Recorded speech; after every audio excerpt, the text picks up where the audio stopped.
Welcome to Sleepless Folks.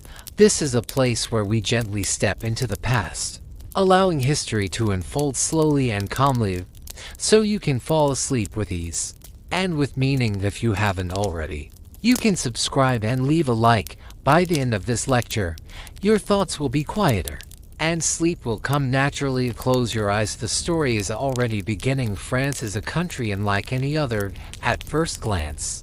Europe has known many great powers, empires, kingdoms, and nations that rose and fell, yet for centuries, it was France that shaped not only Europe, but the fate of entire continents. Its history is more than a sequence of events. It is a history of ideas, revolutions, culture, and art, forces that transformed the world in lasting ways. Why does France hold such a central place in world history?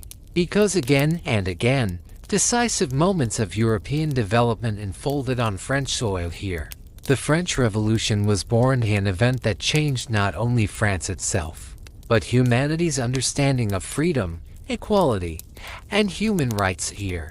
Napoleon emerged, a man who, for a brief but decisive moment, forced all of Europe to live under French laws and reshape the political map of the continent forever. France was also a cradle of culture, art, and philosophy that inspired minds across the world, from the Paris of the Enlightenment, where thinkers questioned authority and tradition, to the artists, writers, and philosophers of the modern age.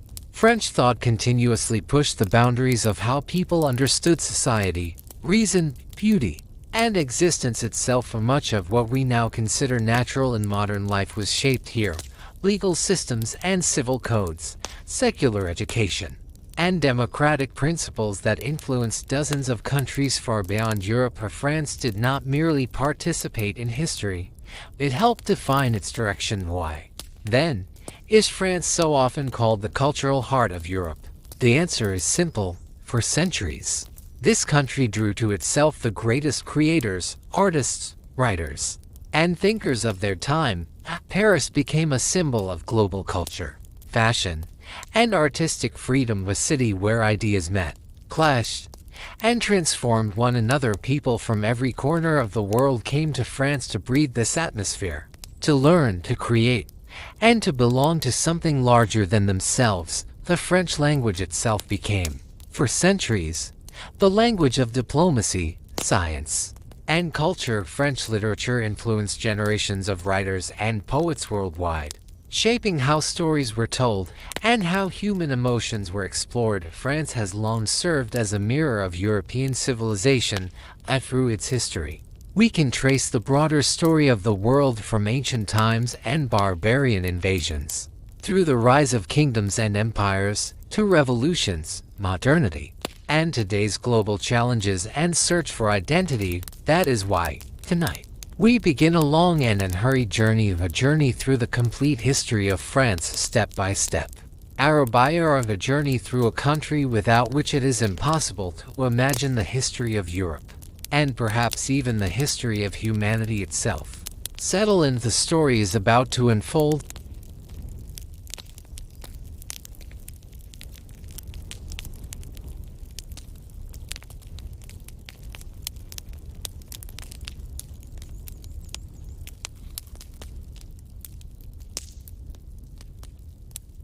The first humans in Europe.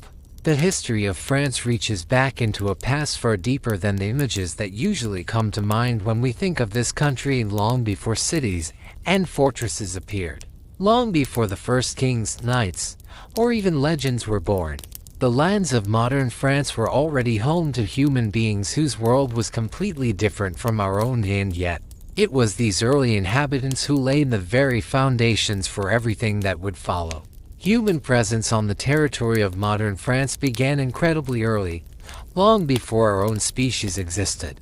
More than 1 million years ago, in an era almost impossible to imagine, these lands were inhabited by early human ancestors. The fields, rivers, and vineyards we know today were once part of a wild prehistoric landscape, shaped by ice, forests, and vast open plains. Among the earliest known inhabitants were archaic humans such as Homo erectus, followed later by Neanderthals.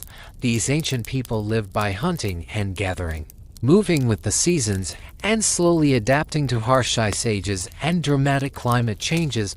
Life was difficult and often dangerous. But over countless generations they learned how to survive in an unforgiving world. Around 40,000 years ago, a quiet but momentous change occurred. New people arrived in Europe, including the lands of present-day France. These were the Cro-Magnons, the first representatives of our own species. Homo sapiens, or fully modern humans, had entered the continent, and over time they would come to dominate it. The Cro-Magnons were not only physically similar to modern humans, but also remarkably advanced in their thinking.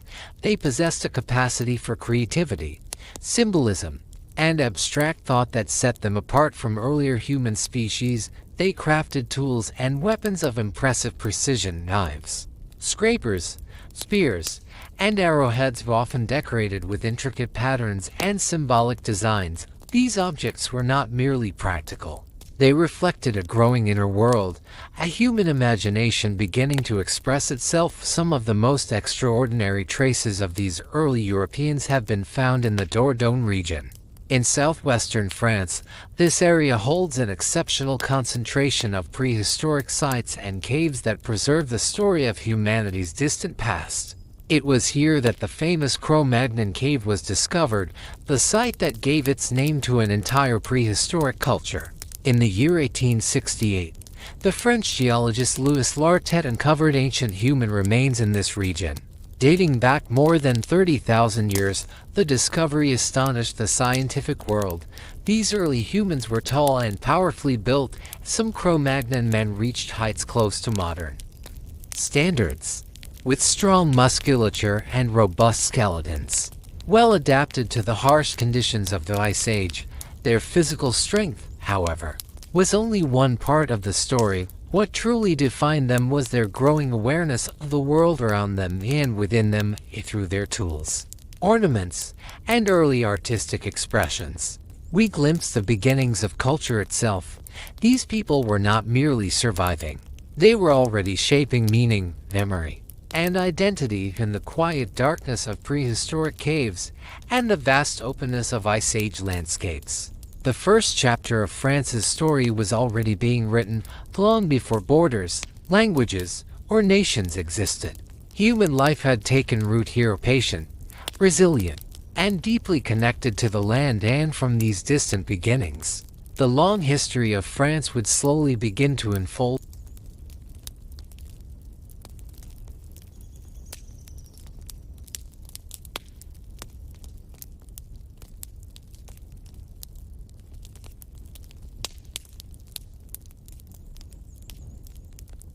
To Cro-Magnon Cave Art, the lands of modern France are world famous not only for the presence of early humans, but above all for the astonishing cave art created by the Cro-Magnons tens of thousands of years ago, around 20,000 years in the past. These people left behind images so powerful and expressive that they continue to move and amaze us even today. The most celebrated example of this prehistoric art is the Lascaux Cave, discovered in 1940 by four French teenagers, hidden beneath the earth for millennia.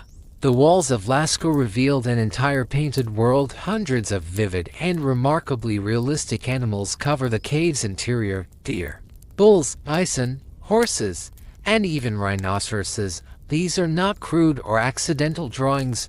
Many of the animals appear in motion, their bodies carefully positioned to suggest running, turning, or charging. This sense of movement reveals how closely Cro-Magnon artists observed the behavior of wild animals around them. What makes these paintings even more extraordinary is the way they were created.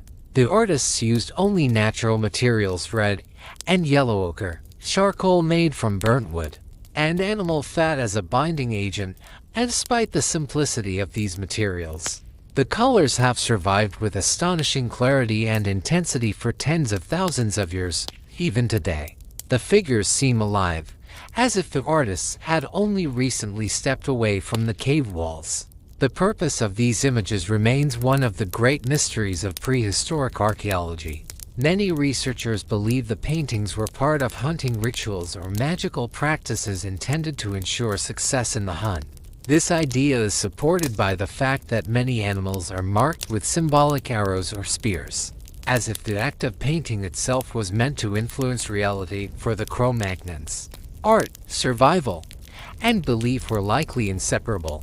An even older and equally breathtaking discovery was made in 1994 in southern France. The Chauvet Cave. The paintings found there are among the oldest known cave artworks in Europe, dating back nearly 30,000 years. Inside Chauvet, archaeologists encountered powerful images of lions, bears, horses, and rhinoceroses, along with mysterious abstract symbols and the handprints of prehistoric people pressed directly onto the stone. Scientists were stunned not only by the age of these paintings, but by their artistic sophistication. The lines are confident and precise, the compositions carefully balanced, and the scenes filled with emotional intensity. These works challenge the old idea that early humans were primitive or intellectually limited. On the contrary, the artists of Chauvet demonstrate a deep understanding of form, movement, and visual storytelling. Beyond cave paintings, Cro-Magnons left behind many other traces of their inner world. Archaeologists have discovered some of the earliest known ornaments and jewelry in France. Necklaces made from shells, animal teeth, and bone. These objects were not purely decorative. They likely held symbolic meaning, perhaps serving as protection against misfortune or as markers of identity, status, or belonging within the group. Another remarkable aspect of Cro-Magnon life was their relationship with music in France. Some of the oldest musical instruments in Europe have been found, flutes carved from bird bones or mammoth ivory. These discoveries suggest that music played an important role in prehistoric communities, helping to bind people together, express emotion, and perhaps accompany rituals and ceremonies. Cro-Magnons lived in small settlements made of light structures covered with animal skins. Evidence of such camps has been found in regions like La Madeleine in southern France, where archaeologists uncovered hearths, animal bones, tools, and everyday objects. These remains allow scientists to reconstruct daily life in surprising detail, how people cooked, rested, worked, and gathered around firelight in the long Ice Age nights. Eventually, the Cro-Magnon hunters and artists faded from history. Their world changed, their cultures transformed, and new peoples arrived to shape a very different landscape on the territory that would one day become France. Yet the images they left behind, silent, luminous, and deeply human, continue to speak across the ages, reminding us that creativity, imagination, and the search for meaning have always been part of who we are. The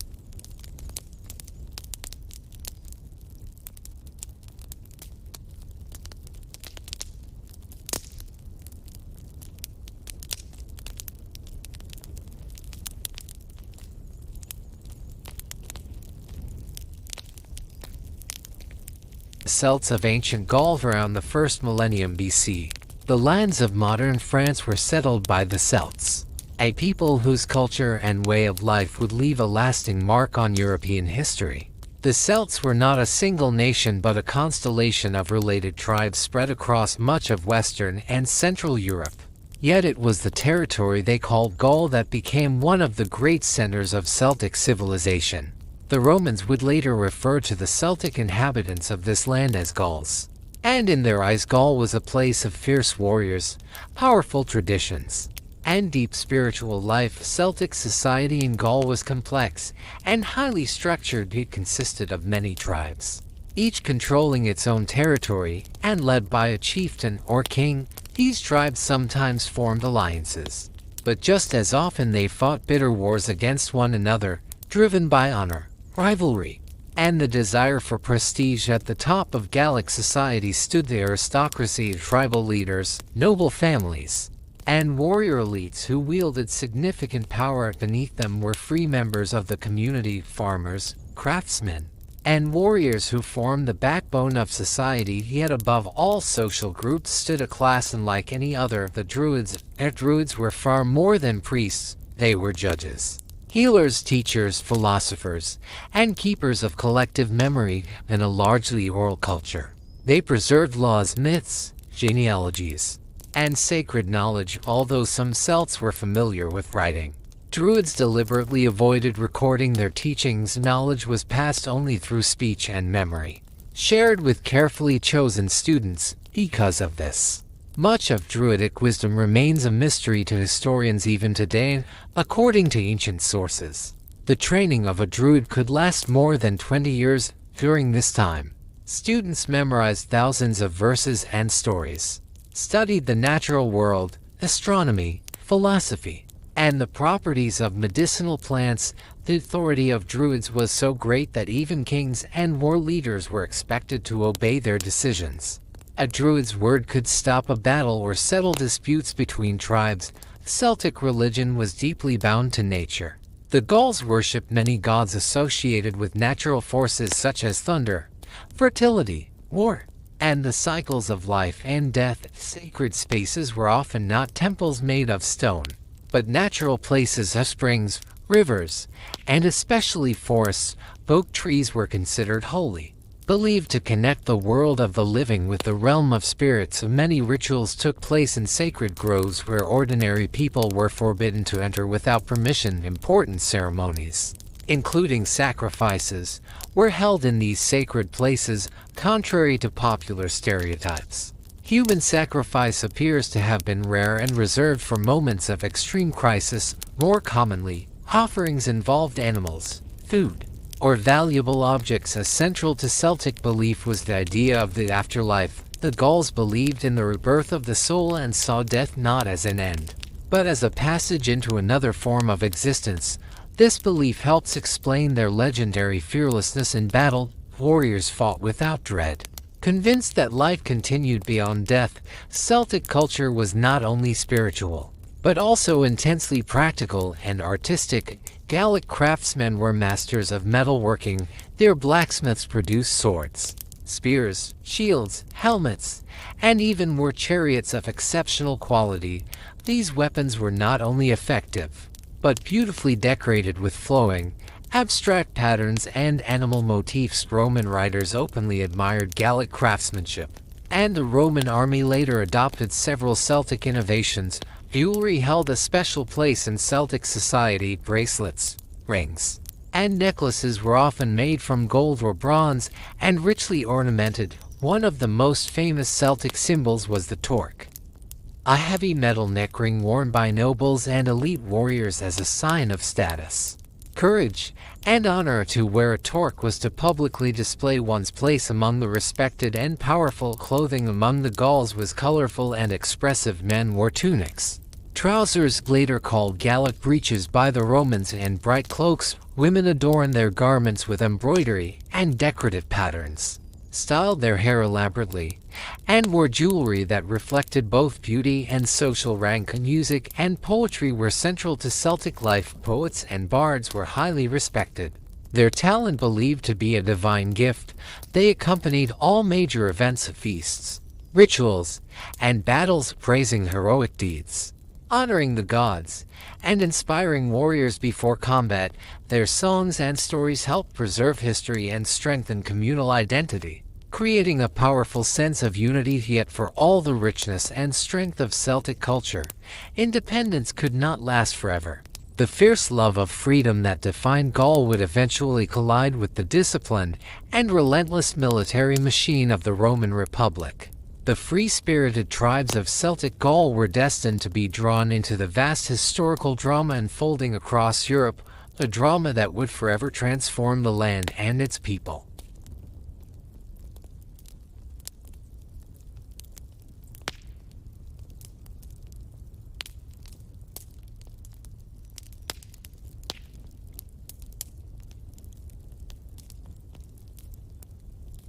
Caesar's conquest of Gaul in the middle of the 1st century BC.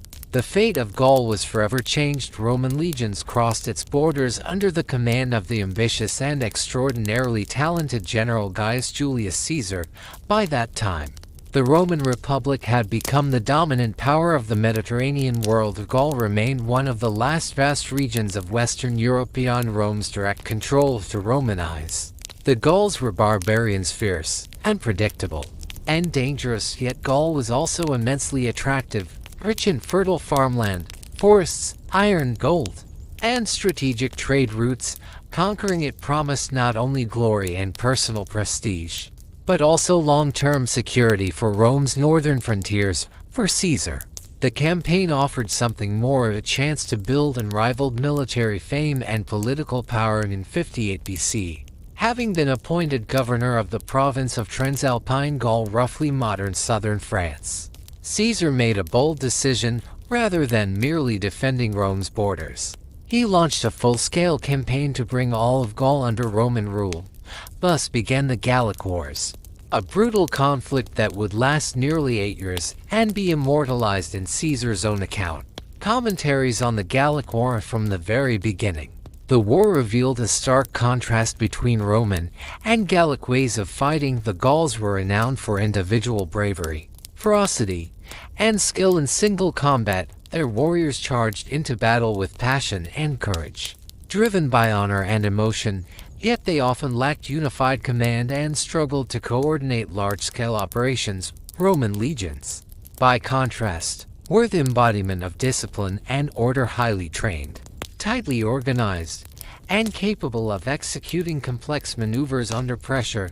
Caesar exploited these differences with ruthless efficiency. He relied on the legion's superior discipline, mobility, and engineering skills. Roman soldiers could build fortified camps overnight, construct bridges in days, and adapt rapidly to changing conditions. Caesar also proved himself a master strategist and politician. He skillfully applied a policy of divide and rule, turning Gallic tribes against one another, forging temporary alliances with some while crushing others.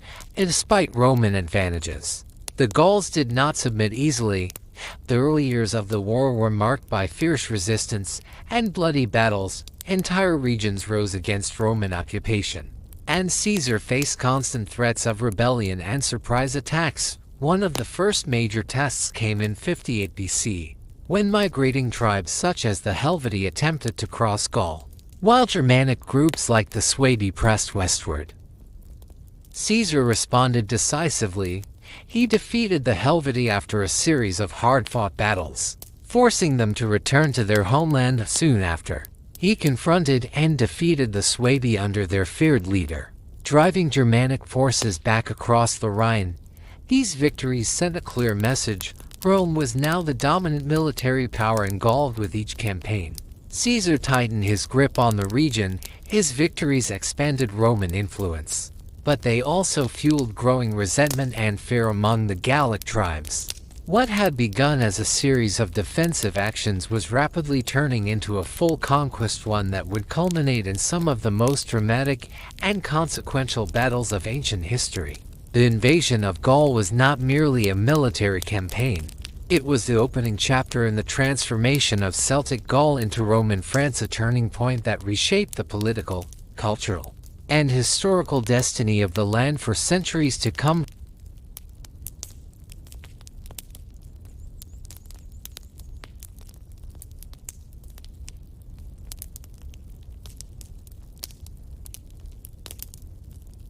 Vercingetorix and the Siege of Alesia, one of the most decisive chapters of the Gallic Wars, unfolded with the rise of Vercingetorix, a name that would become inseparable from the idea of resistance and national memory in France. Before his appearance, Gaius Julius Caesar had already demonstrated the terrifying reach of Roman power, most notably in his victory over the Germanic leader Augustus, who sought to carve out territory in Gaul. That triumph elevated Caesar to heroic status in Rome and sent a chilling message to the Gallic tribes. The Roman legions were an enemy unlike any they had faced before. Yet the true drama of the war began in 52 BC, when Vercingetorix, the young and gifted leader of the Arverni, ignited a great uprising. For the first time in decades, the deeply divided Gallic world found a unifying figure through charisma, political skill, and strategic insight.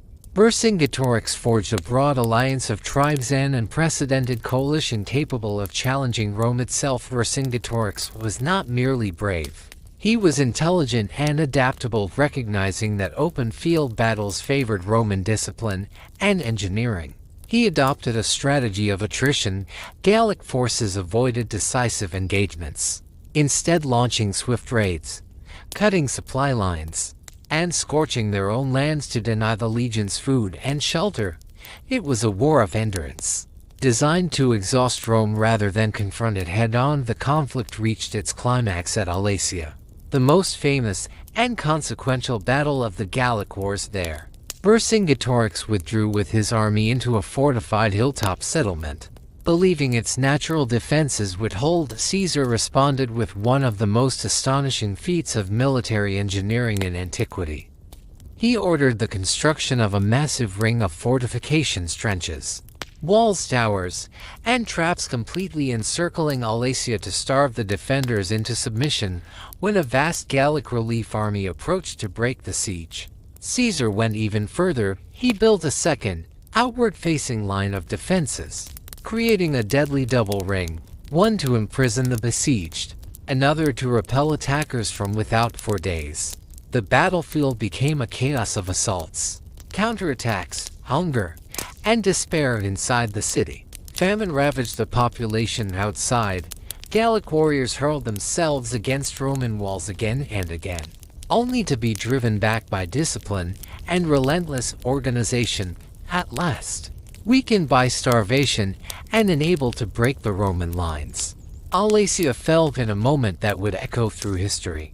Vercingetorix chose to surrender himself to spare his people from annihilation, according to later accounts. He rode out in full armor, laid down his weapons at Caesar's feet, and accepted captivity. Taken to Rome, he would spend years imprisoned before being executed, his defeat marking the end of Gallic independence. For Caesar, the victory brought immense wealth and matched prestige, and the final stepping stone toward supreme power in Rome. Gaul was transformed into a Roman province. Latin language, Roman law, urban planning, and culture spread rapidly across the land, gradually absorbing Celtic traditions into the vast Roman world. Yet the legacy of this war extended far beyond Roman triumph. Caesar's commentaries on the Gallic War became a cornerstone of classical literature and one of the most important historical sources for understanding both Celtic society and Roman warfare. For France, Vercingetorix endured as a symbol of defiance and national pride in the 19th century. A monumental statue of the Gallic leader was erected at Alesia by order of Napoleon III, transforming the ancient battlefield into a site of memory. The image of the proud chieftain standing against an overwhelming empire became a powerful part of French historical identity, a reminder that even in defeat, resistance can shape the soul of a nation.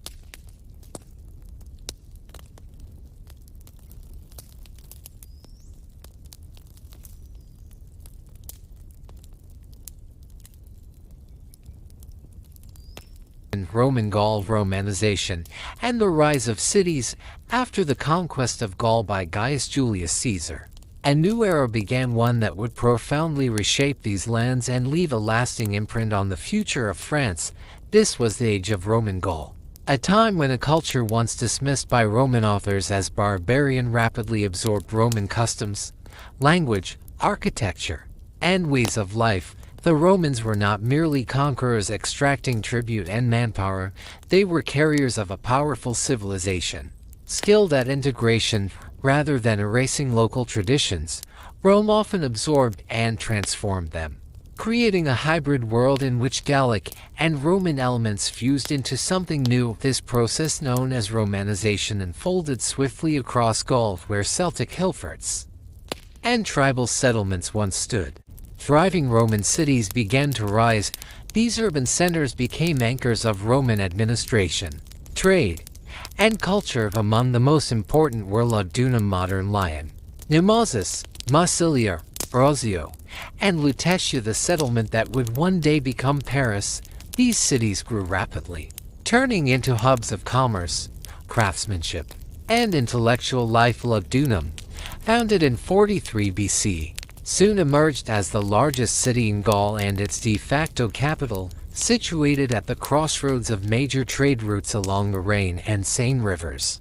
It flourished as a commercial and administrative center. Vast annual fairs attracted merchants from across the Roman world. The city was also a cultural beacon, boasting theaters, temples, and schools of rhetoric where the sons of the Gallic elite were educated in Latin language and Roman ideals and immersive. Today's Ms. became famous for its extraordinary monuments, many of which still stand. Its immense amphitheater and the elegant Maison Carrée, one of the best preserved Roman temples anywhere, testify to the city's wealth and prestige. Nearby rises one of the most astonishing feats of Roman engineering, the Pont du Gard, an aqueduct built in the 1st century CE to supply the city with fresh water. Its soaring stone arches continue to inspire nearly 2,000 years later. Another jewel of Roman Gaul was Arezzo, modern Orange, renowned for its monumental theater and triumphal arch dedicated to the victories of Emperor Augustus.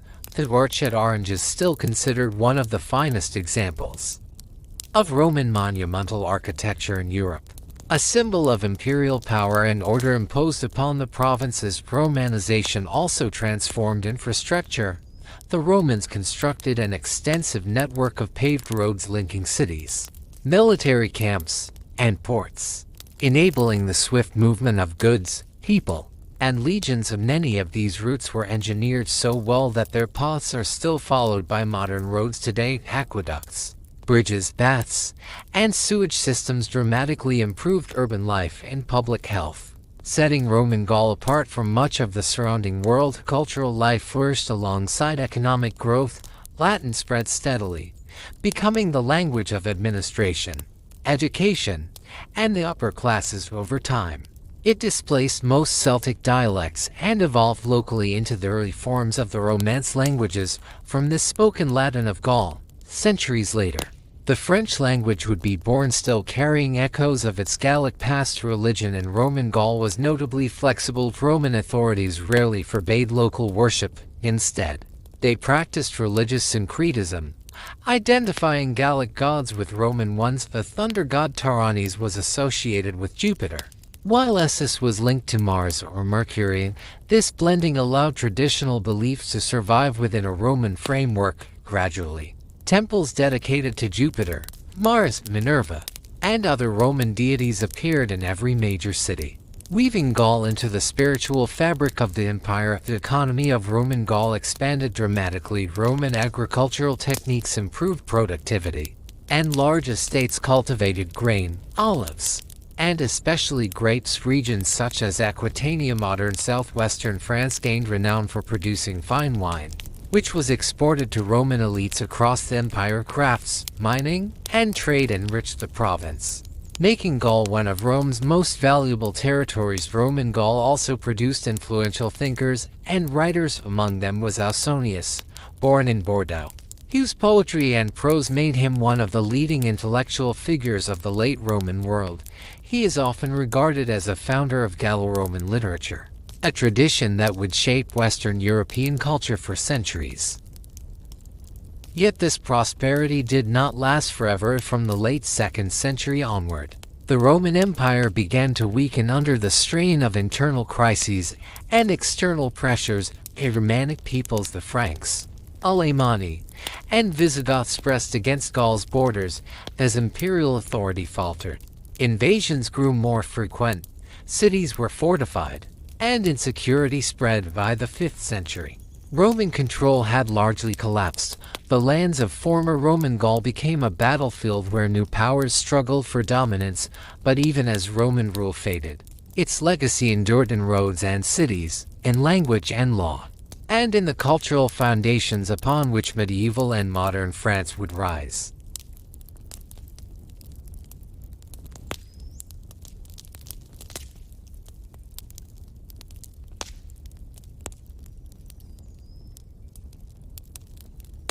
The Great Migration and the rise of the Franks. As the power of the Roman Empire began to weaken and its borders could no longer withstand the constant pressure of invading peoples, Europe entered an age that would transform the continent forever. The Great Migration, spanning roughly from the 4th to the 6th centuries, This era reshaped political borders, cultures, and identities across Europe. The lands of Gaul were no exception. During this turbulent time, they acquired new rulers, a new name, and the foundations of what would one day become France, with Roman authority fading. Waves of Germanic peoples moved into the former Roman provinces: Goths, Vandals, Burgundians, Alemanni, and many others crossed old imperial frontiers, seeking land, security, and opportunity. Among all these groups, one people would prove decisive for the future of Gaul: the Franks. The Franks were a Germanic people who originally lived along the banks of the Rhine River. Their very name is believed to come from an ancient Germanic word meaning free or brave, a fitting description for a society that valued independence, courage, and martial strength. Life among the Franks was harsh. They survived through hunting, livestock breeding, farming, and frequent warfare. Raids into Roman territory were common long before the collapse of imperial power, as Rome struggled with internal crises and wars against other invading peoples.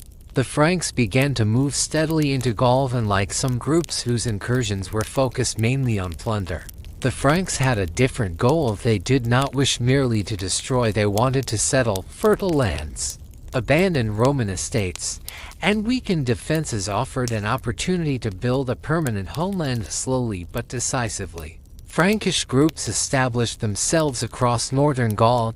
They founded villages, took control of former Roman territories, and began to impose their own authority. Over time, they blended elements of Roman administration with their own customs, laying the groundwork for a new political order. This gradual settlement marked a turning point. Gaul was no longer simply a former Roman province, it was becoming a Frankish land. The first Frankish ruler to clearly emerge from historical records was Childeric I, who ruled in the mid-5th century. Childeric was a powerful war leader whose authority extended over large parts of northern Gaul. Archaeological discoveries, including his richly furnished tomb filled with weapons, gold ornaments, and Roman insignia, reveal a ruler standing at the crossroads of two worlds: Roman tradition and Germanic warrior culture. Childeric's reign symbolized this transition, while remaining a Frankish king loyal to his people's customs. He also cooperated with Roman officials and adopted aspects of Roman military and political life. Under leaders like him, the Franks strengthened their position and prepared the way for an even more influential ruler, his son, Clovis, who would soon change the destiny of Gaul and give birth to the foundations of the French state. Thus, out of the chaos of the Great Migration, a new power rose. The Franks did not merely replace Rome, they inherited, transformed, and reshaped its legacy. From their settlement in Gaul emerged a kingdom that would define medieval Europe and leave an indelible mark on the history of France.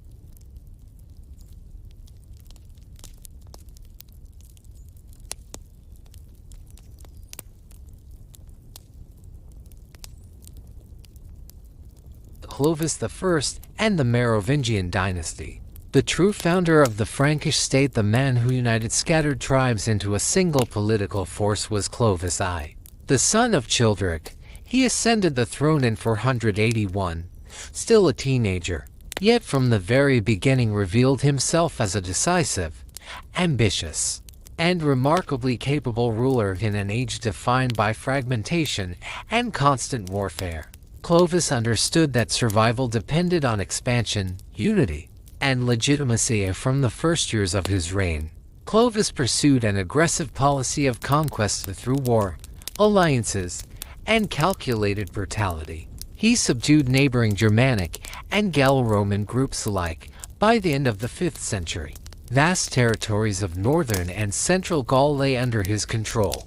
What had once been a patchwork of tribes and former Roman provinces was rapidly transforming into a single Frankish kingdom. The most decisive moment of Clovis's reign and one of the most important turning points in French history was his conversion to Christianity. In 496, after a hard-fought victory at the Battle of Tolbiac against the Alemanni, Clovis was baptized in the city of Reims by Saint Remigius. This act carried enormous symbolic and political weight. Unlike many other Germanic rulers of the time, Clovis did not adopt Arian Christianity instead.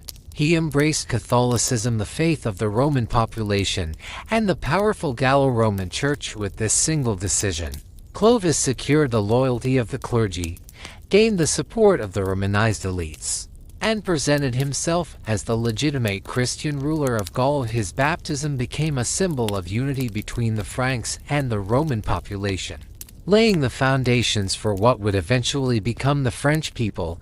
The conversion of Clovis and his warriors marked the beginning of the Merovingian dynasty.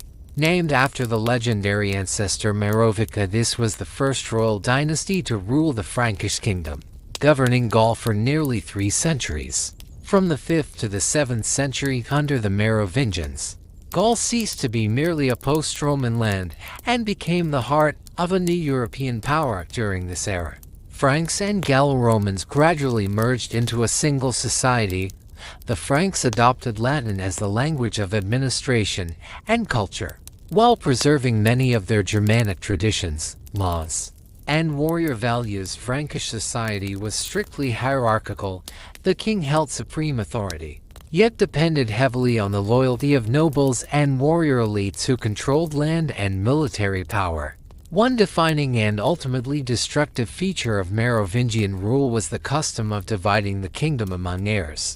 Instead of passing the realm intact to a single successor, kings split their territories between sons.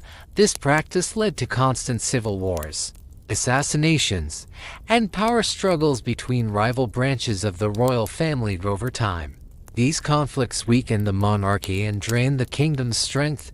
By the later Merovingian period, real power increasingly slipped from the hands of the kings and into those of palace officials known as mayors of the palace.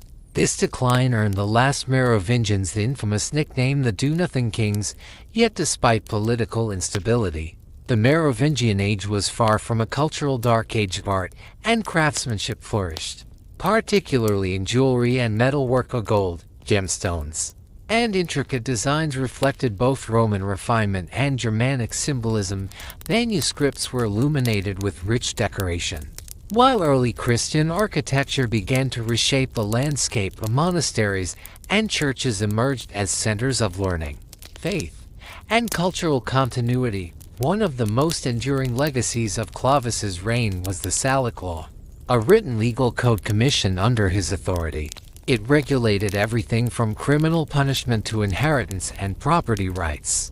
The Salic Law became a cornerstone of medieval legal tradition and would influence European jurisprudence for centuries, including later French royal succession laws. It was also during the Merovingian era that major religious centers were founded. Among the most significant was the Abbey of Saint Denis. Established in the 6th century, it later became the burial place of French kings and a powerful symbol of royal and religious continuity. Eventually, after generations of internal conflict and weakening authority, the Merovingian dynasty gave way to a new force rising quietly behind the throne. From the ranks of the mayors of the palace would emerge a family destined to reshape not only France, but all of Europe, ushering in the age of the Carolingians and a new chapter in medieval history.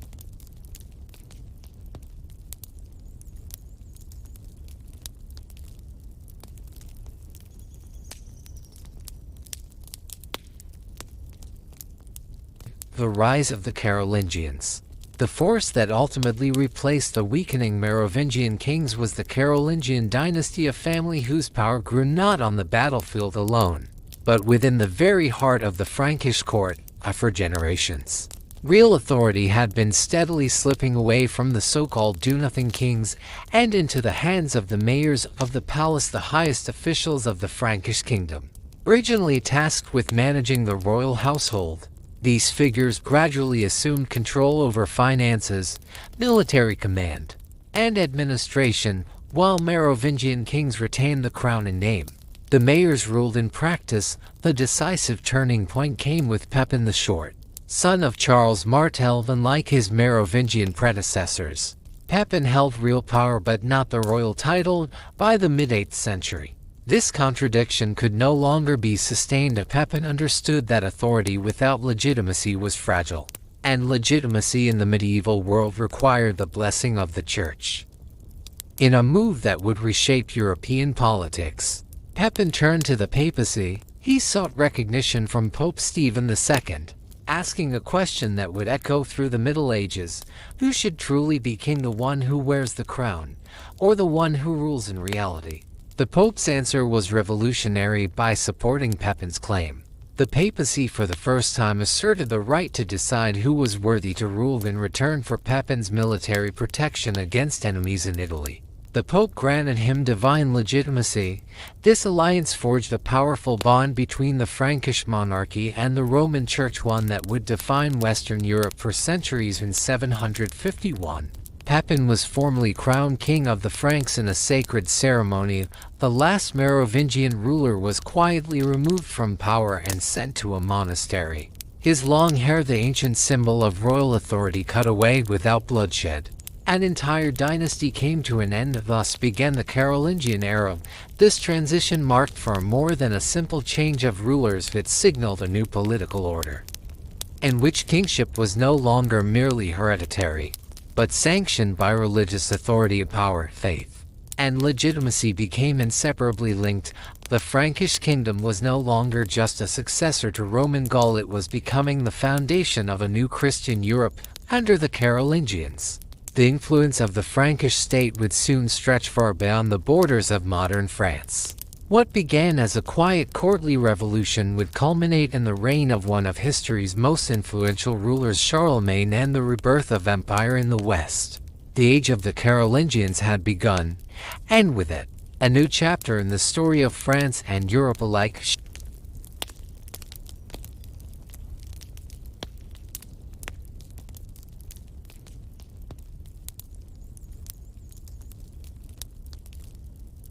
Charlemagne and the Carolingian Renaissance. The true golden age of the Frankish realm unfolded under the reign of Charlemagne, the son of Pepin the Short, and one of the most influential rulers in European history. Born around 742, Charlemagne ruled from 768 until his death in 814, shaping the political, cultural, and intellectual foundations of medieval Europe.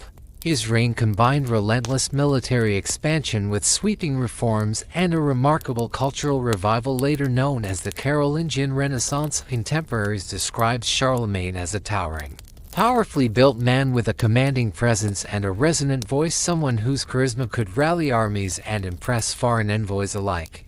He was a brilliant commander and shrewd diplomat who, over decades of campaigning, forged an empire that stretched across much of Western Europe.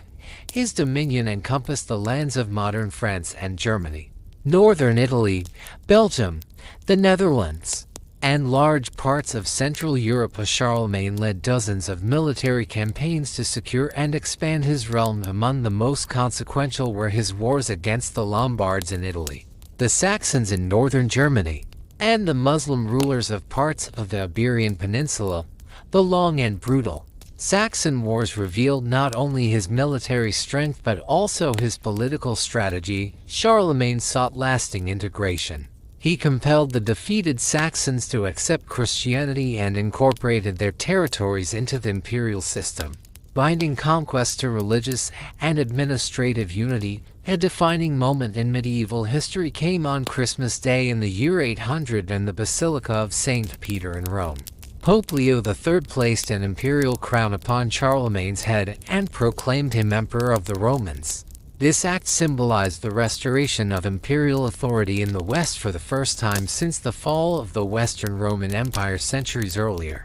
With this coronation, Charlemagne became the first Western emperor of the Middle Ages, and his empire laid the groundwork for the future political map of Europe. Yet Charlemagne's greatness did not rest on conquest alone. He understood that an empire of such vast scale required strong institutions, clear laws, and effective administration. He reorganized his territories into counties governed by appointed counts and created a system of royal envoys, the Missi Dominici, who traveled the realm to supervise officials, enforce royal decrees, and prevent abuses of power.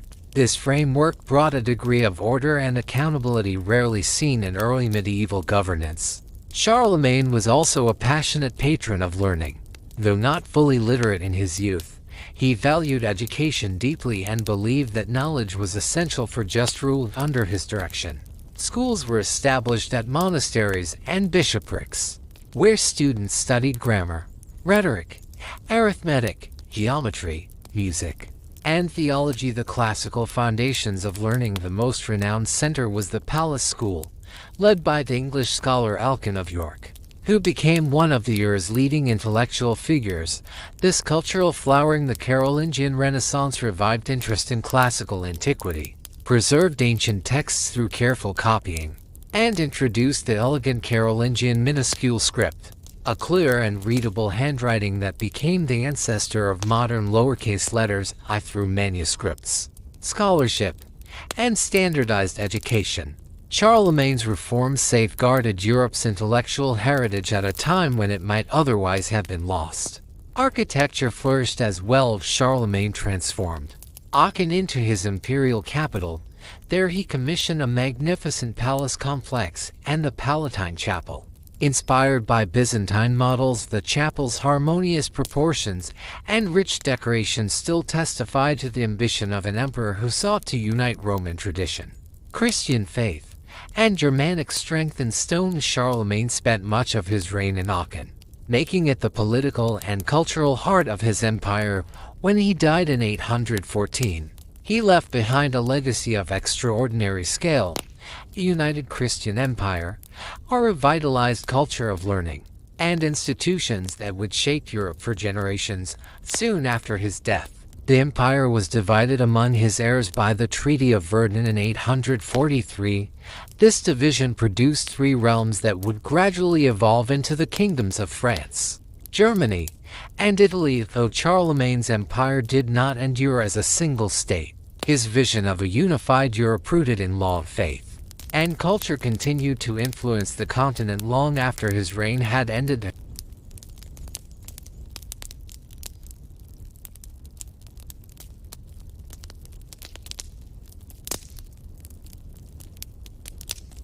Feudalism in France.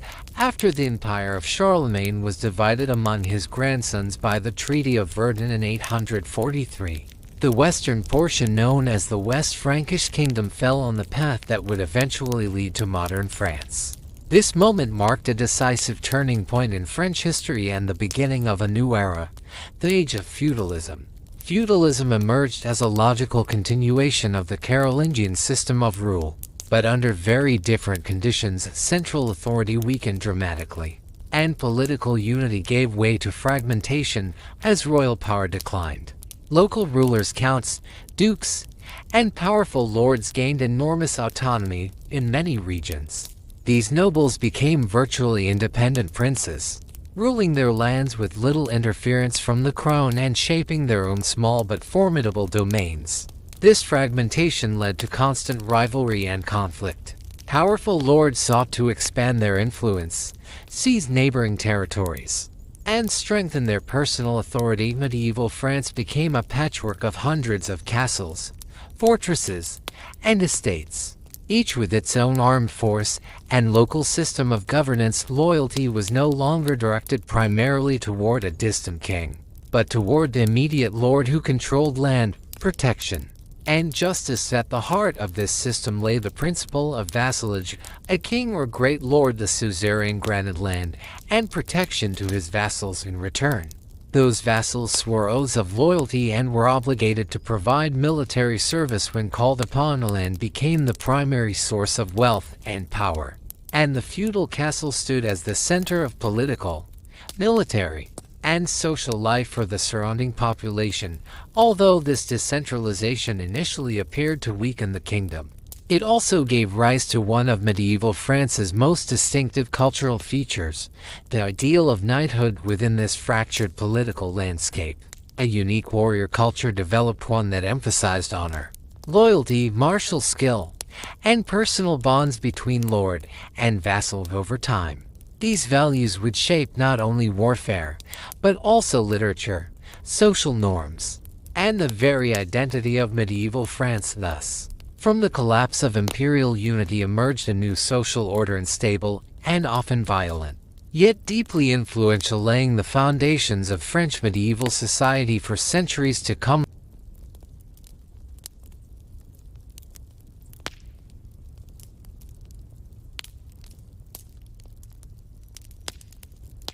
The Capetian Era.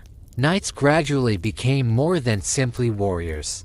They formed a distinct social estate with its own traditions, codes of etiquette, heroic ideals, and rules of conduct. A powerful cult of honor and personal valor emerged, one that would shape the very foundation of medieval French culture, literature, and imagination. Chivalry became not only a way of fighting, but a way of living, defining ideals of loyalty, courage, faith, and service against the backdrop of constant feudal conflicts and the steady weakening of the last Carolingian kings.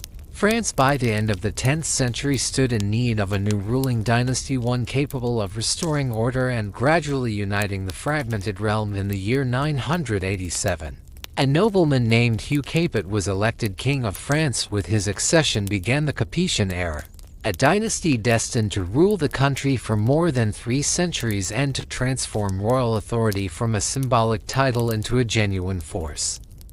At the time of his election, Hugh Capet was neither the richest nor the most powerful lord in France. In fact, many of the great nobles supported him precisely because they believed he would remain weak and pose no threat to their own autonomy. Yet history unfolded very differently, contrary to expectations. The Capetians proved remarkably resilient and politically astute. They not only managed to hold onto the throne, but slowly and methodically strengthened the authority of the monarchy over local lords. The Capetians ruled with patience rather than force. Their strategy relied on careful diplomacy, dynastic marriages, and long-term planning rather than dramatic conquests. Marriage alliances were used to expand royal influence and secure loyalty. At the same time, the kings cultivated a close relationship with the church, granting lands, privileges, and protection in exchange for spiritual legitimacy and political support. This alliance with the clergy became one of the pillars of Capetian power. One of the most significant achievements of the Capetian dynasty was the establishment of stable hereditary succession. Unlike the Merovingians and Carolingians, whose realms were repeatedly divided among heirs, the Capetians succeeded in passing the crown directly from father to son along the male line. This continuity provided rare political stability in medieval Europe and played a crucial role in strengthening central authority and preserving the unity of the kingdom. It was also during the Capetian era that Paris firmly established itself as the capital of France. The city began to grow rapidly, with new fortifications, churches, monasteries, and markets, transforming it into a major political and cultural center.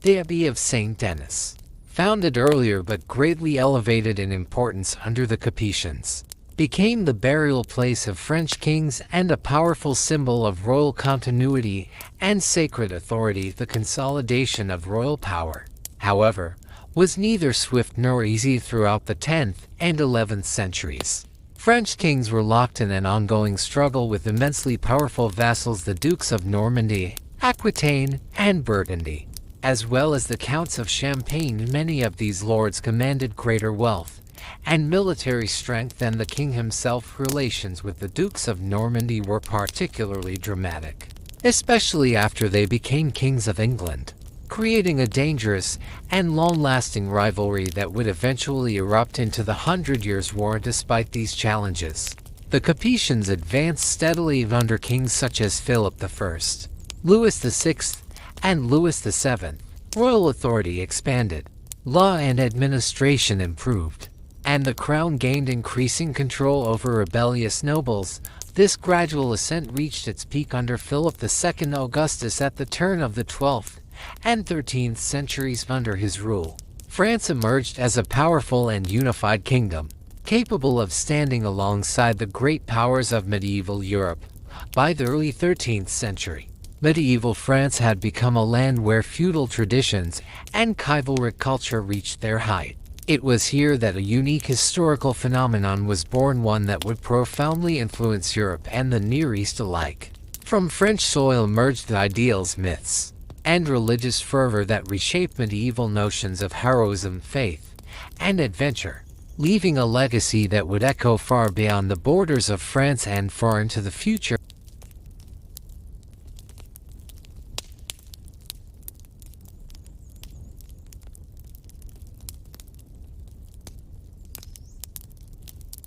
Of the First Crusade, what we are speaking of course, are the Crusades in 1095. Pope Urban II addressed a vast crowd at the Council of Clermont, calling upon all Christians to journey eastward and liberate the Holy Land and the city of Jerusalem from Muslim rule. This moment would forever alter the course of European and Middle Eastern history. It was no coincidence that this call was made on French soil, and it was no coincidence that French knights were the first and most enthusiastic to respond. For the Knights of France, the Crusades were not merely religious wars, they were spiritual trials, paths to redemption, and opportunities to gain honor, wealth, and eternal glory. Participation in a crusade was seen as a sacred act. Knights believed that by taking up the cross, they could atone for their sins and secure forgiveness for even their gravest transgressions. War itself became a form of devotion. Merging faith with steel, the First Crusade began in 1096 and quickly grew into a massive and chaotic military movement. Thousands of knights and tens of thousands of foot soldiers, peasants, artisans, and common people set out toward the east, united by a shared vision of reclaiming Jerusalem. Among the leaders were some of the most powerful and respected nobles of France, including Raymond of Toulouse, Godfrey of Bouillon and his brother Baldwin, Robert of Normandy, and many others. Their authority and prestige drew warriors from across Europe. But the heart of the crusading force remained unmistakably French. French knights distinguished themselves through extraordinary endurance and ferocity in battle. After years of brutal marches, sieges, and hardship, the Crusaders reached Jerusalem in 1099. The capture of the city was swift and devastating. Contemporary chroniclers describe scenes of horrific slaughter that shocked even medieval observers. Yet for the Crusaders themselves, the fall of Jerusalem was interpreted as a divine sign, a confirmation that God had favored their mission and rewarded their suffering. In the aftermath of this victory, the French Crusaders established several Christian states in the Holy Land. Foremost among them was the Kingdom of Jerusalem. French nobles became the rulers of these new realms. Transplanting Western feudal structures to the east, they built castles, organized administrations, and founded powerful military monastic orders such as the Templars and the Hospitallers. These orders became central to the defense, economy, and spiritual life of the Crusader states. Blending monastic discipline with knightly warfare, yet holding these territories proved far more difficult than conquering them. Over the following decades, French knights faced relentless pressure from Muslim armies determined to reclaim their lands. In response, new crusades were launched throughout the 12th and 13th centuries. The Second Crusade, led by the French King Louis VII alongside the German Emperor Conrad III, ended in failure and heavy losses, delivering a painful blow to the prestige of crusading ideals among French monarchs. The Third Crusade gained particular fame between 1189 and 1192. King Philip II Augustus took part in the campaign alongside the English King Richard the Lionheart. Although Philip soon returned to France due to political rivalry, the crusade once again highlighted the leading role of French rulers and knights in the struggle for the Holy Land. One of the most dramatic and tragic episodes occurred during the Fourth Crusade. Instead of marching toward Jerusalem, the Crusaders turned against the Christian city of Constantinople, capturing and looting it in 1204. This event sent shockwaves throughout the Christian world and deepened the divide between Eastern and Western Christianity, marking one of the darkest chapters in crusading history. French involvement in the Crusades did not end there. French knights participated in later expeditions, most notably those led by Louis IX, later canonized as Saint Louis. He embodied the ideal of the Christian knight, deeply pious, just, and unwavering in faith. Louis IX led two crusades in 1248 and 1270. Both ended in military failure. Yet his personal integrity, humility, and devotion earned him immense respect across Europe and secured his place as a moral icon of medieval kingship. The consequences of the Crusades reached far beyond the battlefields of the Middle East for France. They stimulated trade and maritime expansion, strengthened connections with the Eastern world, and facilitated the exchange of knowledge, technologies, and luxury goods. At the same time, they forged a powerful cultural ideal: the knight as a defender of the faith, a hero, and a traveler. This image became deeply rooted in European, and especially French, identity. It was in France that many of the most famous medieval legends took shape. Tales of the Holy Grail, noble knights, perilous quests, and selfless devotion.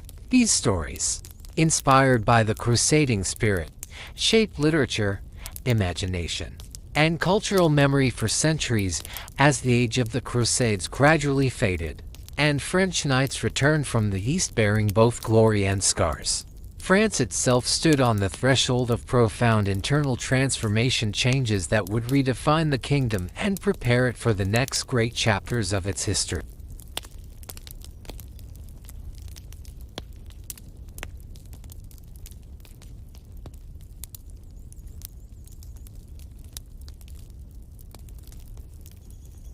Philip II Augustus and the struggle with the English crown. It was during this period that France entered one of the most brilliant chapters of its medieval history, the reign of Philip II Augustus. Under his rule, the kingdom not only strengthened its position in Europe but experienced a true political and territorial renaissance, emerging as a powerful, unified state that commanded the respect and fear of its neighbors. Philip II Augustus, who ruled from 1180 to 1223, became one of the most transformative monarchs in French history. His reign marked a decisive turning point, the gradual shift from a fragmented feudal realm toward a strong, centralized monarchy. It was Philip who laid the foundations of the French state as a coherent political power, significantly expanded its borders, and restored real authority to the royal crown. Philip ascended the throne at just 15 years of age. Despite his youth, he quickly proved himself a determined, calculating, and highly capable ruler. From the very beginning, he understood the central challenge of his reign. The authority of the French crown had been dangerously weakened by powerful feudal lords, many of whom ruled vast territories with little regard for royal commands. The most dangerous of these rivals were the Dukes of Normandy, who were also kings of England through inheritance and conquest. The English monarchy controlled enormous lands in France, often far greater than those directly ruled by the French king himself. This imbalance posed an existential threat to the unity of France. Philip Augustus acted with patience and strategic precision, rather than rushing into reckless conflict. He carefully exploited legal claims, alliances, and moments of weakness among his enemies. Step by step, he began reclaiming territories for the French crown. One of his earliest successes was the recovery of Artois, followed by further gains in northern France. The defining moment of Philip's reign and one of the most important battles of the Middle Ages came in 1214 at the Battle of Bouvines. There, Philip faced a powerful coalition led by the English King John of England, along with German and Flemish allies. Against the odds, the French army achieved a decisive and overwhelming victory. The consequences of Bouvines were enormous. England lost most of its continental possessions, effectively ending its dominance over large parts of French territory for France. The victory marked a dramatic expansion of royal power and territorial unity. Philip Augustus was able to secure lasting control over Normandy, Anjou, Touraine, and much of Britain, lands that now became direct possessions of the crown rather than semi-independent feudal domains. With these victories, Philip fundamentally reshaped the political map of Western Europe. France emerged as the dominant power on the continent, while England was pushed back across the Channel. Its ambitions in France permanently curtailed. The battle also weakened King John's authority at home. Contributing indirectly to the crisis that led to the Magna Carta, Philip Augustus understood that military success alone was not enough to govern an expanded kingdom. He began constructing a far more effective system of administration. He introduced royal officials known as bailiffs, whose task was to collect taxes, administer justice, and enforce royal authority in the provinces. These officials answered directly to the king, bypassing local lords and steadily eroding the power of the feudal aristocracy through these reforms. Philip transformed kingship from a largely symbolic role into an active and commanding institution. The crown became a permanent presence in everyday governance, not merely a distant authority dependent on feudal loyalty. By the end of his reign, Philip II Augustus had achieved what earlier generations of French kings could only dream of. He forged a stronger, more centralized France, expanded its territory, humbled its greatest rival, and created institutions that would endure for centuries. His reign marked the moment when France truly began to emerge as a unified nation, setting the stage for its future as one of Europe's great powers.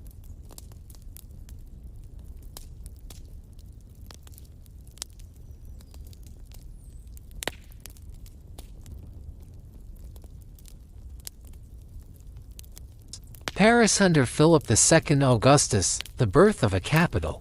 One of the most important achievements of Philip II Augustus was the transformation of Paris into the undisputed capital of the French kingdom. Under his reign, Paris experienced a true renaissance, evolving from a relatively modest medieval town into one of the greatest political, cultural, and economic centers of Europe. Philip Augustus clearly understood that a strong kingdom required a strong capital. He invested enormous resources into the development and protection of Paris, turning it into the heart of royal power on his orders.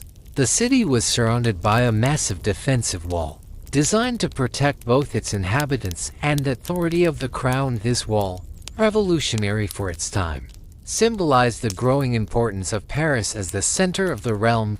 The king also oversaw the construction of new bridges and the improvement of streets, making movement through the city easier and safer. Markets and large retail spaces were established, attracting merchants from across France and far beyond its borders. Goods from England, Flanders, Italy, and the Mediterranean flowed into Paris, turning it into a hub of international trade. As commerce flourished, so did wealth, craftsmanship, and urban life. Paris quickly became not only an economic powerhouse but also a political and intellectual center. Royal institutions settled permanently in the city, reinforcing its role as the seat of government. The presence of the court, administrators, clerics, and scholars transformed Paris into a place where decisions shaping the future of France were made.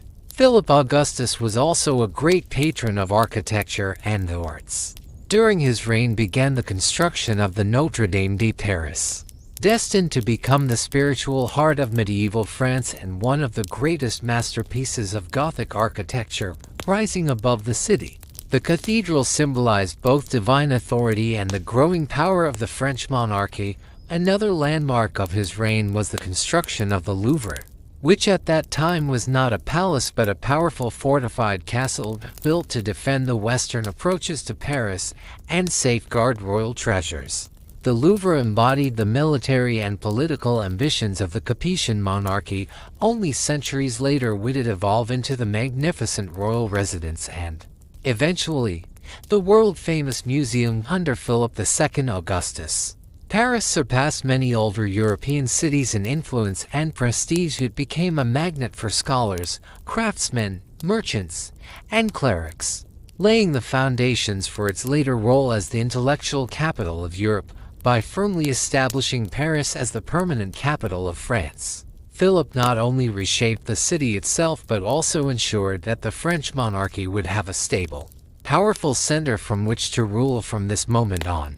Paris was no longer merely a large city. It became the living symbol of the French state, a role it has never lost.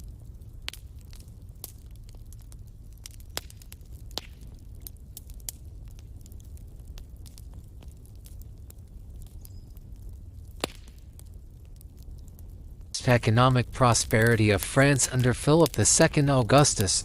The reign of Philip II Augustus marked a period of remarkable economic growth for France, closely tied to the rapid development of cities, crafts, and long-distance trade, understanding that a strong economy was essential to a strong monarchy. Philip deliberately supported urban communities and reduced the power of local feudal lords over city populations. One of his most important economic policies was the granting of urban charters and privileges. These charters freed townspeople from the direct control of feudal lords and granted cities varying degrees of self-government. Citizens gained the right to elect their own magistrates, manage local courts, regulate trade, and collect taxes for communal needs. This autonomy encouraged people to move from rural areas into cities, accelerating urban growth and creating dynamic centers of economic activity. As cities expanded, so did craftsmanship. Artisans organized themselves into guilds, which regulated quality, training, and prices, ensuring stability and trust in urban markets. Blacksmiths, weavers, tanners, masons, and goldsmiths flourished, producing goods not only for local consumption but also for regional and international trade. These activities generated substantial tax revenues for the royal treasury, strengthening the financial foundation of the crown and reducing dependence on feudal obligations. Philip II Augustus placed particular emphasis on international trade.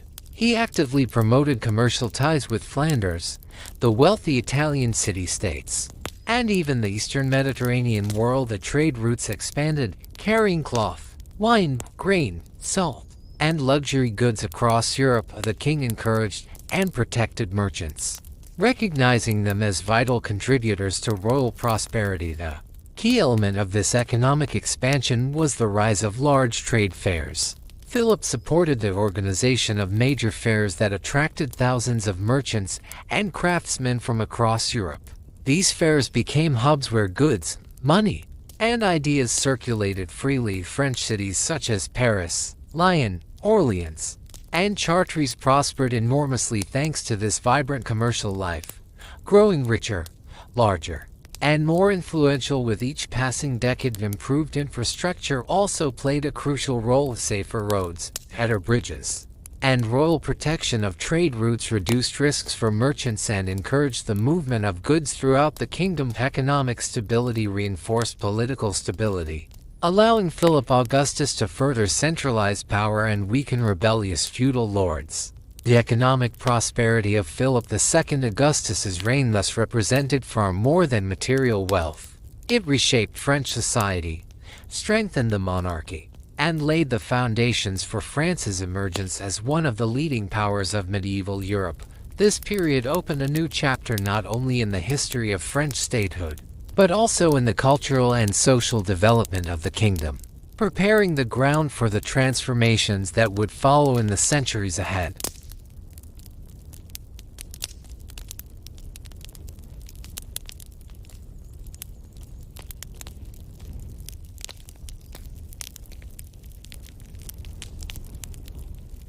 The Age of Gothic. During this period, France entered an era that would forever transform the appearance of European cities and leave an indelible mark on art, architecture, and urban life. This was the Age of Gothic, a style born on French soil and destined to spread across the continent as a symbol of spiritual aspiration, light, and vertical grandeur. Gothic architecture emerged in France in the 12th century as a bold departure from the earlier Romanesque style, where Romanesque churches were heavy, massive, and grounded, defined by thick walls, small windows, and a sense of enclosure. Gothic architecture reached upward. It sought height, openness, and light. Pointed arches, ribbed vaults, flying buttresses, towering spires, and vast stained glass windows became the defining features of this new vision. The stone structures that once felt immovable now appeared almost weightless, drawing the eye and the spirit toward the heavens. Notre Dame de Paris, the heart of Gothic France. The most famous symbol of the Gothic age is Notre Dame de Paris. Known worldwide as Notre Dame, construction began in 1163, initiated by the Persian bishop Maurice de Sully.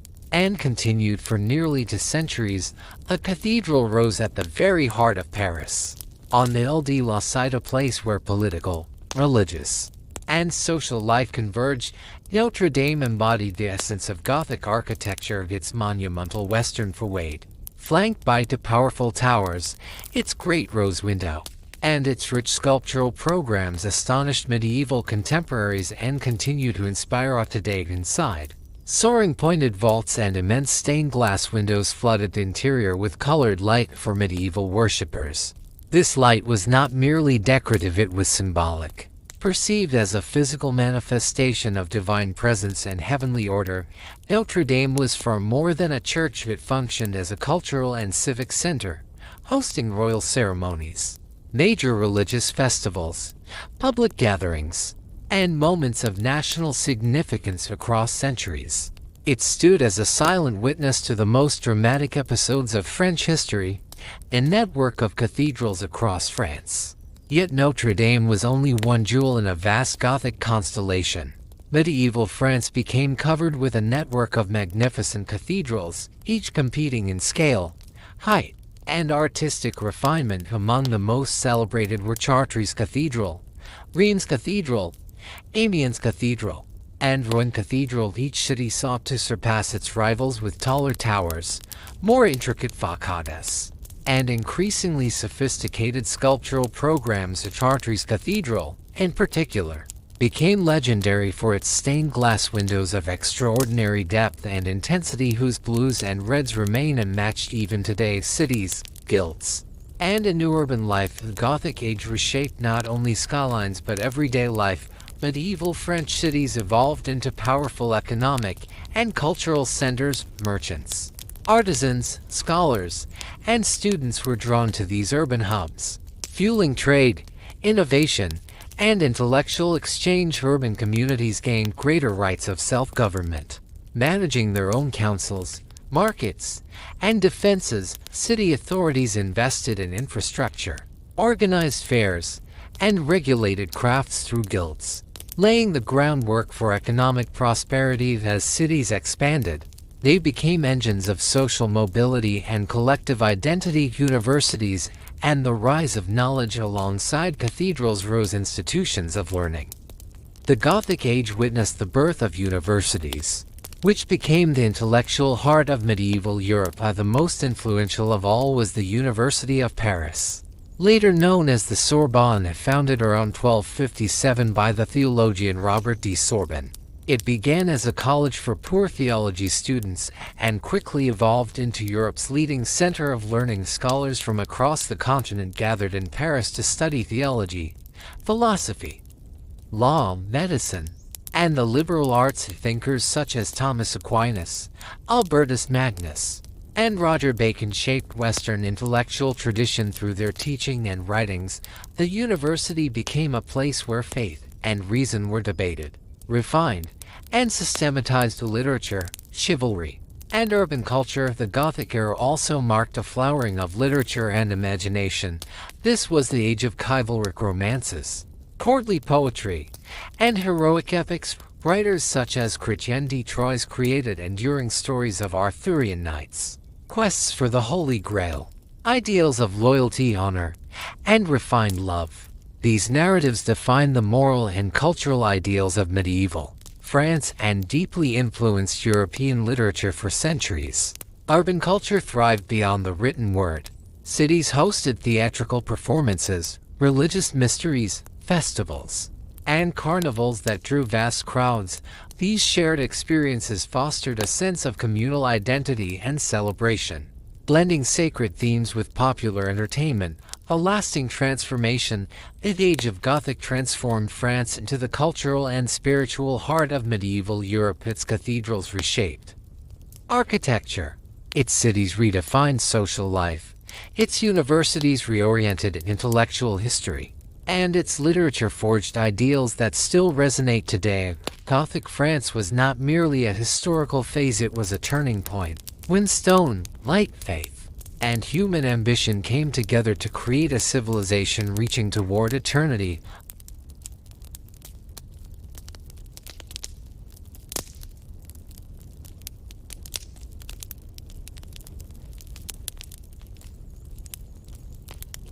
The Hundred Years' War. The age of prosperity and cultural flowering that had characterized France in the High Middle Ages gradually gave way to darker and far more turbulent times in the 14th century. The kingdom found itself on the threshold of one of the longest, most dramatic, and most destructive conflicts in its history, the Hundred Years' War with England, lasting from 1337 to 1453. This struggle reshaped not only France and England, but the political, military, and psychological landscape of all Western Europe. Origins of the conflict. The causes of the war were complex and deeply rooted in medieval dynastic politics. The immediate trigger was a succession crisis following the extinction of the direct Capetian line in 1328. The last Capetian king, Charles IV, died without a male heir, the English King Edward III. His closest male relative through the female line claimed the French throne. French nobles, however, rejected this claim, invoking Salic law and instead crowning Philip VI of the House of Valois. This decision ignited a bitter rivalry that soon escalated into open war beyond dynastic ambition. Powerful economic motives fueled the conflict. Both kingdoms sought control over Flanders, one of Europe's wealthiest regions and the heart of its textile industry, economically tied to England through wool trade yet politically dependent on France. Flanders became a major flashpoint that intensified hostilities between the two crowns. Early English victories. The opening phases of the war proved disastrous for France. In 1346, the English army achieved a stunning victory at the Battle of Crécy. The English longbowmen, using disciplined formations and rapid fire, devastated the French cavalry, shattering the traditional dominance of knightly warfare. The defeat was a profound shock to French military prestige and signaled a revolution in medieval tactics. Soon after, the English captured Calais in 1347, turning it into a vital continental stronghold that remained under English control for decades. Another devastating blow followed in 1356 at the Battle of Poitiers, where the French King John II of France was taken prisoner. France plunged into chaos. Royal authority weakened, peasant uprisings flared, and internal unrest spread across the kingdom. In 1360, the Treaty of Brittany temporarily halted the fighting, granting England vast territories in southwestern France, including Gascony and Poitou. Yet this peace was fragile and short-lived. Renewal of war and near collapse. By the early 15th century, the war erupted again with renewed ferocity. In 1415, the English King Henry V of England won another crushing victory at the Battle of Agincourt, once again demonstrating the lethal effectiveness of English longbow tactics. Much of northern France fell under English occupation. The crisis deepened in 1420 with the Treaty of Troyes, which recognized Henry V as heir to the French throne, effectively disinheriting the Dauphin. France stood on the brink of political annihilation.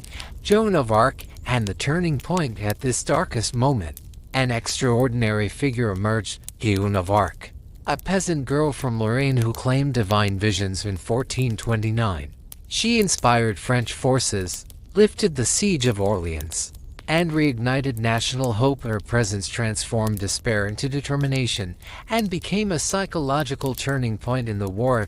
Although Joan was later captured, tried by an English-backed court, and executed in 1431, her martyrdom galvanized France. Her image and sacrifice lived on, strengthening resolve and unity across the kingdom. A French recovery and final victory. From this point onward, momentum steadily shifted to the French side. Under Charles VII, France undertook crucial military reforms, creating a more professional standing army and expanding the use of artillery. These changes proved decisive. The final major engagement came in 1453 at the Battle of Castillon, where French artillery crushed the English forces. The war effectively ended, leaving England with only Calais, which it retained until 1558. Consequences of the war. The consequences of the Hundred Years' War were immense. France emerged battered but transformed, and despite massive destruction and population loss, the kingdom achieved a new sense of national identity and unity. Royal authority was significantly strengthened, while the power of feudal lords declined, paving the way for further centralization of the state militarily. The war marked the end of the medieval knight as the dominant force on the battlefield. Infantry, artillery, and professional armies replaced feudal levies, ushering in a new era of warfare. England, by contrast, lost nearly all its continental possessions, a blow that contributed to prolonged internal strife, culminating in the Wars of the Roses. A new era for France. With the war's end, France entered a period of profound transformation. The country slowly recovered from devastation, rebuilt its institutions, and began moving toward a new cultural and political renaissance. Out of ruin and suffering emerged a stronger, more unified France, ready to reclaim its place as a leading power in Europe.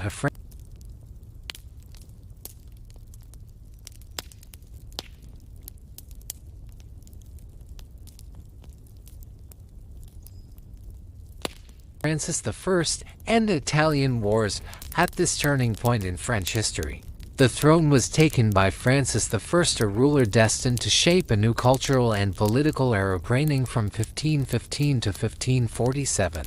Francis I became one of the most influential figures of the Renaissance. He was renowned not only as a capable commander and diplomat, but also as a passionate patron of art, learning, and humanist thought. At the Italian Wars and a cultural awakening from the very beginning of his reign, Francis I sought to expand French influence in Italy, drawing France into a prolonged series of conflicts known as the Italian Wars.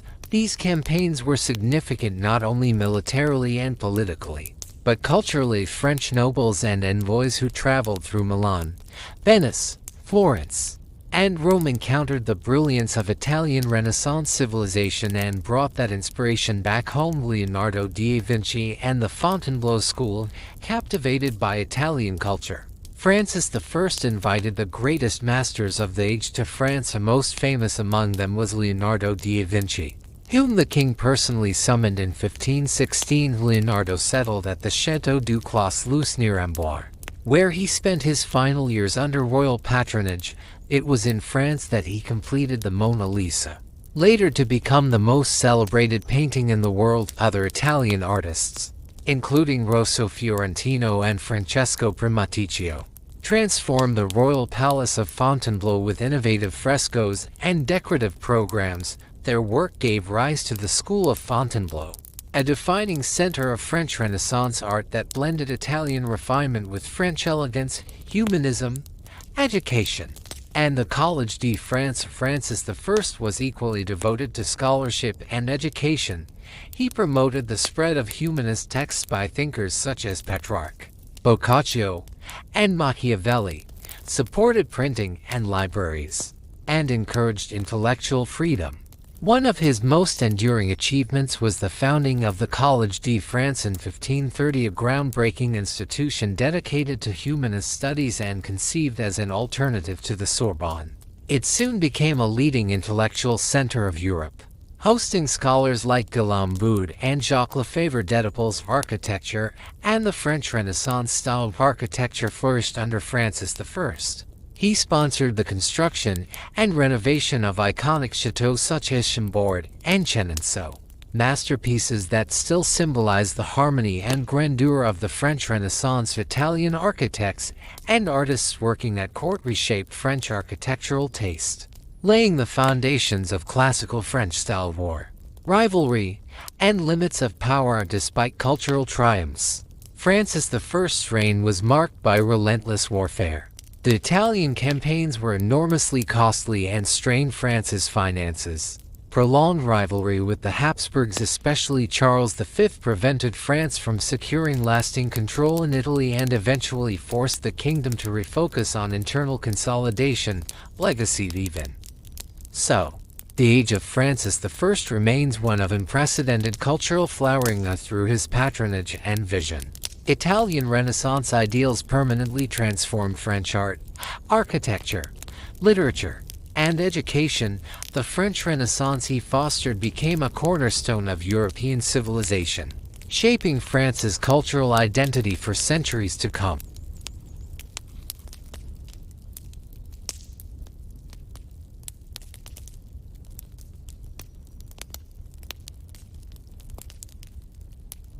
religious wars, and the St. Bartholomew's Day Massacre. After the flourishing era of the French Renaissance and the cultural rise under Francis I, France once again plunged into deep internal conflicts that would profoundly reshape its history and society.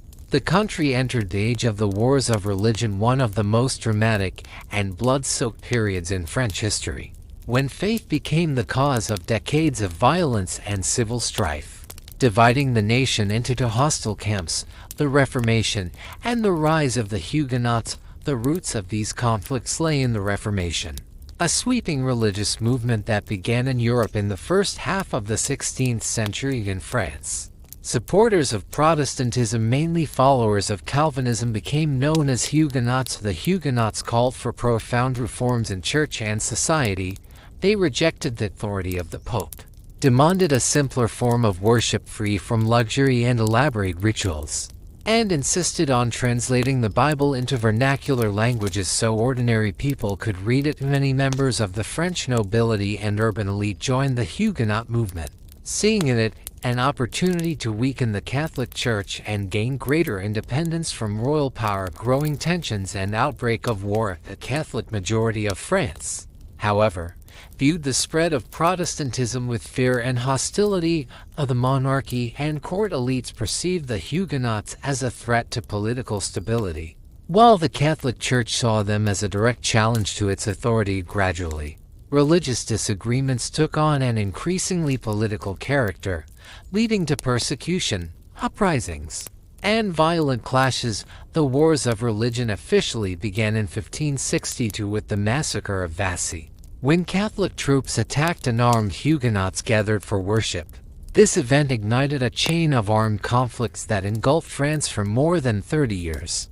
The St. Bartholomew's Day Massacre. The tragic climax of the conflict came on August 24, 1572, with the St. Bartholomew's Day Massacre.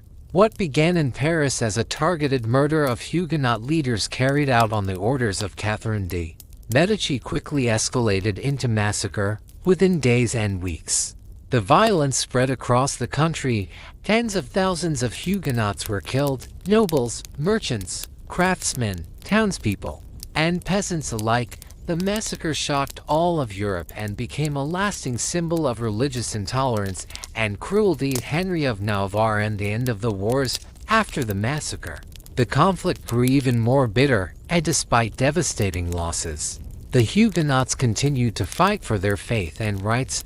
Their most prominent leader became Henry of Navarre, a charismatic and talented military commander from the Protestant branch of the Bourbon dynasty. Following years of warfare and political intrigue, Henry of Navarre emerged as the key figure capable of ending the conflict. In 1589, after the death of the last Valois king, he became the rightful heir to the French throne. Yet France remained overwhelmingly Catholic, and much of the population refused to accept a Protestant king. Realizing this, Henry made a pragmatic and historic decision. In 1593, he converted to Catholicism, allegedly declaring the famous phrase, "Paris is worth a mass." A year later, he ascended the throne as Henry IV. The Edict of Nantes. Henry IV did not abandon his former co-religionists. In 1598, he issued the Edict of Nantes, a groundbreaking decree that granted the Huguenots freedom of worship and significant civil and political rights. For the first time, the principle of religious tolerance was formally recognized in France, bringing an end to decades of religious warfare. Consequences and historical legacy. The consequences of the Wars of Religion were devastating. France lost hundreds of thousands of lives. Many cities lay in ruins. The economy was severely weakened, and society remained deeply divided. At the same time, these events exposed the dangers of religious fanaticism and underscored the necessity of political and religious compromise.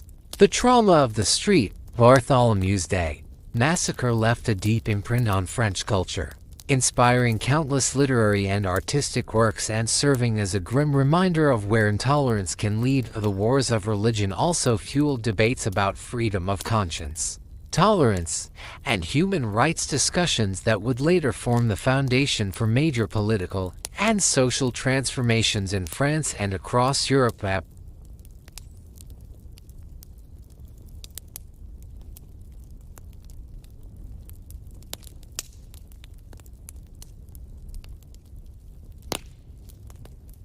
Absolutism in France. After the dramatic era of the religious wars and decades of internal division, France gradually began to restore unity and stability. In these conditions, royal authority grew steadily stronger.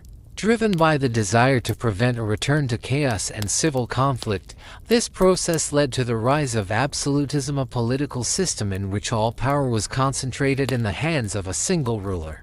The monarch, the highest and most iconic expression of French absolutism, came during the reign of Louis XIV, the legendary Sun King, ruling for an extraordinary span of time from 1643 to 1715. Louis XIV entered history as the very embodiment of absolute monarchy. The Sun King and the idea of absolute power. As a child, Louis XIV lived through the traumatic events of the Fronde, a series of uprisings by the nobility against royal authority. These experiences convinced him that only a strong, centralized monarchy could ensure order and stability. Once he assumed full power, Louis famously declared, "L'État, c'est moi, I am the state." This phrase captured the essence of absolutism, the complete identification of the state with the person of the king. Versailles, the symbol of absolutism, the most powerful symbol of Louis XIV's absolute rule, became the magnificent palace complex of Versailles Palace. Located just outside Paris, originally a modest hunting lodge, it was transformed under Louis into a breathtaking palace surrounded by vast gardens, fountains, pavilions, and grand ceremonial halls. The creation of Versailles involved the greatest artists and architects of the age, including Louis Lavaux, Jules Hardouin-Mansart, painter Charles Lebrun, and landscape designer André Lenitry. Versailles was not merely a royal residence, it became the political and cultural heart of Europe. Louis deliberately moved his court to Versailles to keep the nobility under constant supervision and prevent new revolts. The court was governed by strict etiquette and endless ceremonies, spectacles, and festivities. By immersing the aristocracy in court life, the king deprived them of independent political influence. Versailles soon became a model for royal courts across Europe. As other monarchs sought to imitate the French style of power, propaganda, and control, Louis XIV clearly understood the importance of image and propaganda. Everything from grand portraits and palace interiors to court rituals served a single purpose: reinforcing the authority of the king as an all-powerful ruler whose will was law. The monarchy was presented as sacred, majestic, and unquestionable of economic and cultural flourishing. The reign of Louis XIV was not defined by splendor alone. France experienced a period of significant economic and cultural growth. The king actively supported industry, trade, and infrastructure. His finance minister, Jean-Baptiste Colbert, implemented policies of mercantilism aimed at strengthening the national economy, expanding foreign trade, and developing France's colonial empire. Culture and the arts flourished under royal patronage. Louis XIV supported leading figures of his age, including playwright Molière, composer Jean-Baptiste Lully, and artists such as Nicolas Poussin and Charles Lebrun. Theater, opera, ballet, and music thrived at court. And it was during this era that French classicism fully took shape, a style marked by clarity, harmony, and strict formal rules that would dominate European culture for decades. Wars and contradictions. Louis XIV also focused on strengthening the army and expanding French territory. His reign was marked by numerous wars, including the War of the Spanish Succession, the Dutch War, and the War of Devolution. While these conflicts brought important territorial gains and enhanced France's prestige, they were enormously expensive and placed a heavy burden on the economy. Not all of Louis's decisions were successful. In 1685, he revoked the Edict of Nantes, which had guaranteed rights to the Huguenots This act led to the mass emigration of French Protestants, many of whom were skilled merchants, craftsmen, and intellectuals. Their departure caused serious economic and cultural damage to the country. Legacy of the Sun King. The final years of Louis XIV's reign were overshadowed by costly wars, financial difficulties, and growing social discontent. Yet despite these challenges, the Sun King left behind a monumental legacy. His era is remembered as the Golden Age of French absolutism, a time when royal power reached its peak and French culture and art achieved extraordinary brilliance. The reign of Louis XIV was an age of contrasts and paradoxes. Unprecedented grandeur and luxury on one hand, and war, social tension, and economic strain on the other. Nevertheless, it was during this period that France emerged as a powerful centralized state, the cultural capital of Europe, and the definitive model of absolute monarchy, forever symbolized by Louis XIV, the great Sun King of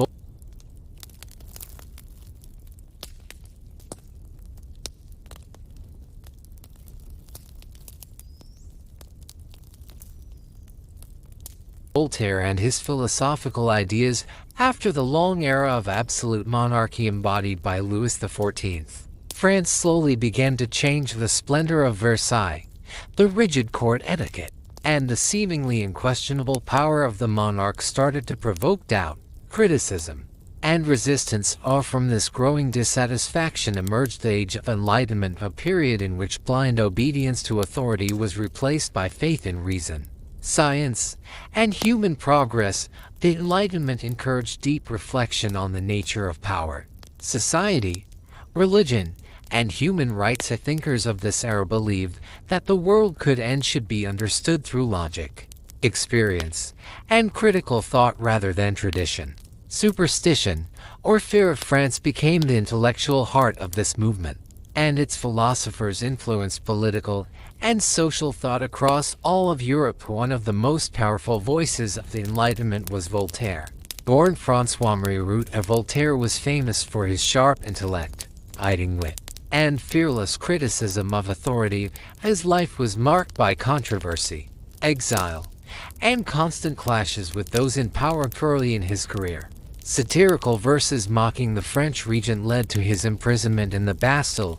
This experience profoundly shaped his worldview, convincing him that unchecked power inevitably leads to injustice and oppression. Later, after a conflict with a powerful nobleman, Voltaire was forced to leave France and live in England. There, he encountered a political and social system that deeply impressed him: constitutional monarchy, a functioning parliament, freedom of expression, and a relatively tolerant religious environment. Compared to French absolutism, England appeared to him as a society where reason and liberty had a real place in public life. These experiences inspired Voltaire to write philosophical letters in 1734. In this work, he openly praised English political freedoms and religious tolerance while fiercely criticizing French censorship, the power of the Catholic Church, and the arbitrariness of royal authority. The book caused a scandal in France, was officially banned,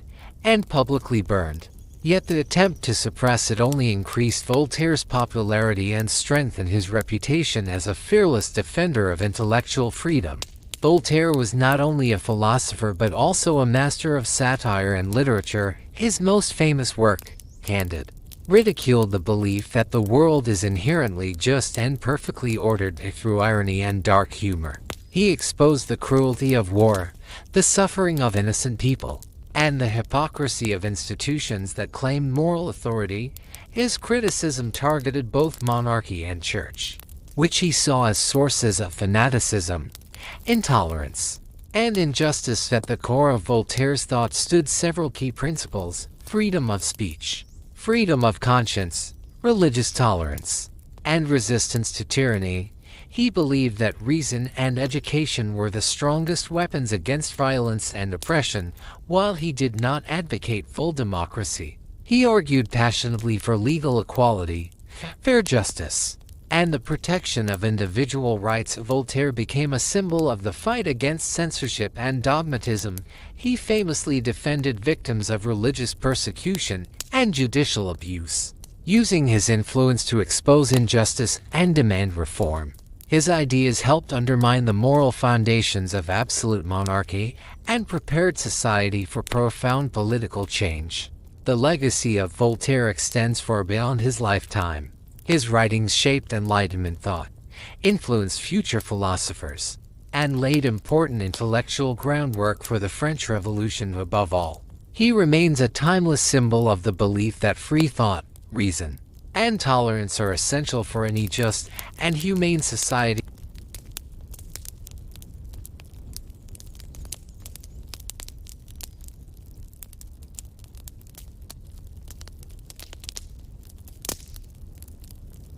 Of Voltaire, Rousseau, and Montesquieu, the philosophy of the Enlightenment alongside Voltaire. The Age of Enlightenment was shaped by two other towering figures whose ideas transformed political thought, education, and modern concepts of freedom, Jean-Jacques Rousseau and Montesquieu together. These thinkers challenged the foundations of absolutism, religious dogma, and inherited privilege, laying the intellectual groundwork for modern democracy.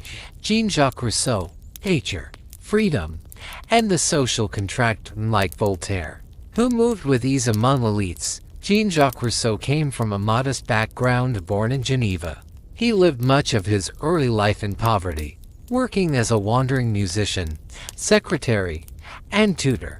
His personal hardships deeply shaped his philosophy and gave his ideas an emotional intensity that set him apart from other Enlightenment thinkers. Rousseau first gained widespread attention with discourse on the sciences and arts, in which he argued that civilization and intellectual progress had not improved humanity but instead corrupted it. According to Rousseau, humans were naturally good, free, and compassionate in their original state, but the development of private property and social inequality distorted human nature and created injustice. This idea reached its most powerful expression in his seminal work The Social Contract 1762. In it, Rousseau introduced a radical principle: legitimate political authority arises only from the collective will of the people. Sovereignty, he argued, belongs not to kings or elites, but to society as a whole. Laws are just only when they express the general will of the citizens.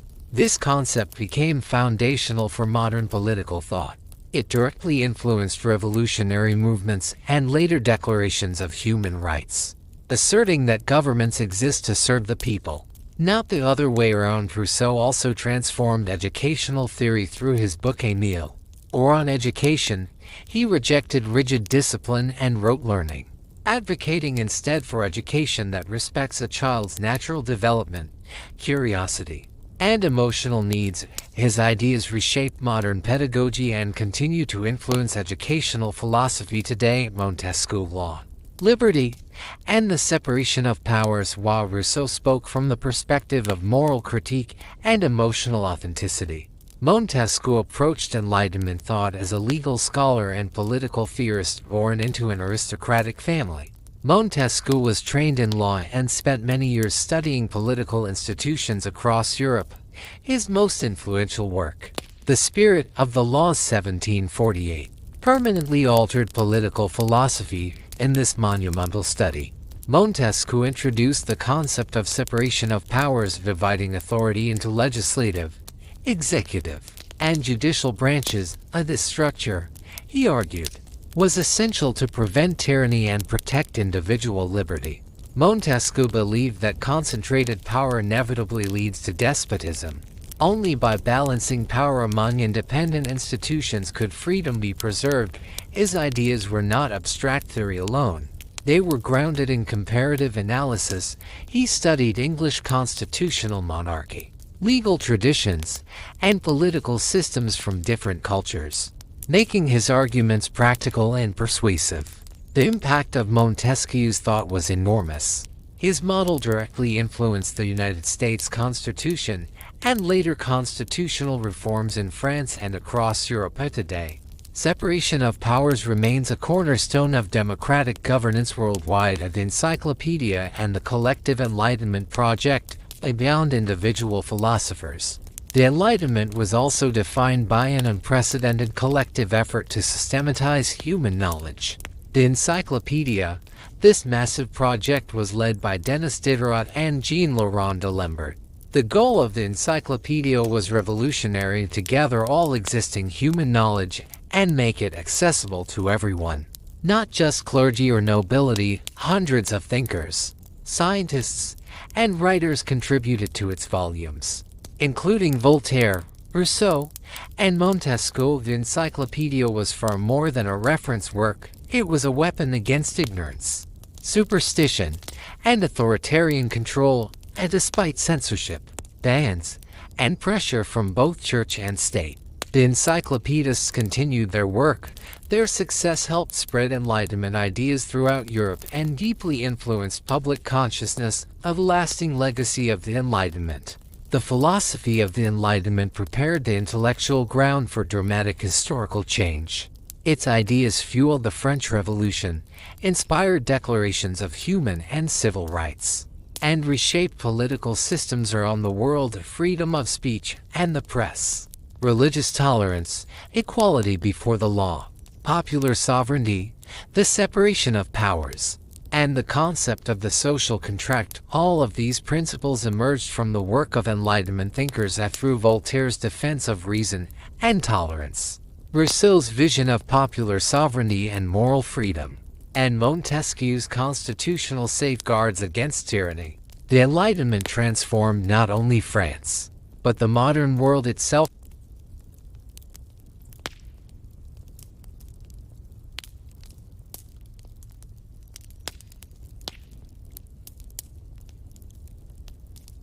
Causes of the revolutionary crisis, inequality and economic collapse after the Age of Enlightenment, when ideas of freedom, equality, and justice spread across France and captured the imagination of broad segments of society. The country moved steadily toward a revolutionary crisis against the backdrop of intellectual awakening. Deep and long-standing problems became impossible to ignore. These tensions had been accumulating for decades, gradually creating the conditions for radical social change. At the heart of this crisis were two fundamental causes: profound social inequality and severe economic distress. A society divided by privilege. By the late 18th century, France remained a rigidly stratified society, divided into three legally defined estates. The first estate consisted of the clergy, the second estate of the nobility, and the third estate encompassed everyone else: the bourgeoisie, urban workers, artisans, and the vast majority of peasants. Although the clergy and nobility together made up less than 5% of the population, they owned a disproportionate share of land and wealth. More importantly, they enjoyed extensive privileges that exempted them from most taxes and obligations. This imbalance between rights and responsibilities became one of the most powerful sources of resentment within the Third Estate. The peasantry, which accounted for over 80% of the population, bore the heaviest burden. Peasants were required to pay royal taxes, feudal dues to landlords, and the church tithe, while also performing unpaid labor obligations that dated back to the Middle Ages. These obligations were increasingly viewed as outdated and unjust, especially in an era shaped by Enlightenment ideas of equality and natural rights. The bourgeoisie, merchants, bankers, professionals, and educated urban elites faced a different but equally frustrating form of inequality economically. They played a crucial role in France's prosperity, yet politically they were largely excluded from power despite their wealth, education, and influence. They remained subordinate to a hereditary aristocracy that was often less competent and less educated. This contradiction deeply angered the bourgeoisie, who believed their social importance should grant them political representation and equal legal status. By the late 18th century, France had effectively split into two worlds. One was a world of palaces, court ceremonies, and aristocratic luxury. where wealth and privilege seemed limitless. The other was a world of hardship, insecurity, and relentless labor, where peasants and urban poor struggled daily with hunger and injustice. This growing social divide created constant tension and made revolutionary upheaval increasingly likely. Economic breakdown and financial crisis. Social inequality alone did not cause the revolution. Equally decisive were the economic problems that reached catastrophic levels in the decades leading up to 1789. France faced a deep financial crisis driven by massive state expenditures. Enormous sums were spent maintaining the lavish royal court and funding a series of costly wars.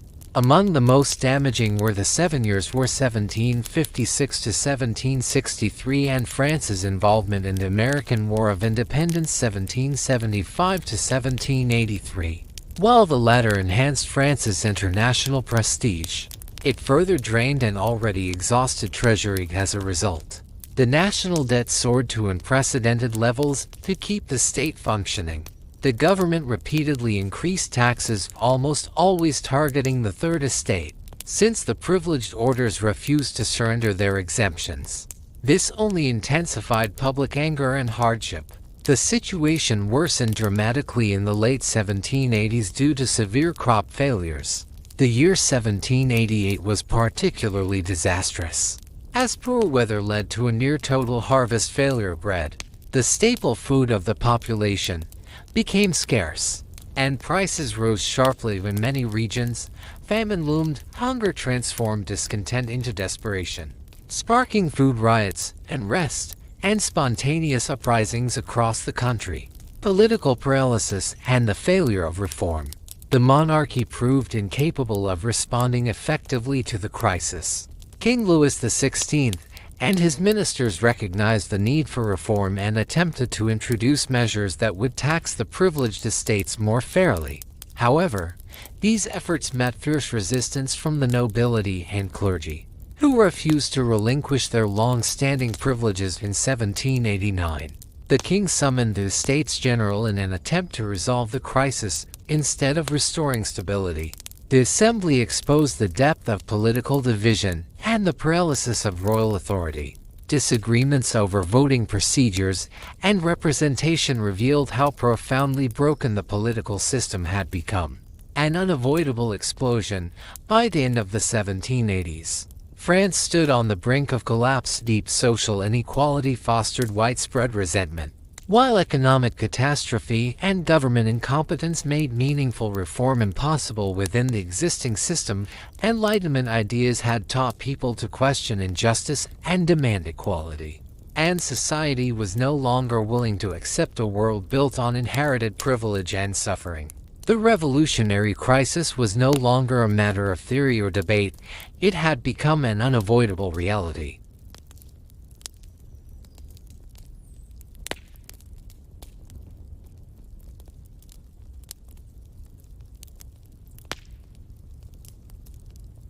The storming of the Bastille after France reached the brink of a profound social and economic collapse. Events began to unfold with breathtaking speed. The tension that had been building for decades finally exploded in the summer of 1789. The moment traditionally considered the true beginning of the French Revolution was the storming of the Bastille, which took place on July 14, 1789. The Bastille was a medieval fortress located in the very heart of Paris. For centuries, it had served as a state prison and had become a powerful symbol of royal arbitrariness and tyranny, although by the late 18th century it held only a handful of prisoners. In the public imagination, the Bastille represented everything hated about absolute monarchy, secret arrests, unchecked power, and injustice carried out in the name of the king. The assault on the Bastille was therefore far more than a military action. It was a symbolic act of rebellion against despotism and a dramatic declaration that the old order was collapsing on that July day. Armed Parisians, many of them ordinary craftsmen, workers, and shopkeepers, had confronted the fortress in search of gunpowder and weapons after hours of violent fighting and bloodshed. The Bastille fell into the hands of the crowd. This victory sent shockwaves throughout France and across Europe. It demonstrated, for the first time, that royal authority was no longer absolute, and that the people were prepared to take their fate into their own hands. The fall of the Bastille instantly became a revolutionary myth and a rallying symbol of popular sovereignty. The months and years that followed were marked by radical transformation. Royal power rapidly lost its legitimacy and control. King Louis XVI, unable to contain the revolutionary momentum, was forced to accept the decisions of the National Constituent Assembly. Established by the revolutionaries, his authority steadily eroded, and after his failed attempt to flee the country in 1791, public trust in the monarch was irreparably destroyed and placed under house arrest. The king was stripped of nearly all remaining power. Meanwhile, the revolution grew increasingly radical. In 1792, the First French Republic was proclaimed, and the monarchy was officially abolished. Louis XVI was accused of treason against the nation and put on trial in one of the most dramatic episodes of the revolution. A trial that symbolized the final and irreversible break with France's monarchical past. On January 21, 1793, the former king was executed by guillotine in front of a massive crowd on the Place de la Révolution, today known as the Place de la Concorde. The execution was witnessed with a mixture of tension, silence, and revolutionary fervor. The death of the king was not merely a punishment of one man. It was a symbolic execution of the old regime itself. With the fall of the Bastille and the execution of the monarch, France crossed a point of no return. The age of absolute monarchy came to an end, and a new, uncertain, and revolutionary era began, one that would reshape not only France, but the political future of the entire modern world.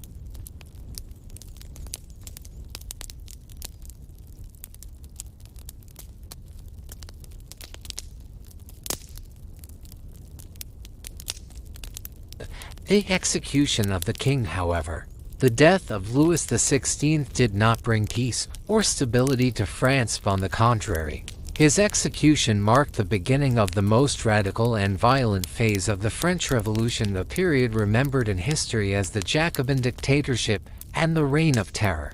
With the monarchy abolished and the king eliminated, power fell into the hands of revolutionary factions that believed the republic could survive only through uncompromising force, fear of foreign invasion, internal rebellion, and counter-revolutionary conspiracies gripped the nation.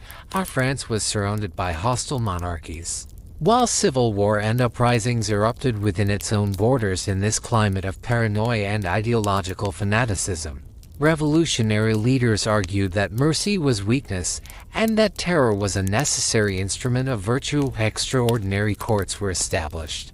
Political opponents were labeled enemies of the people, and accusations often replaced evidence. A guillotine, once seen as a symbol of justice and equality, became an everyday presence in public squares.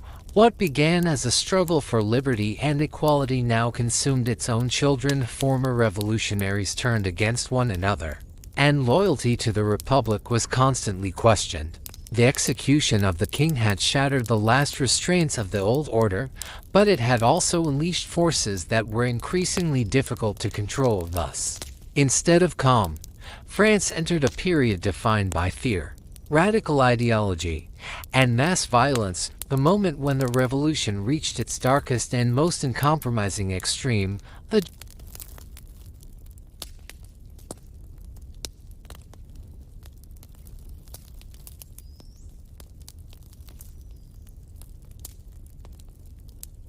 Jacobin dictatorship. At the height of the French Revolution, power fell into the hands of the Jacobins, members of the most radical and influential political organization of the era, the Jacobin Club.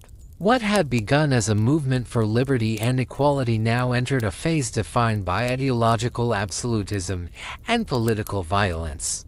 The Jacobins believed that the revolution could survive only through uncompromising unity, rapid reform, and the complete destruction of all real or imagined enemies. Robespierre and revolutionary virtue. The central figure of this period was Maximilien Robespierre, a lawyer by training, a gifted speaker, and a man driven by a rigid moral vision, Robespierre believed deeply in the Enlightenment ideals of virtue, equality, and popular sovereignty in his mind. The Republic could not be built merely through laws and institutions.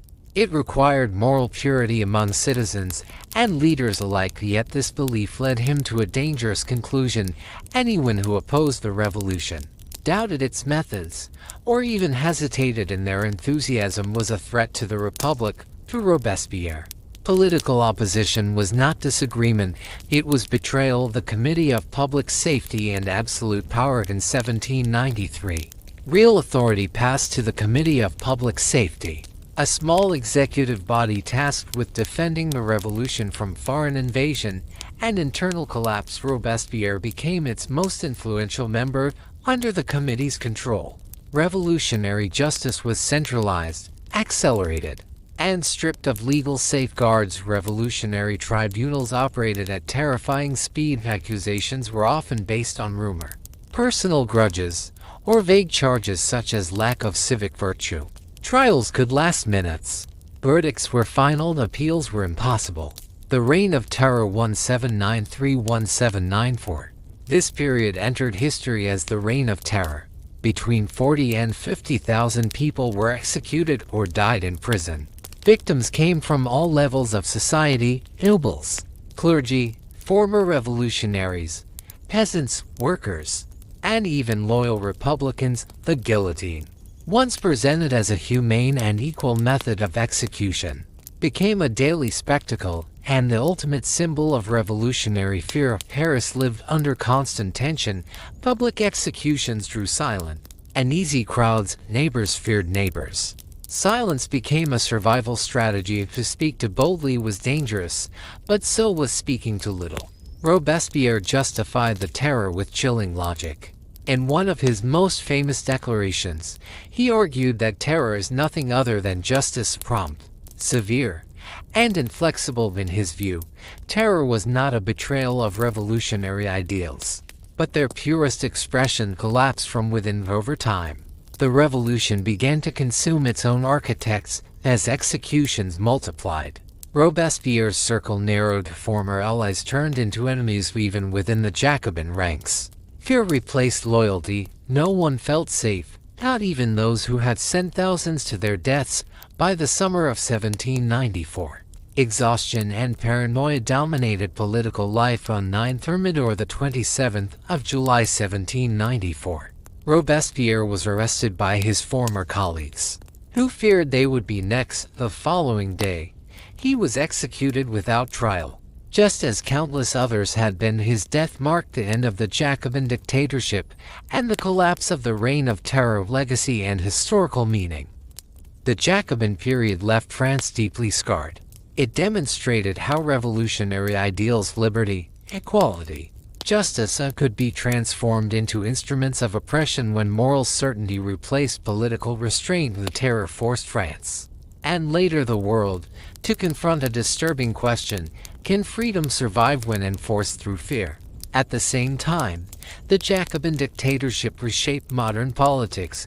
It introduced mass political participation, total war, state surveillance, and ideological governance elements that would reappear in later revolutions across the globe. The fall of Robespierre did not end the revolution, but it ended the illusion that virtue alone could justify unlimited power. The Jacobin dictatorship remains one of history's most powerful warnings about the fragile line between idealism and tyranny.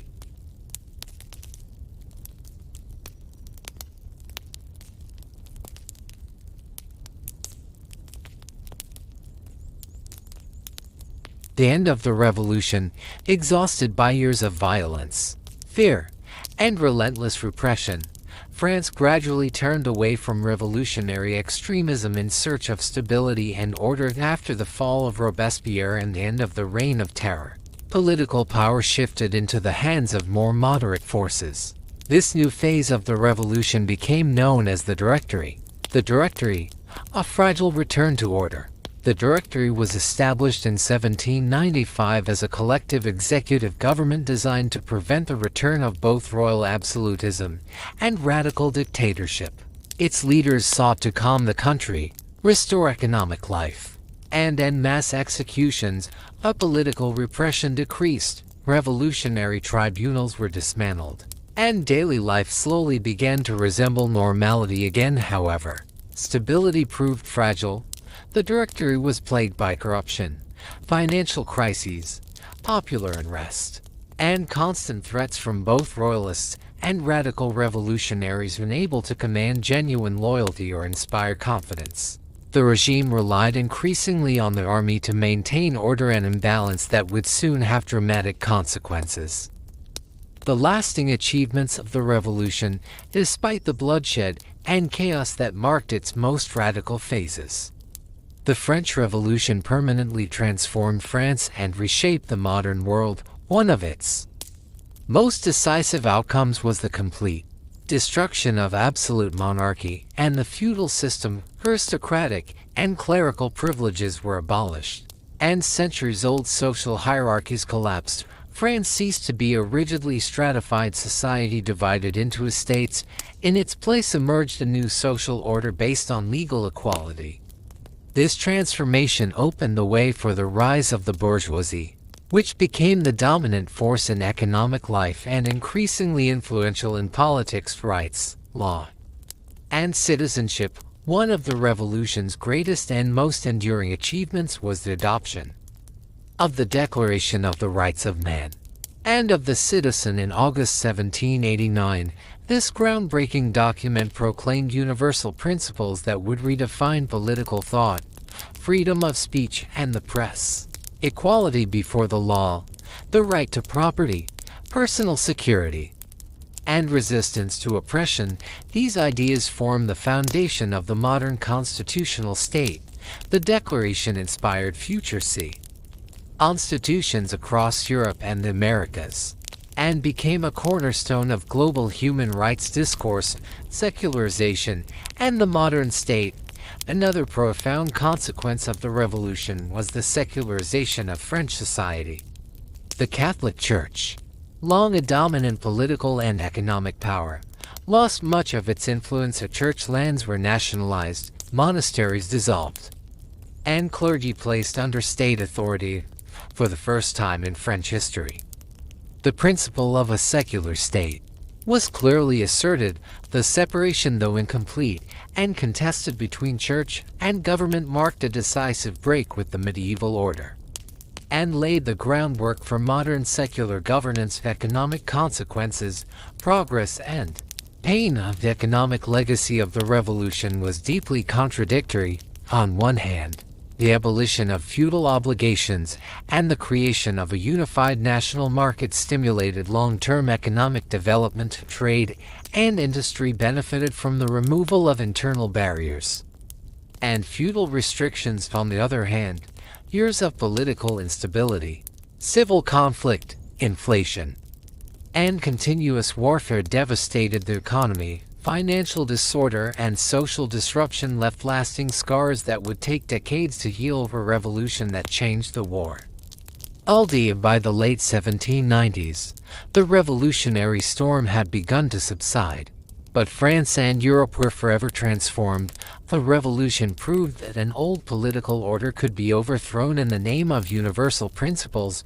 It spread powerful ideas of citizenship, national sovereignty, and political rights far beyond France's borders, yet it also revealed the dangers of unchecked radicalism and ideological absolutism. The French Revolution ended not with peace or consensus, but with a fragile compromise, one that would soon give way to a new era under Napoleon Bonaparte. A revolution began as a cry for liberty and equality. It ended as a lesson written in both hope and blood, one that continues to shape modern political thought to this day.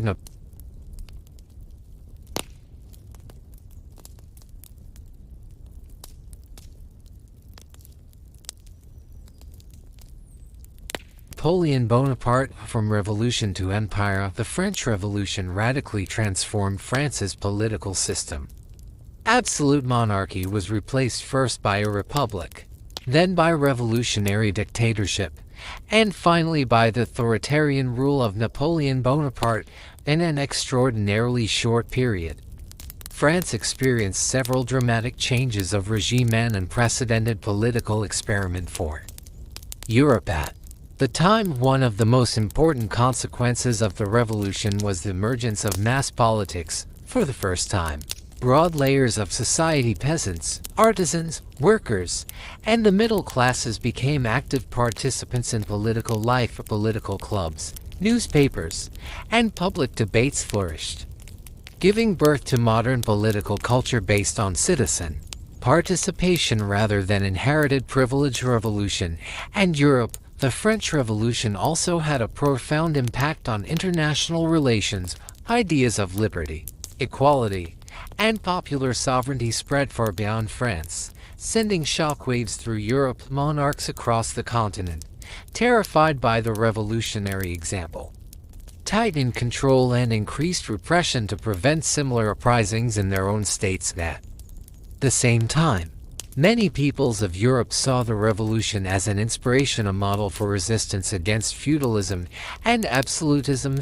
Out of this revolutionary turmoil emerged the Napoleonic Wars, which engulfed nearly all of Europe and even extended beyond it. And Napoleon, rising to power in post-revolutionary France, sought to spread revolutionary principles but also his own authority across the continent, although his empire ultimately collapsed. The Napoleonic Wars destroyed much of the old feudal order and laid the foundations for modern nation-states. The revolution also gave powerful momentum to European nationalism.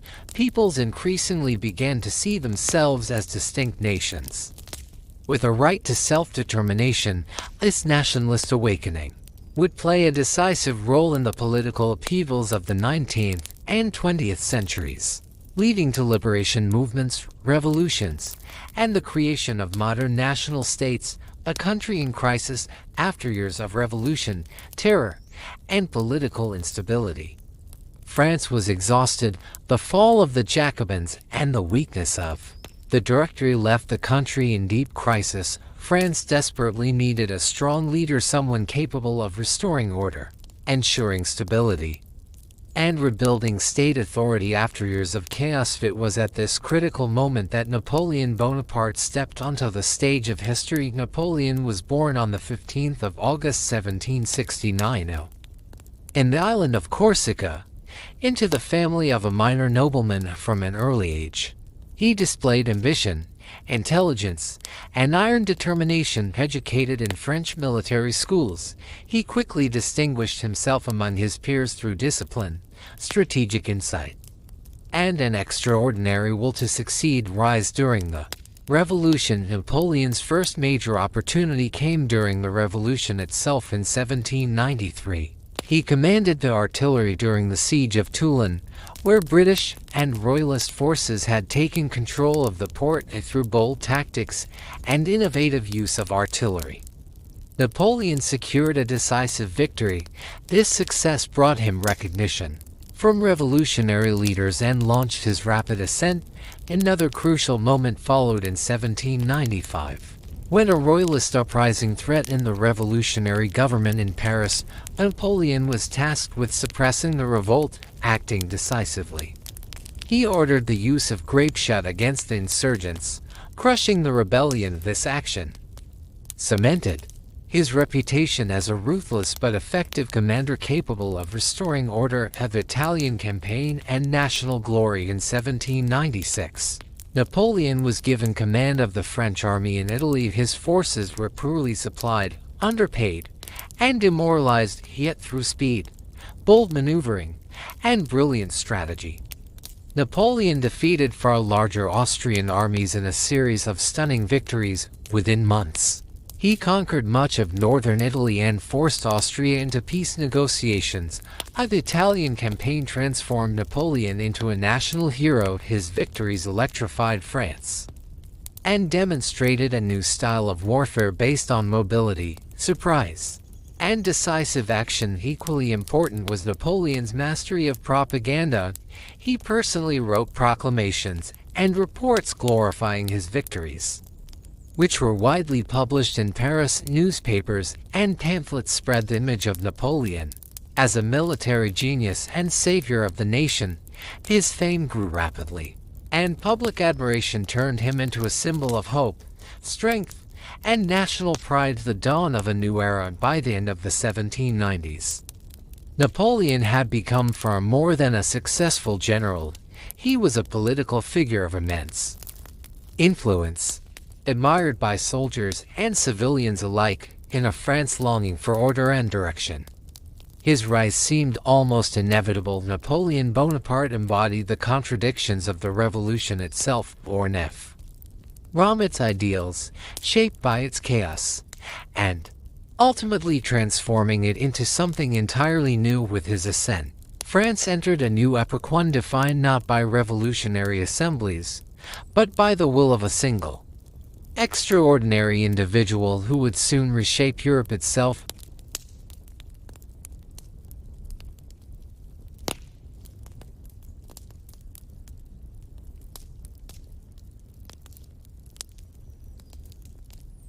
Napoleon's Egyptian campaign 17981. 801. After his triumphant return to France and the glory of the Italian campaign, Napoleon Bonaparte launched a new and highly ambitious enterprise, the Egyptian campaign of 1798.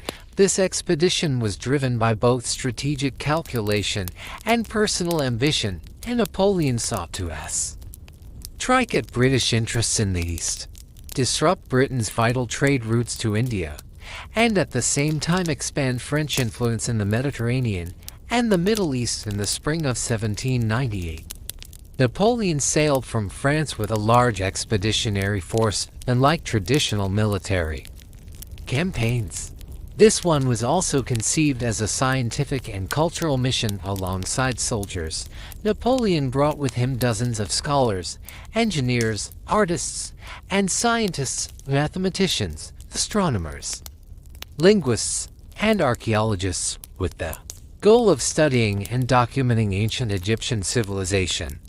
Military success on land. After landing in Egypt, Napoleon quickly achieved several impressive victories. The most famous of these was the Battle of the Pyramids, fought in July 1798 against the Mamluk armies, using disciplined infantry formations and innovative tactics.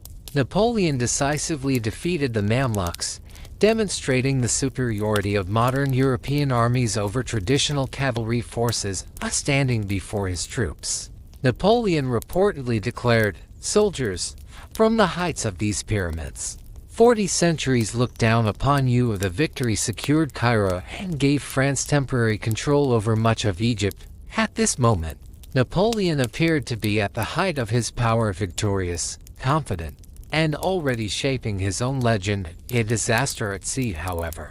Success on land was soon overshadowed by catastrophe at sea. In August 1798, the British fleet under the command of Horatio Nelson launched a surprise attack on the French navy anchored in Aboukir Bay. In the Battle of the Nile, Nelson destroyed or captured nearly the entire French fleet. This naval disaster had dramatic consequences. Cut off from France, Napoleon and his army found themselves isolated in Egypt, unable to receive reinforcements or supplies. The British now controlled the Mediterranean, turning Napoleon's bold expedition into a strategic trap. Beyond warfare, science, and discovery. Despite military setbacks, the Egyptian campaign left an extraordinary cultural and scientific legacy. The scholars accompanying Napoleon carried out groundbreaking research, documenting ancient monuments, temples, and inscriptions. Their work culminated in the monumental Description de l'Egypte, which introduced Europe to the richness of ancient Egyptian civilization. One of the most significant discoveries of the campaign was the Rosetta Stone, found in 1799. This artifact later became the key to deciphering Egyptian hieroglyphs, revolutionizing the study of ancient history and giving birth to modern Egyptology. A turning point in Napoleon's career. Although Napoleon won several more battles in the region, including victories against Ottoman forces. The campaign ultimately failed to achieve its strategic goals, facing growing difficulties. Napoleon made the controversial decision to secretly abandon his army and return to France in 1799, leaving his troops behind under the command of General Kleber. Despite its military failure, the Egyptian campaign played a crucial role in Napoleon's rise to power. It enhanced his reputation as a visionary leader, a conqueror inspired by antiquity, and a man of destiny.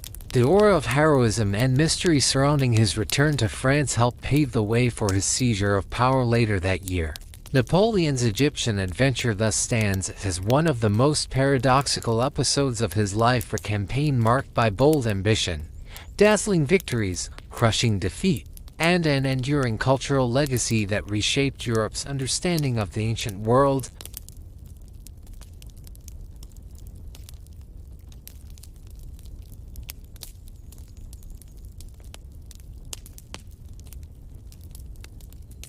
The coup of 18 Brumaire 1799. Despite the growing difficulties of the Egyptian expedition, Napoleon Bonaparte secretly returned to France in October 1799. He found the country in a state of deep political and economic crisis. The Directory, which had governed France since 1795, had lost almost all public trust. Inflation, corruption, military exhaustion, and constant political infighting had left the regime weak and discredited. Many French citizens longed not for more revolution, but for order, stability, and strong leadership.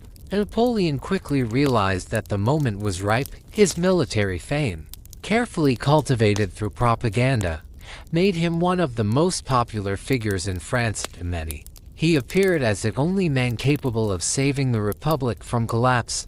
The political plot. A group of influential politicians, including Emmanuel Macron, began plotting the overthrow of the Directory and saw Napoleon as the ideal instrument for their plan. The conspiracy was framed not as a coup, but as a necessary constitutional reform designed to protect the Republic from alleged Jacobin threats. On the 9th of November 1799, 18 Brumaire in the revolutionary calendar, troops loyal to Napoleon were deployed around Paris under the pretext of ensuring security. The legislative councils, the Council of 500 and the Council of Elders, were transferred to the Palace of St. Cloud. Outside the city, collapse of the Directory. The operation quickly turned tense when Napoleon personally entered the Council of 500. He was met with fierce opposition and accusations of treason. Deputies shouted insults and demanded his arrest. For a brief moment, the coup nearly collapsed. The situation was saved by Napoleon's brother, Lucien Bonaparte, who was president of the council, claiming that extremists were threatening the general's life. He called in the troops. Soldiers forcibly dispersed the deputies, effectively ending parliamentary resistance. By the end of the day, the Directory was abolished. Birth of the consulate power was formally transferred to a new executive body, the consulate, composed of 3 consuls. In reality, authority was unequally distributed. Napoleon became first consul, while the other 2 consuls held largely symbolic roles. This marked a decisive turning point in French history. Although the Republic still existed in name, real power was now concentrated in the hands of one man. Napoleon quickly moved to consolidate his authority, reform the state, stabilize the economy, and reorganize the military. Historical significance of the coup of 18 Brumaire effectively ended the French Revolution, the revolutionary decade of instability, violence, and radical experimentation gave way to a new era of authoritarian order. Napoleon presented himself not as a tyrant, but as a savior of revolutionary ideals, preserving equality before the law and merit-based advancement, while eliminating political chaos. In reality, 18 Brumaire opened the path to Napoleon's personal rule, first as first consul, and eventually as emperor. It was the moment when the revolution's promise of popular sovereignty quietly gave way to the power of a single extraordinary individual, the man who would soon reshape France and all of Europe.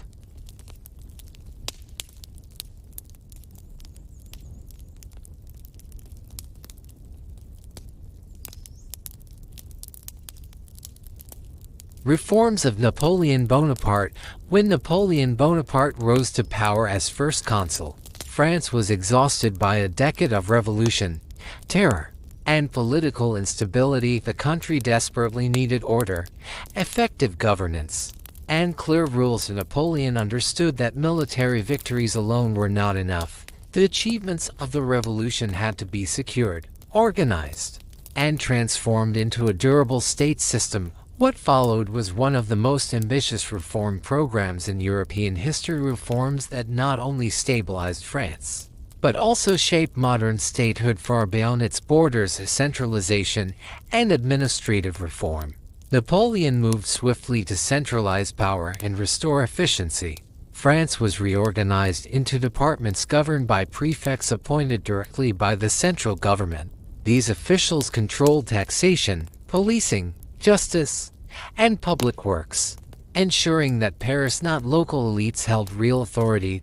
This system replaced the chaos of revolutionary self-rule with a highly disciplined administrative machine, one that became a model for modern bureaucratic states. Loyalty to the state replaced loyalty to aristocratic lineage, and competence mattered more than noble birth. Judicial reform and the Napoleonic Code. Napoleon's most enduring legacy was the Civil Code of 1804, later known as the Napoleonic Code. For the first time, France possessed a single, unified legal system, replacing centuries of contradictory regional laws and feudal customs. The code was founded on revolutionary principles: equality before the law, protection of private property, freedom of contract, secular authority over civil life. Feudal privileges were abolished once and for all. Every citizen, regardless of birth, was subject to the same laws and enjoyed the same legal rights. Property became inviolable, contracts enforceable, and legal processes transparent.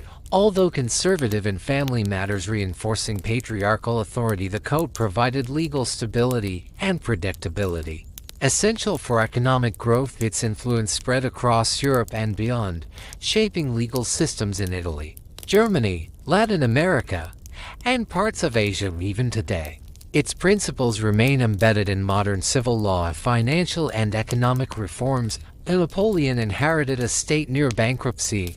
To restore confidence, he reformed public finance, stabilized taxation, and founded the Bank of France in 1800. This institution regulated currency, controlled inflation, and provided reliable credit to the government. Trade and industry were encouraged through infrastructure projects, standardized weights and measures, and state-backed manufacturing. While war would later strain the economy, Napoleon's reforms created the foundations of modern economic governance. Reconciliation with the Church. The Concordat of 1801. One of Napoleon's most pragmatic moves was the Concordat with the Catholic Church. After years of revolutionary hostility toward religion, Napoleon sought reconciliation rather than confrontation. The Concordat of 1801 recognized Catholicism as the religion of the majority of French citizens, but not as a state religion. The Church accepted state authority, clergy were paid by the government, and loyalty to France was emphasized over loyalty to Rome. This compromise restored social peace, reintegrated believers into public life, and demonstrated Napoleon's ability to balance ideology with realism. Educational reform. Creating a state elite. Napoleon believed that a strong state required educated servants. He created a national education system designed to train loyal administrators and officers rather than independent thinkers. A network of state-controlled lycées was established, offering disciplined instruction in mathematics, sciences, history, and military training. Admission was increasingly based on merit, not birth. Elite institutions such as the École Polytechnique produced engineers, officers, and civil servants who would sustain the Napoleonic state and later regimes for generations.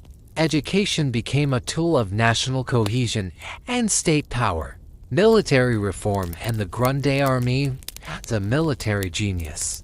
Napoleon transformed the French army into the most effective fighting force of its time. Universal conscription, refined organization, and merit-based promotion created a professional mass army unlike anything Europe had seen. Key innovations included the corps system, allowing independent, flexible units a centralized command with operational autonomy, advanced logistics, and rapid movement, strong emotional bonds between leader and soldiers. Napoleon understood morale as well as strategy. He spoke directly to troops, rewarded bravery, and cultivated loyalty. The result was the Grande Army, capable of defeating larger coalitions and reshaping Europe through relentless campaigns. From consul to emperor, Napoleon's popularity soared as stability returned. In December 1804, in Notre Dame Cathedral, he crowned himself Emperor of the French, deliberately placing the crown on his own head. The act symbolized both continuity with Roman imperial tradition and a clear break from the Republic of power now rested entirely with him. France had moved from revolution to empire in little more than a decade.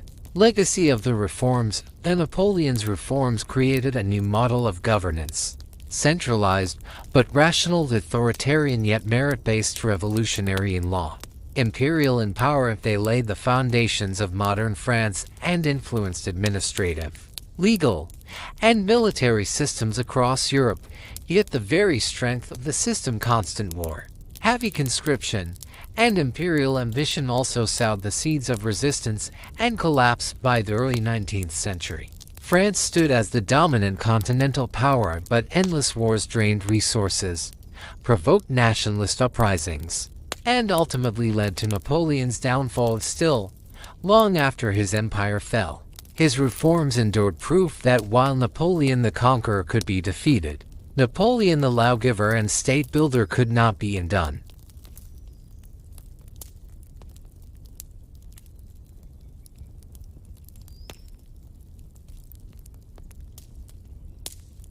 The Wars of Napoleon. The wars fought under Napoleon Bonaparte were among the most dramatic and transformative conflicts in European history. They reshaped borders, destroyed old empires, awakened nationalism, and spread the ideas of the French Revolution across the continent. Yet these same wars also exhausted France and ultimately led to Napoleon's downfall. The invasion of Russia 1812.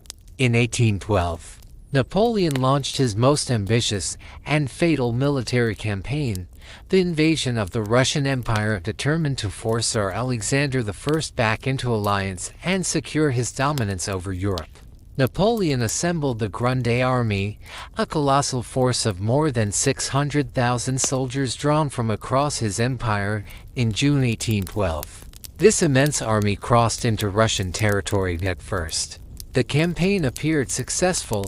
The French advanced deep into Russia, defeating Russian forces at several engagements, including the brutal Battle of Borodino, one of the bloodiest single-day battles of the era. Yet despite tactical success, Napoleon failed to deliver a decisive blow.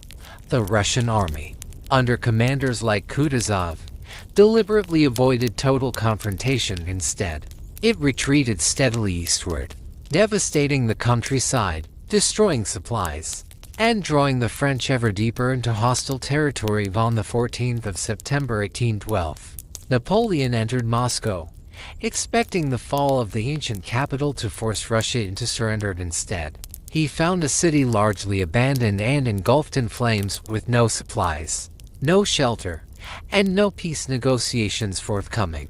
Napoleon waited in vain. Tsar Alexander I refused all contact. Catastrophic retreat. With winter approaching and no political solution in sight, Napoleon ordered a retreat. What followed was one of the greatest military disasters in history.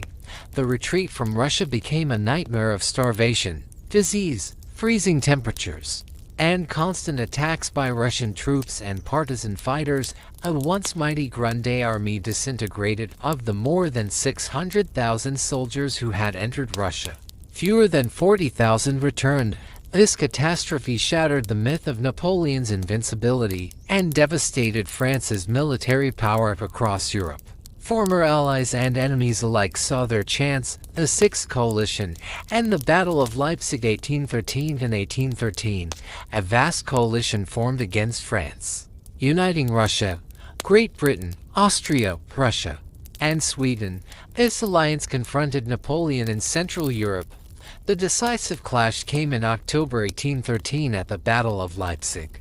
Known as the Battle of the Nations, it was the largest battle ever fought in Europe up to that time. Napoleon was defeated by overwhelming enemy numbers and forced to retreat westward toward France. The defeat marked the collapse of his empire beyond France's borders. Fall of Paris and First Abdication 1814. In the spring of 1814, coalition armies invaded France itself. Paris fell, and Napoleon, abandoned by many of his former supporters, was forced to abdicate the throne. He was exiled to the small Mediterranean island of Elba, seemingly ending his extraordinary career of the 100 Days and Waterloo 1815. Yet Napoleon's story was not over. In March 1815, he escaped from Elba and returned to France. Soldiers sent to arrest him instead joined his cause. Within days, Napoleon reclaimed power in what became known as the 100 Days. European powers responded immediately. On the 18th of June 1815, Napoleon faced British and Prussian forces at the Battle of Waterloo. After a long and devastating struggle, his army was decisively defeated. Waterloo ended Napoleon's reign forever. Final exile and death. After his defeat, Napoleon surrendered to the British. This time, there would be no return. He was sent into exile on the remote island of St. Helena in the South Atlantic. There, isolated and closely guarded, Napoleon spent the final years of his life reflecting on his career and shaping his legacy through memoirs and conversations. He died on the 5th of May 1821. Legacy of the Napoleonic Wars. Despite his defeat, Napoleon's impact on history was immense and lasting. His Napoleonic Code reshaped legal systems across Europe and beyond. His administrative and educational reforms laid the foundations of the modern state. His armies destroyed feudal structures and weakened absolute monarchies. His wars awakened national consciousness, inspiring future independence movements. At the same time, the immense human cost of the wars, millions dead across Europe, served as a warning about the dangers of unchecked ambition and permanent warfare. Napoleon remains one of history's most complex figures. A revolutionary general turned emperor, a brilliant reformer and relentless conqueror. A man who reshaped Europe and was ultimately consumed by his own greatness. His legend continues to inspire historians, writers, artists, and thinkers, ensuring that the story of Napoleon Bonaparte remains one of the most compelling narratives in world history.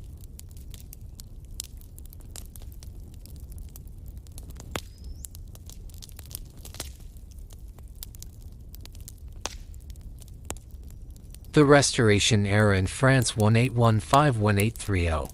After the final defeat of Napoleon Bonaparte in 1815, Europe sought to restore stability after more than 2 decades of revolution and war. This goal was formalized at the Congress of Vienna, where the victorious powers aimed to re-establish traditional monarchies and contain revolutionary ideas in France. This led to the return of the Bourbon dynasty and the beginning of a new period known as the Restoration. The reign of Louis XVIII (1814–1824). The French throne was restored to Louis XVIII, the younger brother of the executed Louis XVI. His reign marked an attempt to balance the old monarchical order with the irreversible changes brought by the Revolution and Napoleon. Although the monarchy was restored, France could no longer return fully to the ancient regime. Louis XVIII understood this reality and ruled as a constitutional monarch. He accepted the Charter of 1814, which guaranteed equality before the law, protection of private property including lands acquired during the Revolution, freedom of religion, a bicameral parliament. At the same time, the Restoration reinstated noble titles, strengthened the position of the Catholic Church, and restored aristocratic influence at court. Many émigré nobles returned from exile, reclaiming social prestige though not their confiscated lands. Louis XVIII ruled cautiously and pragmatically. His reign was relatively stable, but French society remained deeply divided between ultra-royalists, who wanted a full return to pre-revolutionary absolutism, liberals, who defended constitutional rights and revolutionary gains. The reign of Charles X (1824–1830) and 1824. Louis XVIII was succeeded by his younger brother, Charles X, whose reign would prove far more turbulent. Unlike his predecessor, Charles X was deeply conservative and openly hostile to the legacy of the revolution. He pursued policies aimed at restoring traditional monarchy, compensation for nobles who had lost property during the revolution, increased influence of the Catholic Church in education and public life, stricter censorship of the press, repression of political opposition. These measures alienated large segments of society, especially the bourgeoisie, intellectuals, journalists, and urban workers who had grown accustomed to civil liberties and political participation. A growing tension, and the July Revolution 1830. By the late 1820s, political tension had reached a breaking point in July 1830. Charles X attempted to dissolve the Chamber of Deputies, restrict freedom of the press, alter the electoral system to favor royalists. These actions triggered a popular uprising in Paris. Known as the July Revolution or the Three Glorious Days, barricades filled the streets. Workers and students clashed with royal troops, and the monarchy rapidly lost control of the capital within days. Charles X was forced to abdicate and flee into exile. The end of the Restoration *. The July Revolution marked the collapse of the Bourbon Restoration. It demonstrated that France would no longer accept absolute monarchy or the rollback of revolutionary gains. Power passed to a new constitutional monarch, Louis Philippe, inaugurating the July Monarchy, a regime that claimed to rule in the name of the people rather than by divine right. Historical significance. The Restoration era revealed a fundamental truth of post-revolutionary France. The old order could not be fully restored. Revolutionary ideas of liberty, equality, and constitutional governance had permanently reshaped society. Although the Bourbons returned to the throne, they ruled a transformed nation, one that would continue to struggle between monarchy and popular sovereignty throughout the 19th century. The Restoration thus stands as a transitional era, caught between the world of kings and the modern age of citizens, revolutions, and constitutional politics.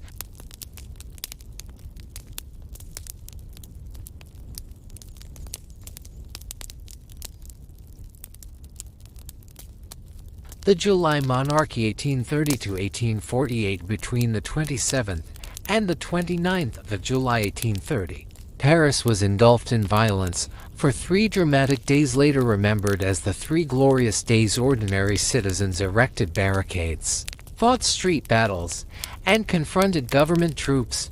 The uprising ended with the overthrow of Charles X, who was forced to abdicate and flee the country. Yet the July Revolution did not result in the proclamation of a republic. Instead, power passed to Louis Philippe I, a member of the Younger Orleans branch of the Bourbon dynasty. His accession marked the beginning of a new political experiment in France, the July Monarchy, a king of the French, not of France. Louis Philippe was proclaimed king of the French, not king of France.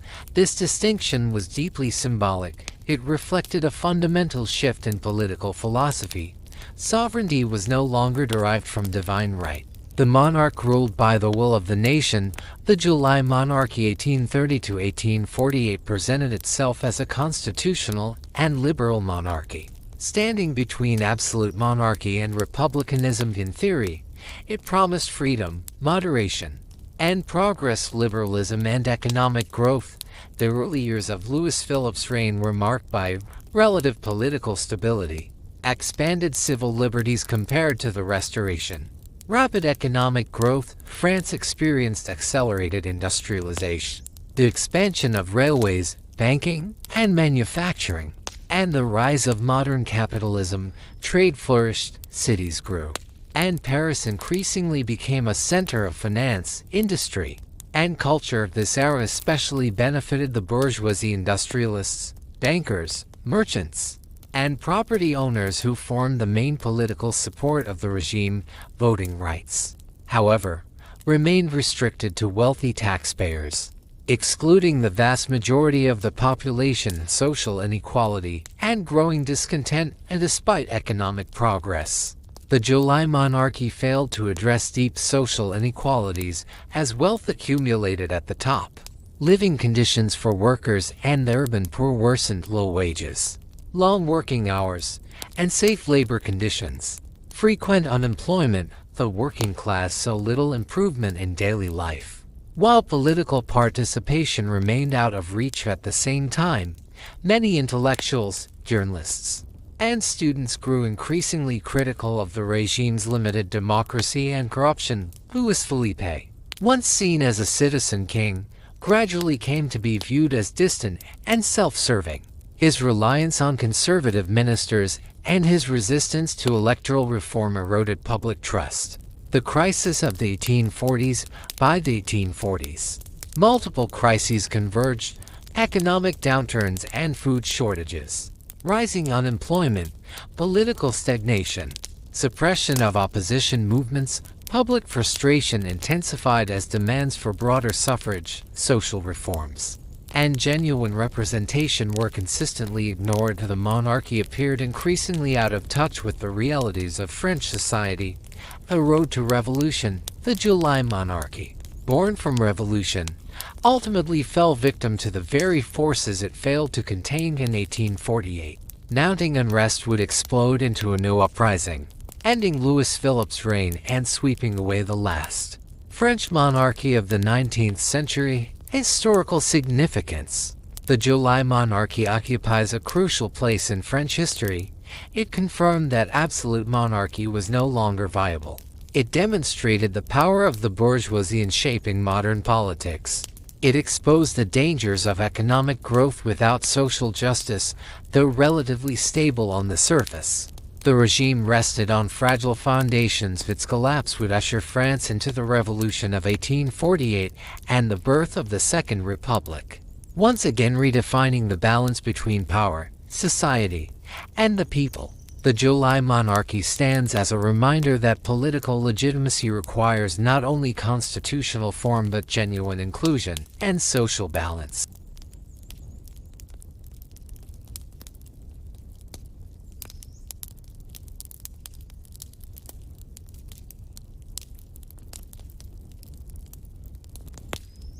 The February Revolution of 1848. In February 1848, France was once again swept into revolution, this time one that would finally overthrow the monarchy. What began as protests against restrictions on political freedoms and the exclusion of most citizens from political life quickly escalated into a nationwide uprising. Faced with mounting unrest and the collapse of his authority, Louis Philippe abdicated the throne and fled to Great Britain. With his departure, the July Monarchy came to an end, and the Second French Republic was proclaimed. The Second Republic 1848 to 1852. The period of the Second Republic marked a decisive turning point in French political history. For the first time in decades and for the first time on such a scale, France introduced universal male suffrage, granting millions of men the right to vote regardless of property or wealth. This dramatically expanded political participation and transformed the relationship between the state and society. The new Republican government also sought to address pressing social issues, particularly unemployment and urban poverty. One of its most ambitious initiatives was the creation of national workshops, state-funded employment programs intended to provide work for the jobless and ease social tensions among the working class. Social conflict and the June Days. Despite their idealistic goals, the national workshops quickly proved unsustainable. They placed enormous strain on public finances and failed to meet expectations. When the government decided to close them in June 1848, Paris erupted in violence. The June Days uprising became one of the bloodiest episodes of the 19th century in France. Workers took to the streets, erecting barricades and demanding social justice. The rebellion was brutally suppressed by the army after days of fierce fighting, leaving thousands dead, wounded, or imprisoned. This confrontation exposed a deep divide within French society.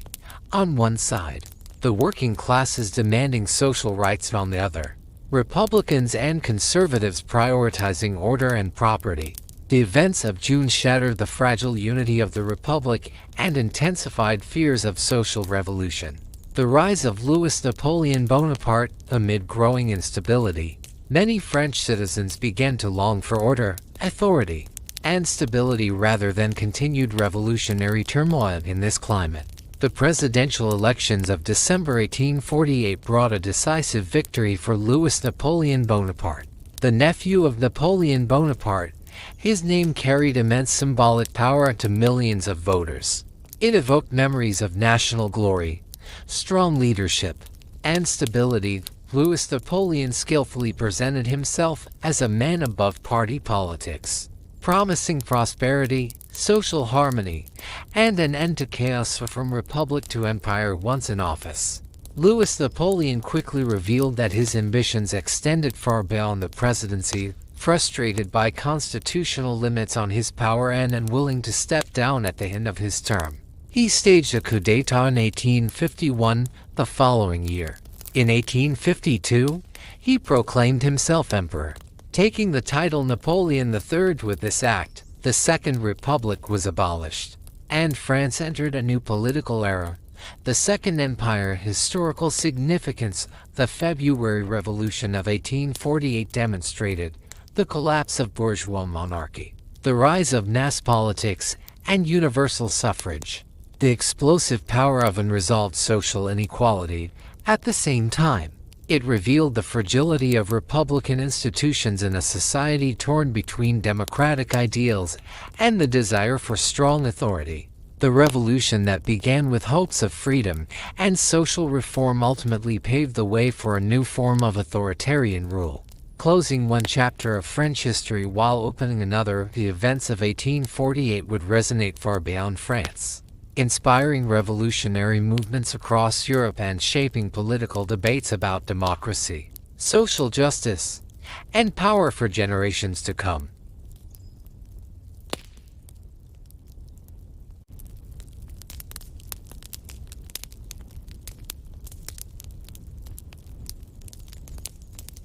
The reconstruction of Paris under the Second Empire. After Louis Napoleon Bonaparte proclaimed himself emperor in 1852 as Napoleon III, France entered a new chapter known as the Second Empire. His reign was complex and often controversial, but it left an indelible mark on French history, above all through the radical transformation of Paris, a project that permanently reshaped the capital's appearance and function.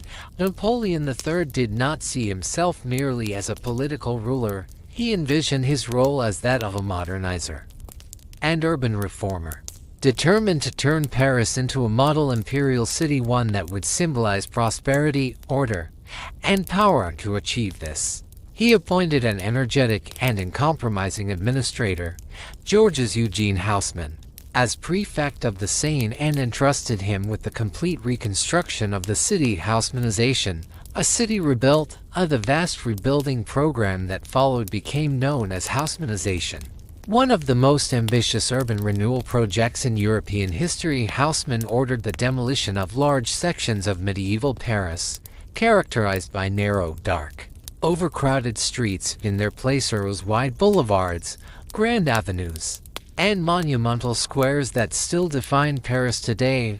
Iconic spaces such as the Champs-Élysées, the Great Boulevards, and elegant urban vistas were redesigned or expanded to create a sense of openness, symmetry, and grandeur. Paris was no longer a tangled medieval city. It became a modern capital, carefully planned and visually unified. Equally important was the creation of new green spaces. Vast parks such as the Bois de Boulogne and Parc Monceau offered Parisians access to nature, fresh air, and leisure. These parks reflected Napoleon III's belief that a healthy city required not only stone and streets, but also greenery and public spaces for relaxation, hygiene, control, and modern infrastructure. Beyond aesthetics, the reconstruction served practical and political purposes. Paris had long suffered from poor sanitation, overcrowding, and frequent epidemics. Haussmann oversaw the construction of modern sewer systems, clean water supplies, gas lighting, and improved waste removal, dramatically raising living standards and reducing the spread of disease. The new urban layout also had a strategic dimension. The wide boulevards made it far easier for troops to move quickly through the city and far harder to erect barricades, which had played a crucial role in earlier revolutions in this sense. The rebuilt Paris was not only healthier and more beautiful, it was also easier to control. Paris as the capital of modern Europe. At the same time, Napoleon III promoted rapid economic modernization throughout France. Railways expanded across the country. Industry and banking flourished, and Paris became the heart of a growing capitalist economy. Under the Second Empire, the city emerged as a cultural and financial center of Europe, attracting artists, writers, engineers, investors, and aristocrats from across the continent. The rebuilt Paris impressed visitors with its scale, elegance, and modernity. It stood as a visible declaration that France had entered a new industrial age, and that the Second Empire was a force to be reckoned with on the European stage. Contradictions of the Second Empire. Yet the successes of Napoleon III's reign were accompanied by serious tensions. While the city's transformation symbolized progress, it also displaced thousands of working-class residents, pushing them to the outskirts of Paris. Economic growth went hand in hand with social inequality, and political freedoms remained limited under an authoritarian regime. Moreover, the achievements of the Second Empire at home would eventually be overshadowed by failures in foreign policy, which would undermine Napoleon III's authority and bring his reign to an abrupt and a lasting legacy. And despite its contradictions, the reconstruction of Paris remains one of the most enduring legacies of the 19th century. The boulevards, parks, and urban order created under Napoleon III and Haussmann continue to define the city today. Modern Paris, with its wide avenues, elegant facades, and balance of monumentality and livability, is, in large measure, a product of the Second Empire's grand vision.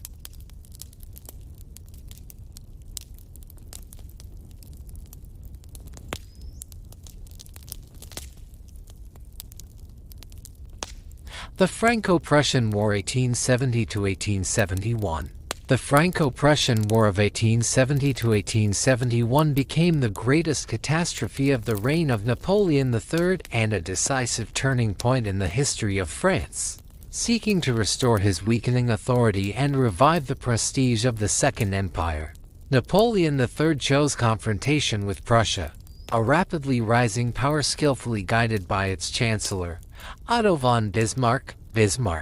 Pursuing the goal of German unification under Prussian leadership, deliberately provoked France into war. Confident in its past military glory, the French government underestimated its opponent. In reality, France was utterly unprepared for a modern conflict. The army suffered from poor organization, outdated command structures, and serious logistical weaknesses, while Prussia possessed an efficient general staff, modern railways, and superior coordination between its forces. Defeat and the fall of the empire. The war unfolded with alarming speed. French troops were repeatedly defeated, and the decisive blow came at the Battle of Sedan on September 2, 1870. The French army was crushed, and Napoleon III himself was captured by Prussian forces.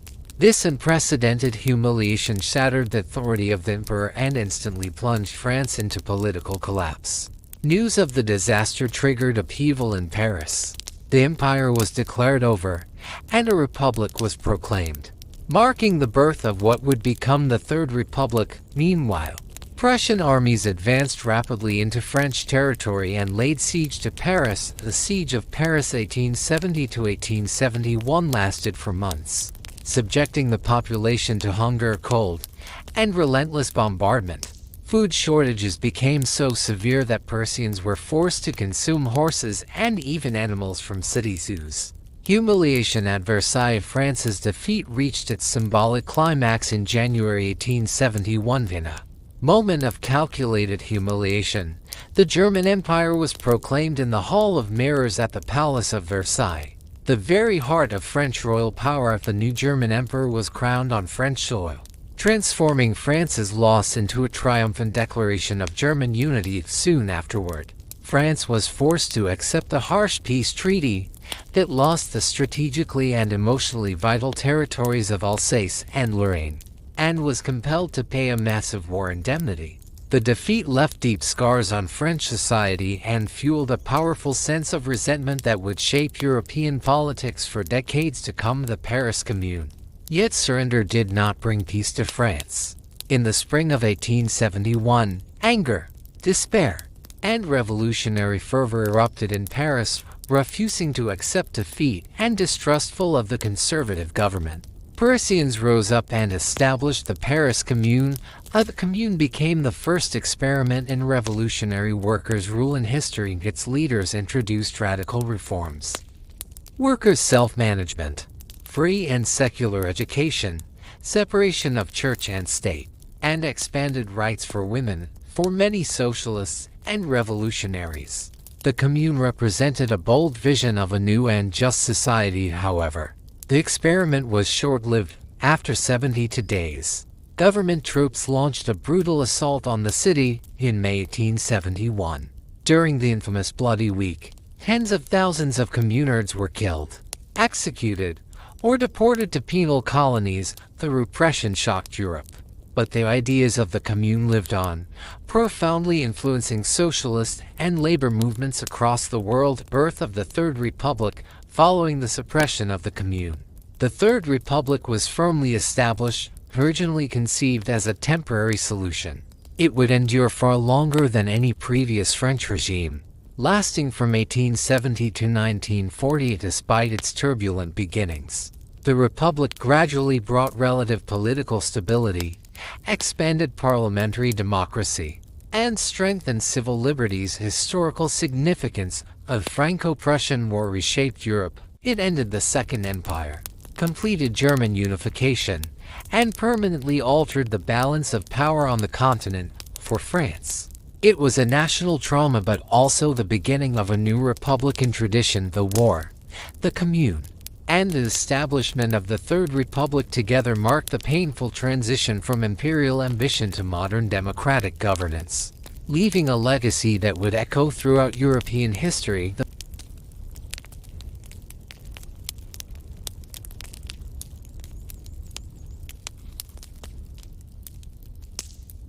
The Belle Epoque, France at the height of optimism and culture. After the turbulent upheavals of the 19th century, France entered a period that later acquired the romantic name the Belle Epoque, the Beautiful Era.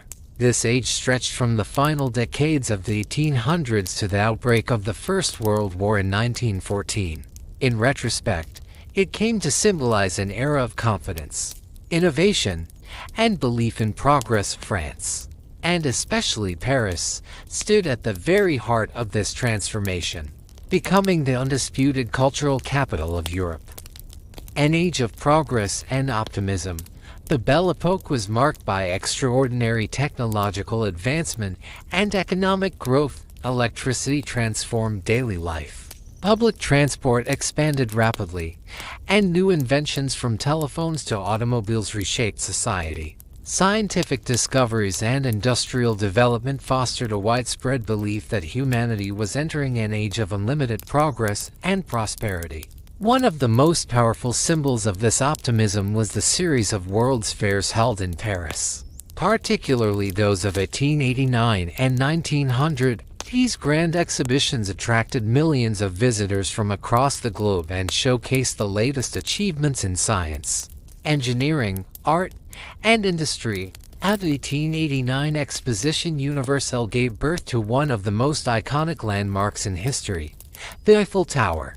Designed by Gustave Eiffel, originally conceived as a temporary structure, the tower faced fierce criticism from writers and artists who considered it an eyesore, yet it soon became the ultimate symbol of modernity, engineering genius, and the spirit of the Belle Epoque itself. The 1900 World's Fair surpassed all previous exhibitions in scale and ambition.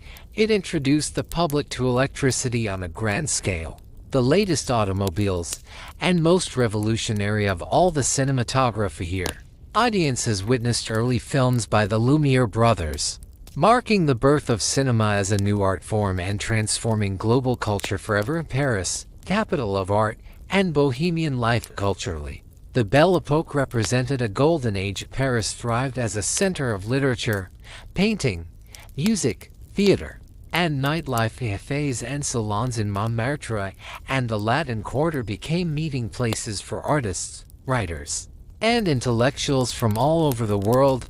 This period saw the flourishing of groundbreaking artistic movements: Impressionism, Post-Impressionism, Art Nouveau, and Cubism that radically changed how art represented reality. Among the figures shaping this creative explosion were Pablo Picasso, Amedeo Modigliani, and Henri Matisse. In literature, Marcel Proust captured the subtle psychology and atmosphere of the era in works that would define modern literature. The theatrical world also flourished. The legendary actress Sarah Bernhardt dominated European stages, while cabarets such as the Moulin Rouge embody the vibrant, sensual nightlife of Paris. The city became a magnet for creative minds, a place where art, pleasure, and innovation merged. The illusion shattered. World War I hit. Beneath the glittering surface of the Belle Epoque lay unresolved tensions, national rivalries, militarism, and fragile alliances. In 1914, this world of optimism collapsed abruptly with the outbreak of the First World War. France, alongside Great Britain and Russia, found itself locked in a deadly struggle against Germany and Austria-Hungary. For France, the war was a national tragedy. Much of the Western Front ran through French territory, turning vast regions into devastated landscapes of trenches, barbed wire, and shell craters. One of the most horrific episodes was the Battle of Verdun in 1916, lasting nearly an entire year. Verdun became a symbol of endurance and sacrifice. Over 700,000 soldiers were killed or wounded, yet French forces held their ground, turning Verdun into a powerful emblem of national resilience and determination.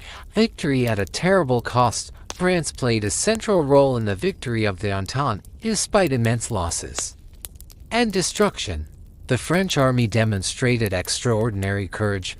Military leaders such as Joseph Joffre, Ferdinand Foch, and Philippe Pétain became national heroes. France was also pivotal on the diplomatic front. Paris emerged as a hub of Allied coordination, and French diplomacy played a key role in securing the entry of the United States into the war in 1917, a turning point that made Allied victory increasingly inevitable. The war ended with the Armistice of November 11, 1918, signed at Compiègne, followed by the Treaty of Versailles in 1919, a location rich in symbolism, underscoring France's central role in reshaping post-war Europe. A wounded victor. Victory came at an enormous price. France lost approximately 1.5 million soldiers. Entire regions lay in ruins, and the economy was deeply damaged. Though the country emerged with renewed prestige as a great power, the psychological, social, and economic scars of the war ran deep. At the end of the Belle Epoque marked the close of an era defined by faith in progress and beauty. What followed was a far more uncertain age, shaped by trauma, political tension, and unresolved contradictions, shadows that would define France and Europe throughout the interwar period.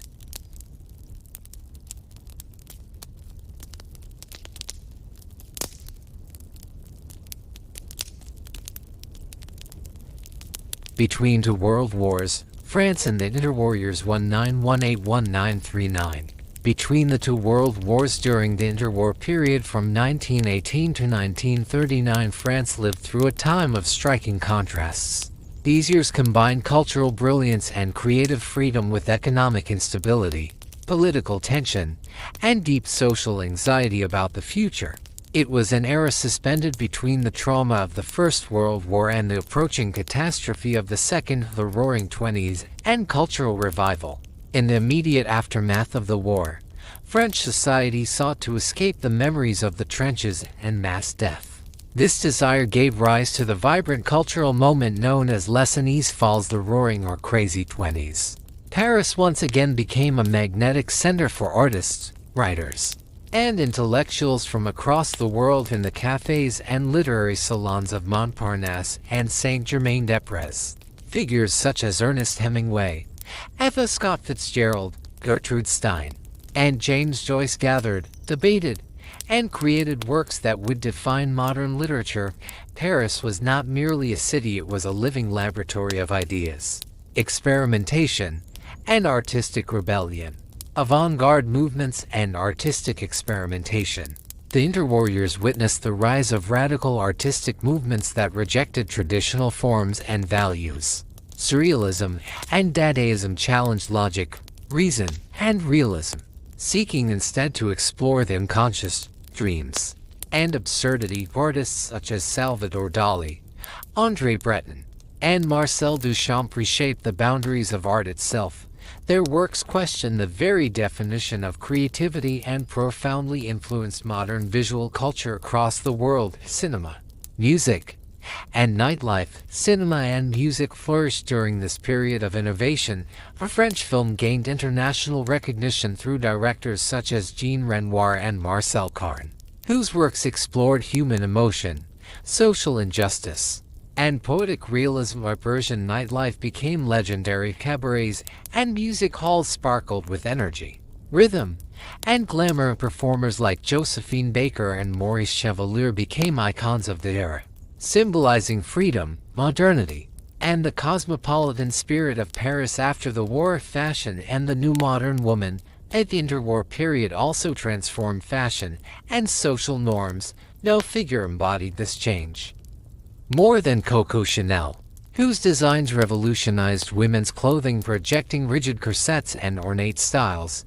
Chanel introduced simplicity, comfort, and elegance. Short hair, tailored suits, and the little black dress. Her vision reflected the emergence of the modern, independent woman and reshaped global fashion forever. Beneath the glitter, growing tensions, and despite the cultural brilliance of the 1920s, underlying problems were never far away. The optimism of the post-warriors gradually faded as France faced economic difficulties, particularly after the global financial crisis of 1929. Unemployment rose, social inequality deepened, and political divisions intensified.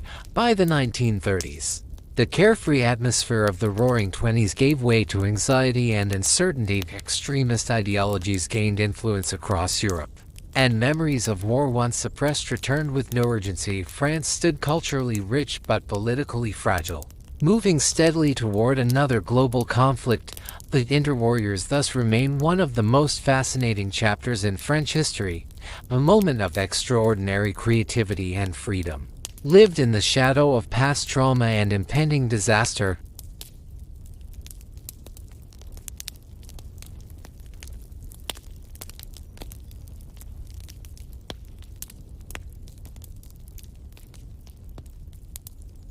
France and the interwar period. Crisis beneath the surface. 1918-1939. Despite the dazzling cultural vitality of the interwarriors, France faced profound economic, social, and political challenges that deeply shaped the period between the two world wars. Beneath the surface of artistic innovation and intellectual freedom lay a society struggling to recover from devastation and increasingly anxious about the future. Economic hardship and the legacy of war. France emerged from the First World War victorious but severely wounded. The human cost was staggering. Nearly 1 to 5 million French soldiers killed and millions more wounded or traumatized.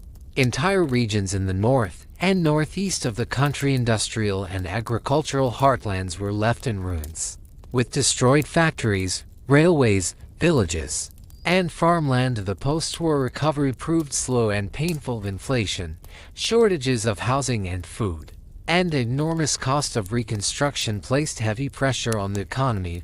Although France initially recovered faster than some other European countries, this fragile stability collapsed with the onset of the global economic crisis triggered by the 1929 Wall Street crash. During the early 1930s, France entered a deep recession marked by rising unemployment, declining industrial production, falling wages and purchasing power, increasing poverty among workers and veterans. Social unrest intensified as strikes, demonstrations, and protests spread across the country, particularly in urban and industrial centers. Political instability and radicalization. Politically, the interwarriors were a time of chronic instability. Governments changed frequently, often lasting only a few months. The parliamentary system appeared weak and incapable of responding effectively to economic crisis and social unrest. Political parties were deeply fragmented, divided along ideological, class, and regional lines. As economic conditions worsened, political radicalism grew on both ends of the spectrum.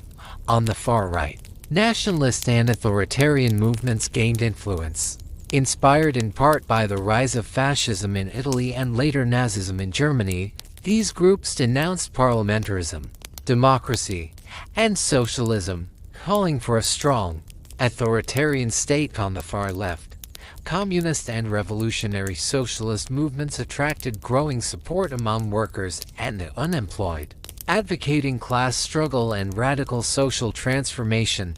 These tensions often spilled into the streets. Violent clashes between rival political groups became increasingly common, most dramatically during the February 1934 riots in Paris, which shook the Republic and raised fears of a possible civil conflict. A society caught between fear and hope. A French society during the interwar period lived in a state of permanent tension. On one hand, memories of the horrors of the First World War fostered deep pacifism and fear of another conflict. On the other, economic despair and political polarization undermined faith in democratic institutions. This atmosphere of uncertainty shaped public life, culture, and politics alike, while artists and intellectuals pushed boundaries and imagined new futures. Much of the population struggled with insecurity, frustration, and disillusionment. By the late 1930s, France stood at a crossroads, culturally rich and intellectually vibrant, yet economically fragile and politically divided. These unresolved tensions would leave the country ill-prepared for the storm that was about to arrive with the outbreak of the Second World War in 1939.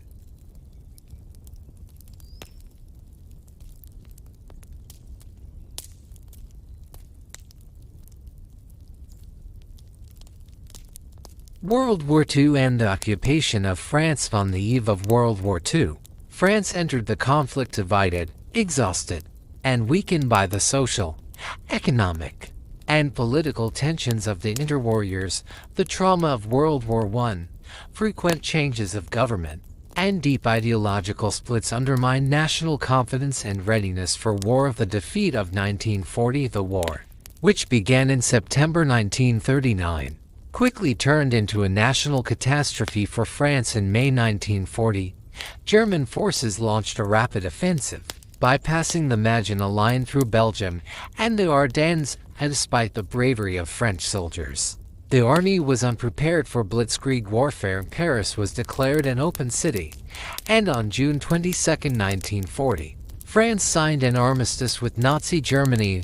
The fall of France was one of the most traumatic defeats in its history. A divided country and the Vichy regime. After the armistice, France was split into two zones. The north and west, including Paris, came under direct German occupation. The south became a formally independent state with its capital in the town of Vichy. Known as Vichy France, the new regime was led by Marshal Philippe Pétain, a celebrated hero of World War I. Many French citizens initially trusted him, believing he would protect the country in defeat. That hope quickly faded to collaboration and the end of Republican ideals. The Vichy government abandoned Republican principles and broke with the legacy of the French Revolution.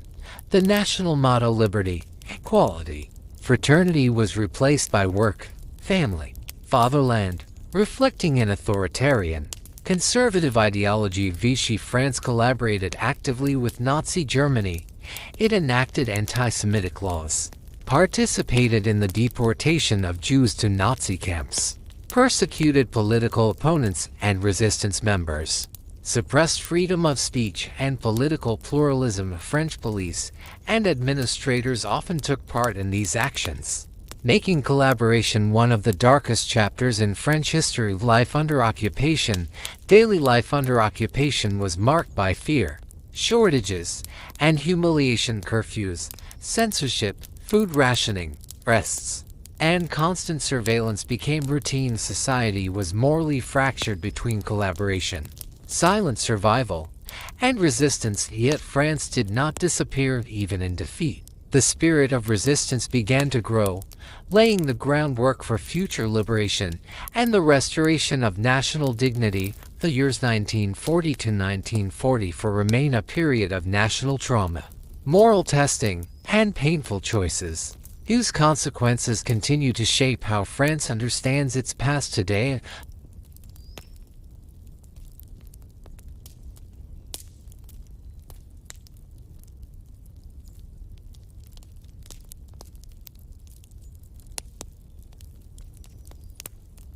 The French resistance, and despite the occupation of France and the collaboration of part of the French authorities with Nazi Germany, a broad and diverse resistance movement quickly emerged across the country. What later became known as the French resistance began modestly, driven by ordinary citizens who refused to accept defeat and oppression. The beginnings of resistance. At first, resistance took the form of small, scattered groups and individual acts of defiance. People sabotaged German supply lines, disrupted railways, gathered intelligence, and printed underground newspapers that spread forbidden news and maintained morale. Others risked their lives by hiding Jews, escaped prisoners of war, and political refugees, helping them flee occupied territory.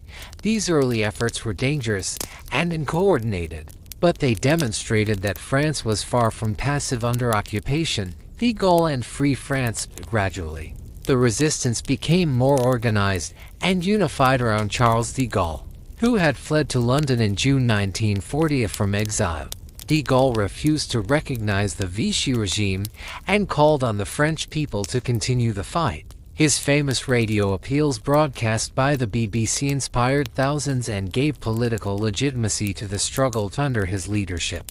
The movement known as Free France took shape. French military units were formed abroad and fought alongside the Allies in Africa, the Middle East, and later in Europe inside France.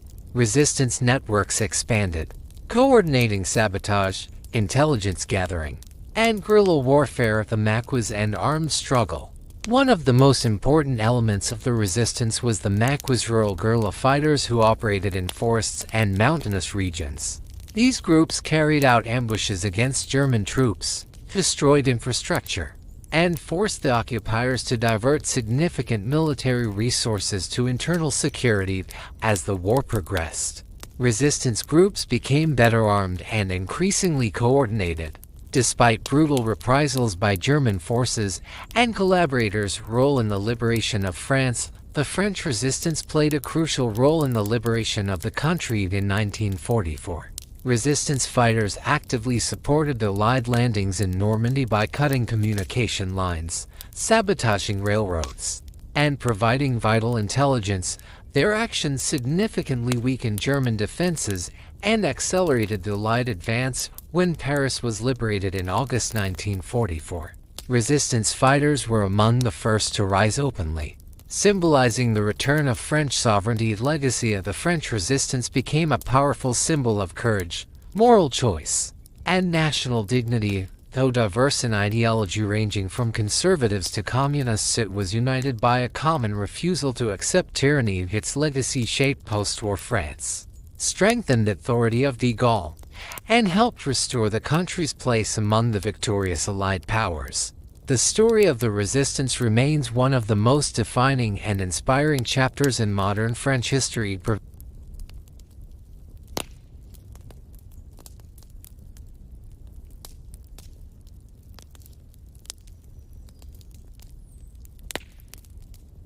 Provisional government and liberation. The liberation of Paris in August 1944 marked the dramatic climax of the French resistance and became a powerful symbol of the restoration of France's national dignity. After 4 years of occupation, Parisians rose in open revolt, And with the arrival of Allied forces, the capital was finally freed. The sight of crowds filling the streets and celebrating the end of occupation became one of the most iconic moments of 20th century French history, the return of the state with the liberation of Paris. The urgent task of rebuilding the French state began. Authority passed to the Provisional Government of the French Republic. Led by Charles de Gaulle entered Paris as the embodiment of national continuity, determined to ensure that France would be recognized not as a liberated country under Allied control, but as a sovereign power that had fought for its own freedom. One of his first priorities was to restore republican legality. The Vichy regime was declared illegitimate, and the Republic abolished in 1940 was officially re-established. De Gaulle insisted on maintaining order, preventing both chaos and political revenge from tearing the country apart in the fragile post-liberation moment. The country in ruins at the end of the Second World War. France faced enormous challenges. Much of the country lay in economic and physical ruin. Infrastructure was damaged, industry disrupted, food shortages widespread, and millions of people displaced. A society was also deeply divided by memories of occupation, collaboration, and resistance. The Provisional Government undertook sweeping measures to stabilize the nation. These included the purge of collaborators, reforms of public institutions, and preparations for democratic renewal. Women were granted the right to vote for the first time, marking a major step toward political equality. De Gaulle's lasting influence. De Gaulle's leadership during this period proved decisive. He worked to reunify the nation, balancing justice with reconciliation, while restoring France's international standing. Under his authority, France regained its status as a major power, securing a permanent seat on the United Nations Security Council and playing an active role in shaping post-war Europe. Although the Provisional Government was temporary, the foundations laid between 1944 and 1946 shaped the future of modern France. De Gaulle's vision of a strong, independent state and his role in national recovery ensured that he would remain one of the most influential figures in French political life throughout the second half of the 20th century.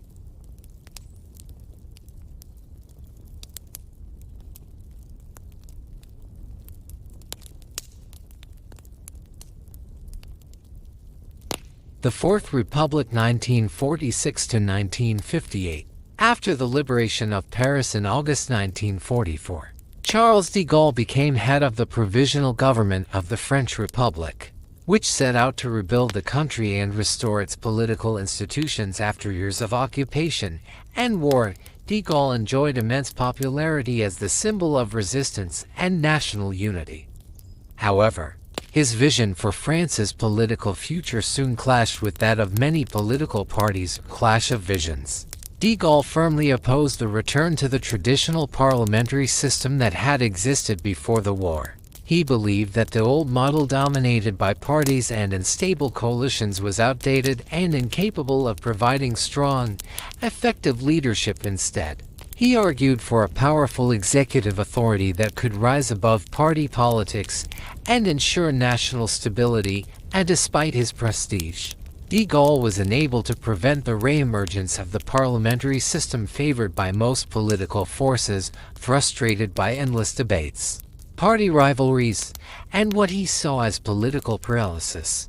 He resigned in January 1946, warning that France risked repeating the mistakes of the past. The birth of the Fourth Republic. Later in 1946, a new constitution was adopted, officially establishing the Fourth Republic. The system largely restored a parliamentary democracy, similar in structure to the Third Republic. Real power lay with the National Assembly, while the executive branch remained weak and heavily dependent on shifting parliamentary coalitions. From the outset, the Fourth Republic proved deeply unstable. Governments rose and fell at a rapid pace, undermined by ideological divisions between communists, socialists, centrists, and conservatives. Over the 12 years of its existence, more than 20 governments came and went, vividly illustrating the regime's inability to provide consistent leadership. A fragile democracy, this chronic instability made it difficult to address France's most pressing challenges: post-war reconstruction, economic modernization, and growing tensions in the colonial empire. While the Fourth Republic did oversee important achievements such as economic recovery and early steps toward European integration, it remained politically fragile. Ultimately, the weaknesses de Gaulle had warned about became impossible to ignore. The inability of the Fourth Republic to respond decisively to major crises would eventually lead to its collapse and prepare the way for de Gaulle's dramatic return to power and the creation of the Fifth Republic.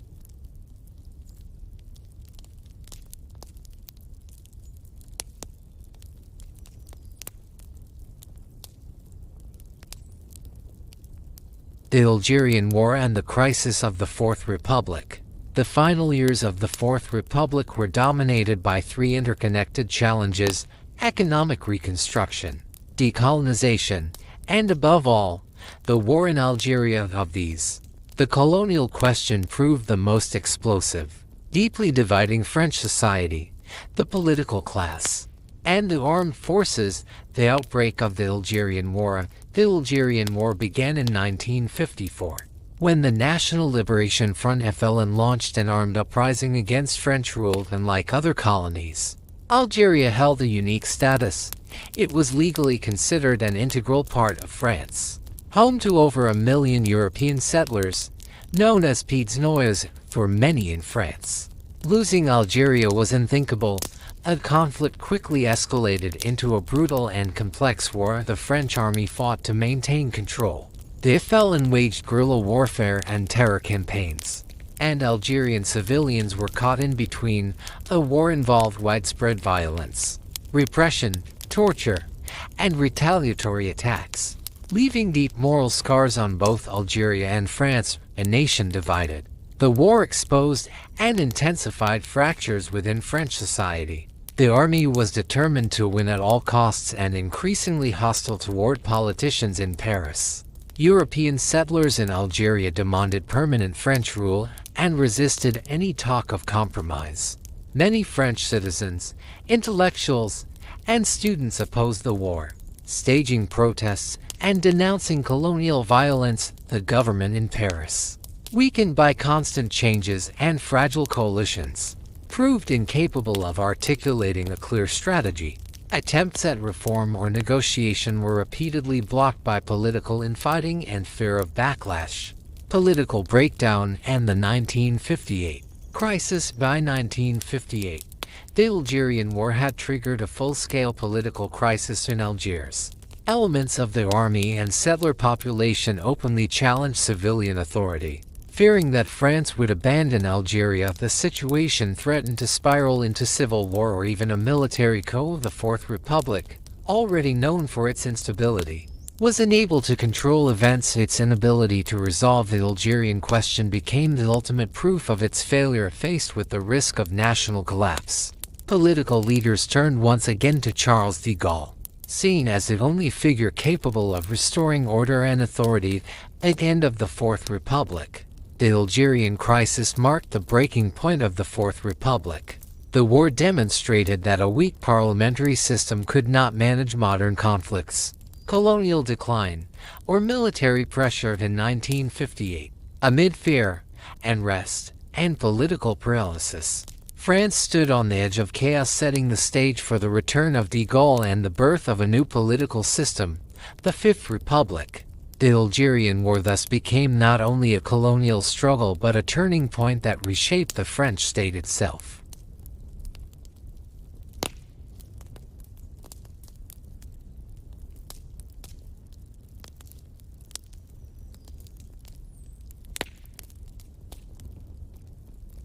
The Fifth Republic of France. At this critical moment in French history, Charles de Gaulle returned to power. He was widely seen as the only figure capable of rescuing the country from political collapse, restoring authority, and preventing civil conflict. In 1958, amid the crisis caused by the Algerian War and the paralysis of the Fourth Republic, Parliament granted de Gaulle extraordinary powers and tasked him with drafting the new constitution, birth of the Fifth Republic. Thus was born the Fifth Republic, a new political system personally shaped by de Gaulle's vision of strong and stable governance. The new constitution was approved by a national referendum on the 28th of September 1958. Becoming one of the most enduring political foundations in modern French history. The Constitution established a presidential system, significantly strengthening executive power. The president, elected by popular vote, was granted broad authority, appointing the prime minister, dissolving the National Assembly, calling national referendums, and acting as the ultimate guarantor of national stability. This marked a decisive break from the unstable parliamentary regimes of the past. De Gaulle as president 1959 to 1969. De Gaulle was elected the first president of the Fifth Republic and served from 1959 to 1969. During this decade, he fundamentally reshaped France's political life and international position. He succeeded in stabilizing the country, restoring confidence in state institutions, and strengthening France's role on the global stage. One of his most difficult and controversial decisions was resolving the Algerian question. Despite fierce opposition from parts of the army and the settler population, de Gaulle accepted the reality of decolonization. In 1962, Algeria was granted independence, ending a long and traumatic war that had threatened to tear France apart. France as a global power under de Gaulle. France pursued an independent foreign policy. The country became a nuclear power, significantly reinforcing its defense capabilities and strategic autonomy.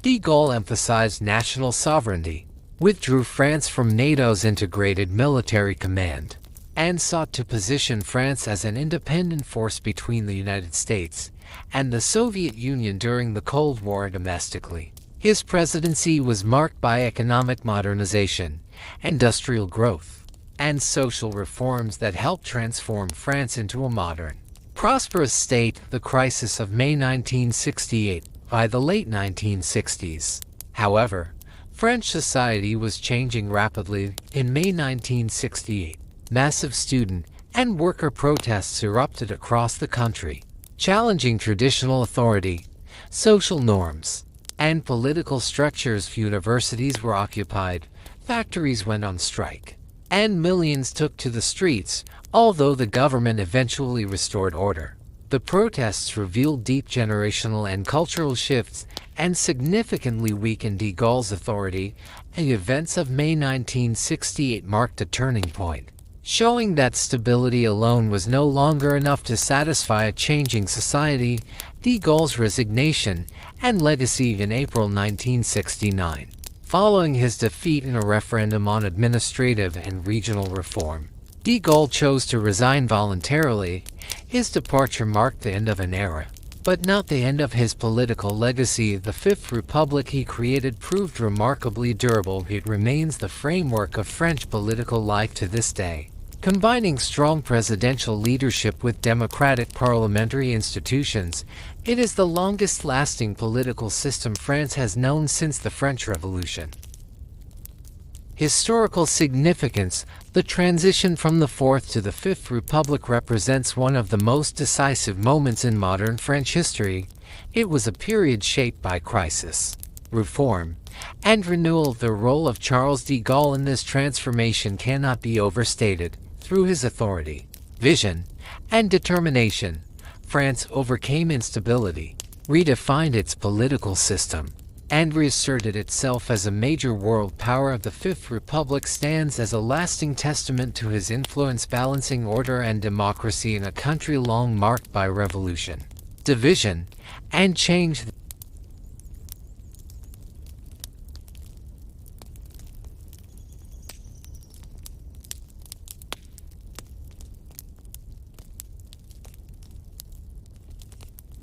The era of the Fifth Republic. After the departure of Charles de Gaulle from political life in 1969, France entered a new phase in the history of the Fifth Republic, a period marked not by institutional instability, but by the steady functioning of a strong presidential system. The political framework created by de Gaulle proved resilient and adaptable, capable of accommodating very different political personalities, ideologies, and styles of leadership. A republic of strong presidents, the post-de Gaulle era of the Fifth Republic has been defined by a succession of powerful presidents, each of whom left a distinct imprint on modern France while facing unique domestic and international challenges.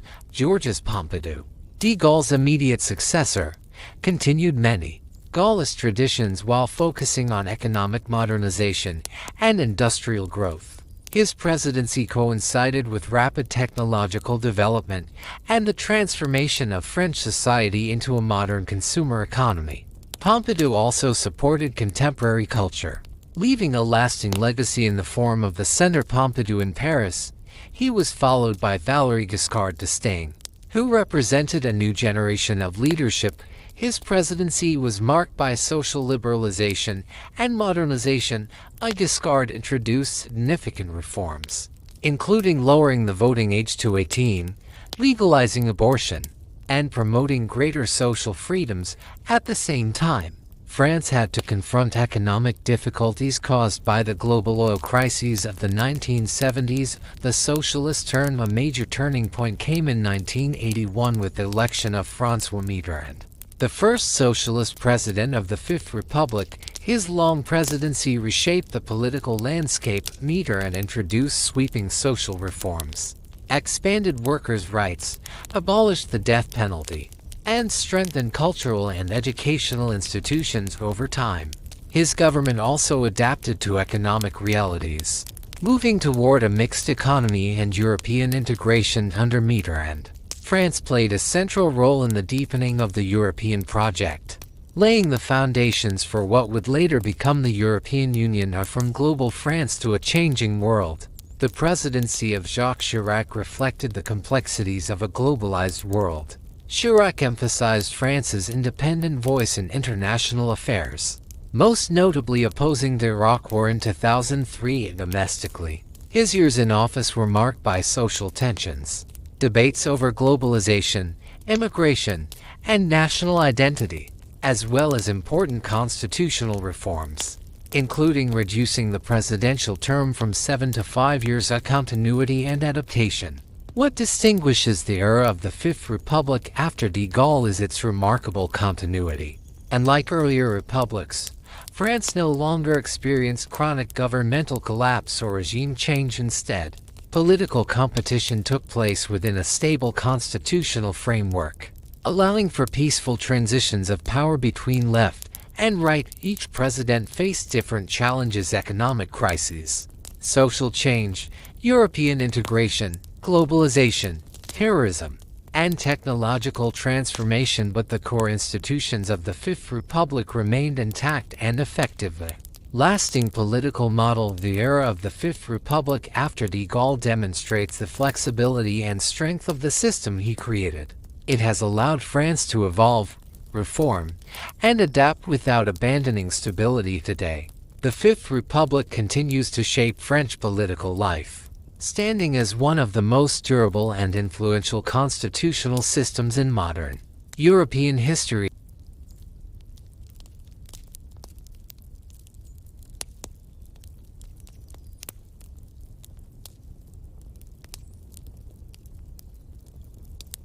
François Mitterrand became the first socialist president of the Fifth Republic when he was elected in 1981. Remaining in office until 1995, his victory marked a profound political turning point for France.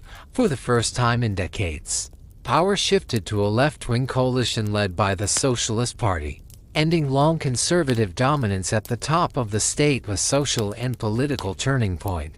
Mitterrand's early presidency was defined by ambitious social reforms. His government raised the minimum wage, expanded social protections, reduced the workweek, lowered the retirement age, and nationalized key sectors of the economy, including major banks and industrial groups. These measures reflected a strong commitment to social justice and state involvement in the economy. reshaping everyday life for millions of French citizens. Economic realities and policy adjustment. By the mid-1980s, however, France faced mounting economic pressures, rising inflation, budget deficits, and global market constraints. In response, Mitterrand adjusted course, moving away from radical economic intervention toward a more moderate, market-oriented approach. This shift, often described as a turn to austerity, demonstrated his pragmatic willingness to adapt ideology to economic reality while preserving the core achievements of his social agenda. Europe and international influence in foreign policy. Mitterrand was a strong advocate of European integration. He played a decisive role in deepening Franco-German cooperation and helped lay the groundwork for major European projects that followed, including the path toward a common currency. Under his leadership, France positioned itself as a central pillar of a more unified Europe, combining national sovereignty with shared continental responsibility. A lasting legacy. With 14 years in office, the longest presidency in the history of the Fifth Republic, François Mitterrand left a deep and complex legacy. He transformed French politics, normalized alternation between left and right within a stable constitutional system, strengthened cultural institutions, and firmly anchored France at the heart of the European project. His presidency remains a defining chapter in the modern history of France.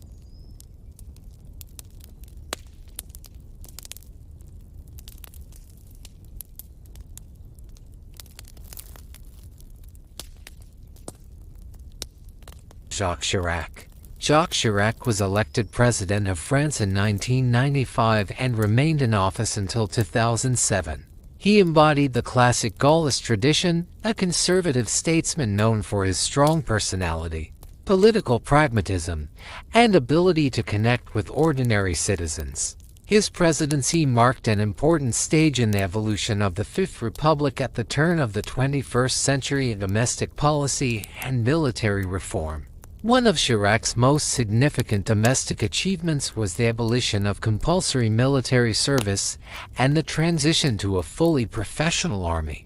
This reform modernized France's armed forces, making them more flexible and better adapted to contemporary military challenges and international missions. It also symbolized a broader shift away from mass conscription toward a modern, professional defense model. Chirac initially campaigned on promises to reduce social inequality and address what he famously called the social fracture in French society. However, economic constraints and political compromises limited the scope of these ambitions. His second term, in particular, was marked by growing public dissatisfaction, large-scale protests against labor and pension reforms, and a general sense of political fatigue. Foreign policy and international stance. On the international stage, Chirac is best remembered for his firm opposition to the 2003 US-led invasion of Iraq. France's refusal to support the war, articulated most prominently at the United Nations, allowed the country to assert an independent foreign policy rooted in international law and multilateralism. This stance significantly enhanced France's global profile and reinforced its image as a sovereign actor willing to challenge even its closest allies. A complex legacy.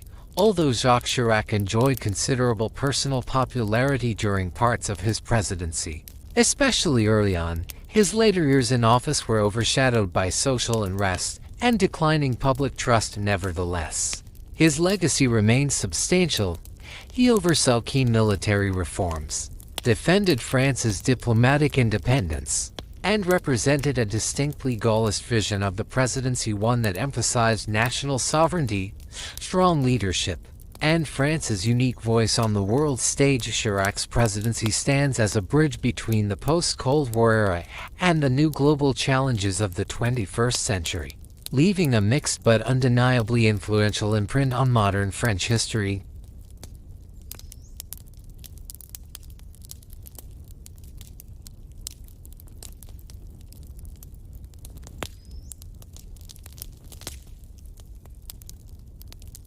Nicolas Sarkozy. Nicolas Sarkozy became president of France in 2007, Marking a clear generational shift in French politics, his rise to power symbolized a break with traditional presidential styles and introduced a more energetic, outspoken, and media-driven approach to leadership. Domestic policy and economic reforms. Sarkozy positioned himself as a reformer determined to modernize the French economy. He promoted liberal economic policies aimed at increasing competitiveness, encouraging entrepreneurship, and reducing the rigidity of the labor market. His presidency focused on tax reforms, changes to labor laws, and efforts to make France more attractive to global investment. However, these ambitions were severely tested by the global financial crisis of 2008. The crisis had a profound impact on France's economy, leading to rising unemployment, growing public debt, and increased social anxiety. Although Sarkozy implemented emergency measures to stabilize the banking system and protect the economy, the crisis undermined public confidence and limited the long-term success of his reform agenda, foreign policy, and global role in foreign affairs. Sarkozy pursued an active and assertive policy. He sought to strengthen France's role within the European Union and played a visible role during the Eurozone crisis. Under his leadership, France also reintegrated fully into NATO's military command structure, signaling a closer alignment with the United States and a shift from the traditional Gaullist distance toward NATO. Sarkozy was highly involved in international diplomacy, participating prominently in G20 summits and advocating coordinated global responses to the financial crisis. His foreign policy style was dynamic and interventionist, reflecting his belief in strong executive leadership on the world stage, public perception, and legacy. Despite his energy and determination, Sarkozy's presidency was deeply polarizing. His personal style, direct, confrontational, and highly visible, attracted both admiration and strong criticism. Many French citizens viewed him as overly aggressive or disconnected from everyday social concerns, which contributed to declining popularity toward the end of his term. Nicolas Sarkozy's presidency remains associated with bold reform attempts, crisis management during one of the most turbulent economic periods of recent history, and a redefinition of France's international posture. His time in office highlighted both the possibilities and limits of rapid reform in a society deeply attached to its social model.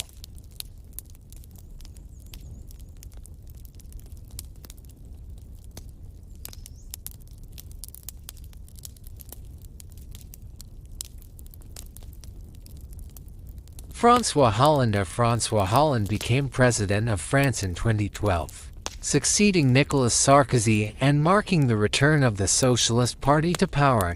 His election was driven by public fatigue with austerity policies and strong expectations that he would restore economic balance, reduce inequality, and protect France's social model. Domestic policy and economic challenges. Hollande campaigned on promises of greater social justice, higher taxes for the wealthy, and a more balanced approach to economic reform. Early in his presidency, his government introduced measures such as tax increases on high incomes and efforts to regulate the financial sector. However, France continued to struggle with slow economic growth, high unemployment, and structural weaknesses inherited from the global financial crisis and the Eurozone crisis. Facing pressure from European partners and financial markets, Hollande gradually shifted toward more pragmatic and market-oriented policies, including labor market reforms and incentives for businesses. This change disappointed parts of his left-wing electorate, while failing to fully satisfy critics on the right. Terrorism and national security.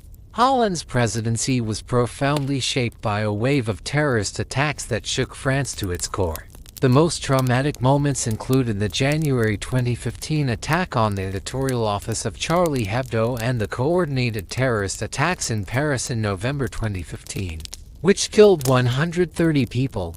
These events deeply traumatized French society and marked a turning point in national security policy. In response, Hollande declared a state of emergency, strengthened anti-terrorism laws, expanded surveillance powers, and increased military operations both at home and abroad. France intensified its involvement in international military operations against extremist groups, particularly in the Middle East and Africa. Public opinion and political legacy. Despite moments of national unity, Hollande's presidency was marked by growing public frustration.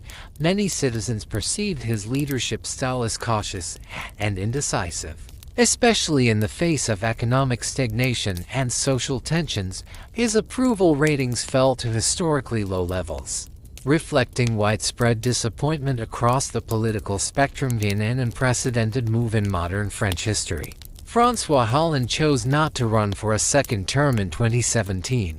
Acknowledging his lack of public support, his presidency remains remembered as a difficult and transitional period defined by economic uncertainty, security crises, and a profound crisis of confidence in traditional political parties, setting the stage for a major political realignment in France.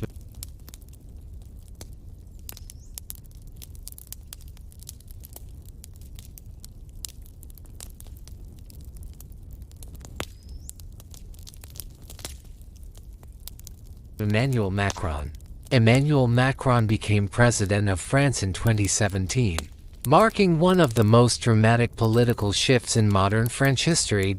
At just 39 years old, he was the youngest president ever elected in France and had never previously held elected office. As the founder of the centrist movement La République En Marche, Macron presented himself as a leader beyond the traditional divide between left and right, promising renewal, pragmatism, and modernization. A new political style. Macron's election reflected deep public disillusionment with established political parties. He positioned himself as a reformist centrist, combining economic liberalism with social progressivism.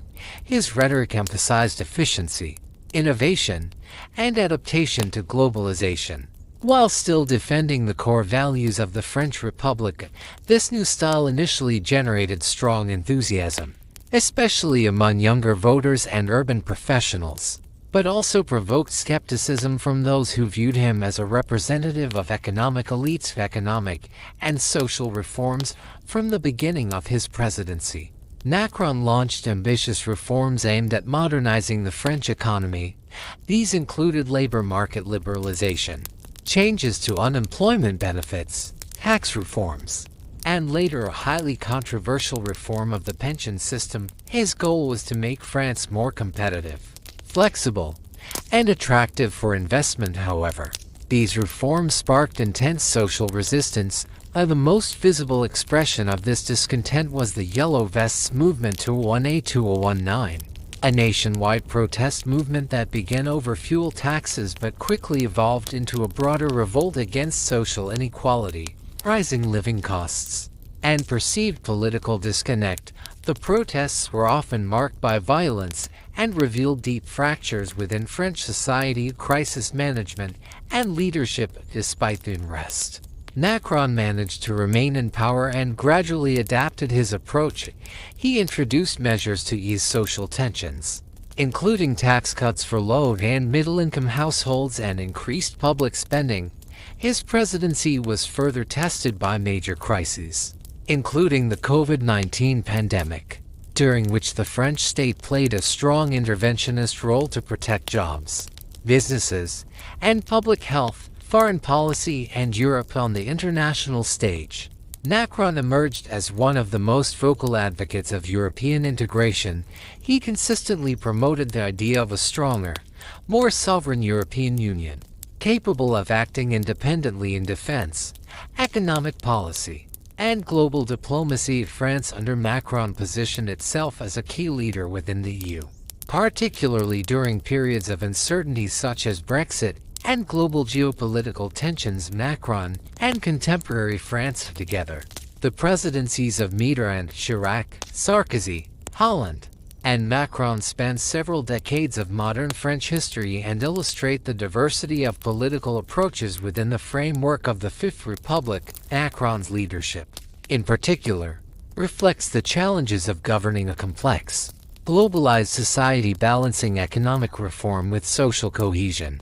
National sovereignty with European integration, and tradition with innovation, modern France continues to evolve, shaped by the enduring principles of liberty, equality, and fraternity, while confronting new realities of the 21st century, social inequality, migration, climate change, economic transformation, and its role within an interconnected world. Emmanuel Macron's presidency stands as a defining chapter in this ongoing story of adaptation and resilience.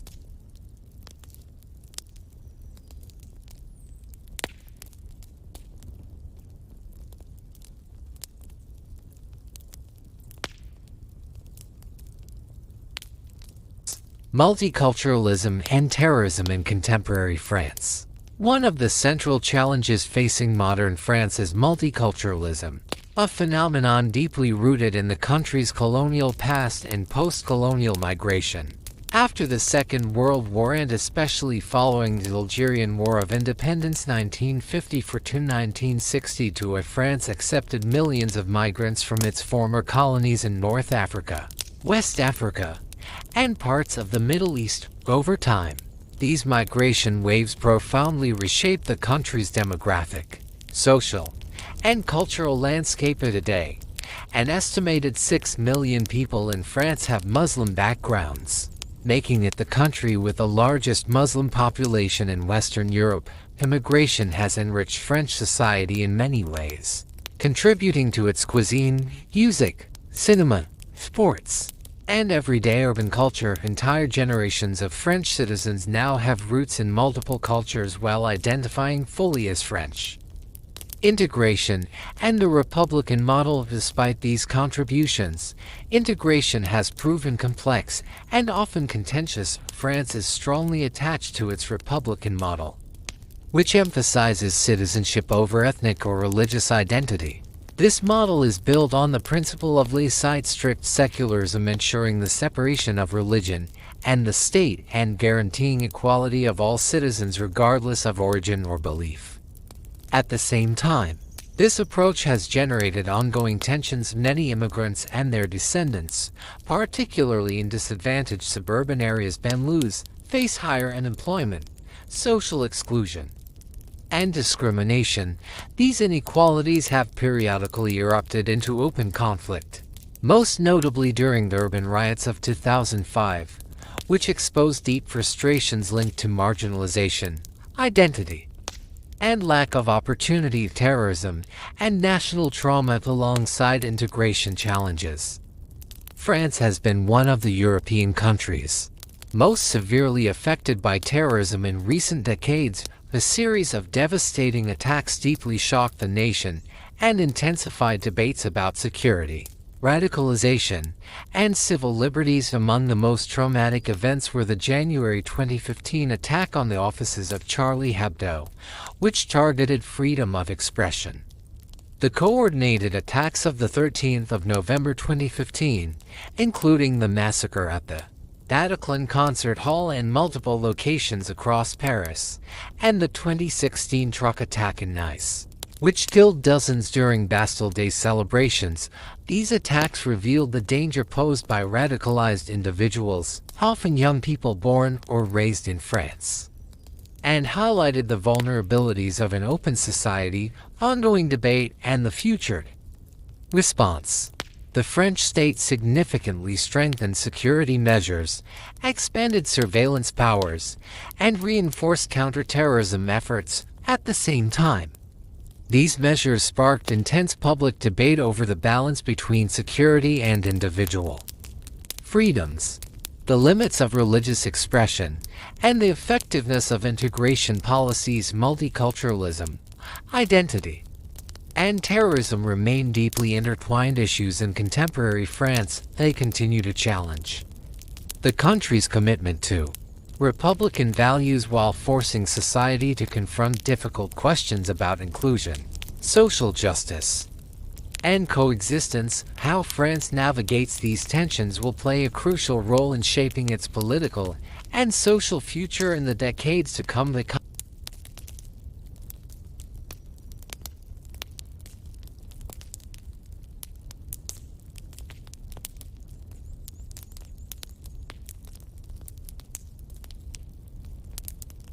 economy and social protests in France.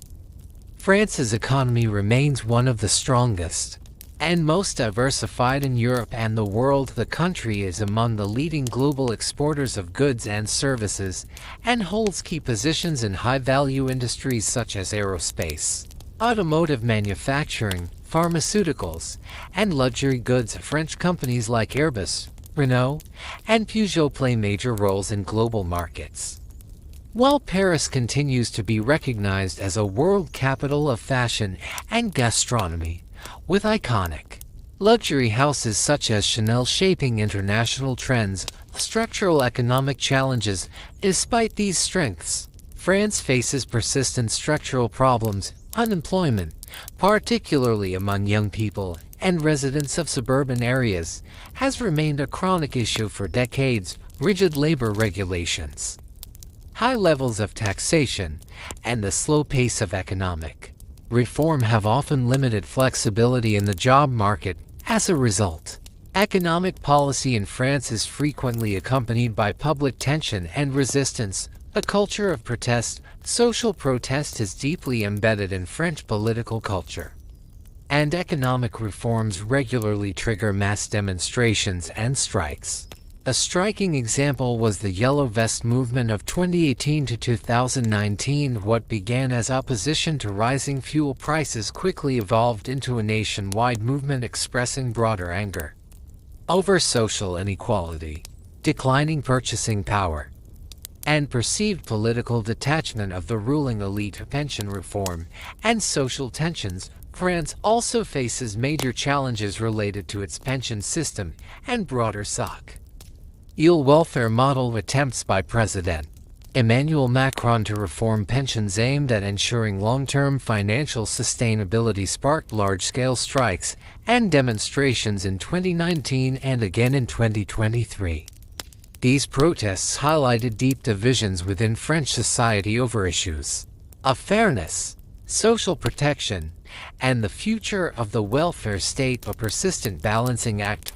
Together, these economic and social dynamics reveal a fundamental tension at the heart of modern France. The country seeks to remain globally competitive while preserving a strong social model built on solidarity and protection. Balancing economic modernization with social cohesion remains one of the most difficult and defining challenges facing France in the 21st century.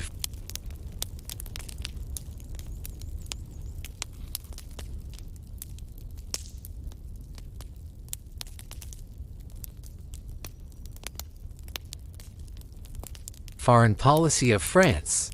In foreign affairs, France remains a key global actor. It is a permanent member of the UN Security Council, as well as one of the leading members of NATO and the European Union. French foreign policy has long been characterized by a desire to balance deep European integration with the preservation of strategic independence, Europe, and strategic autonomy. Under President Emmanuel Macron, France has actively promoted the idea of European strategic autonomy. This concept calls for strengthening Europe's ability to act independently in matters of defense, security, and foreign policy, while remaining allied with partners such as the United States. France consistently supports closer coordination of European defense capabilities and a stronger common foreign and security policy within the EU. Military and humanitarian engagement. France plays an active role in military and humanitarian operations, particularly in Africa, where it has long-standing historical, political, and security ties. It has been deeply involved in counterterrorism operations in the Sahel region, positioning itself as a key security partner for several African states. These missions aim to combat extremist groups, stabilize fragile governments, and prevent the spread of regional insecurity. Although they have also sparked debate both within France and abroad. A global diplomacy and climate leadership. Alongside IT's security role, France presents itself as a champion of multilateralism and global cooperation. A central pillar of its modern foreign policy is the fight against climate change. France played a decisive role in the adoption of the Paris Agreement, signed in 2015 at the UN Climate Conference in Paris. Since then, it has consistently advocated for international commitments to reduce emissions and promote sustainable development, a distinct global voice. Overall, French foreign policy reflects an ambition to remain an independent yet cooperative power, active within international institutions, influential in Europe, militarily engaged where it sees strategic necessity, and vocal on global issues such as climate change, security, and diplomacy.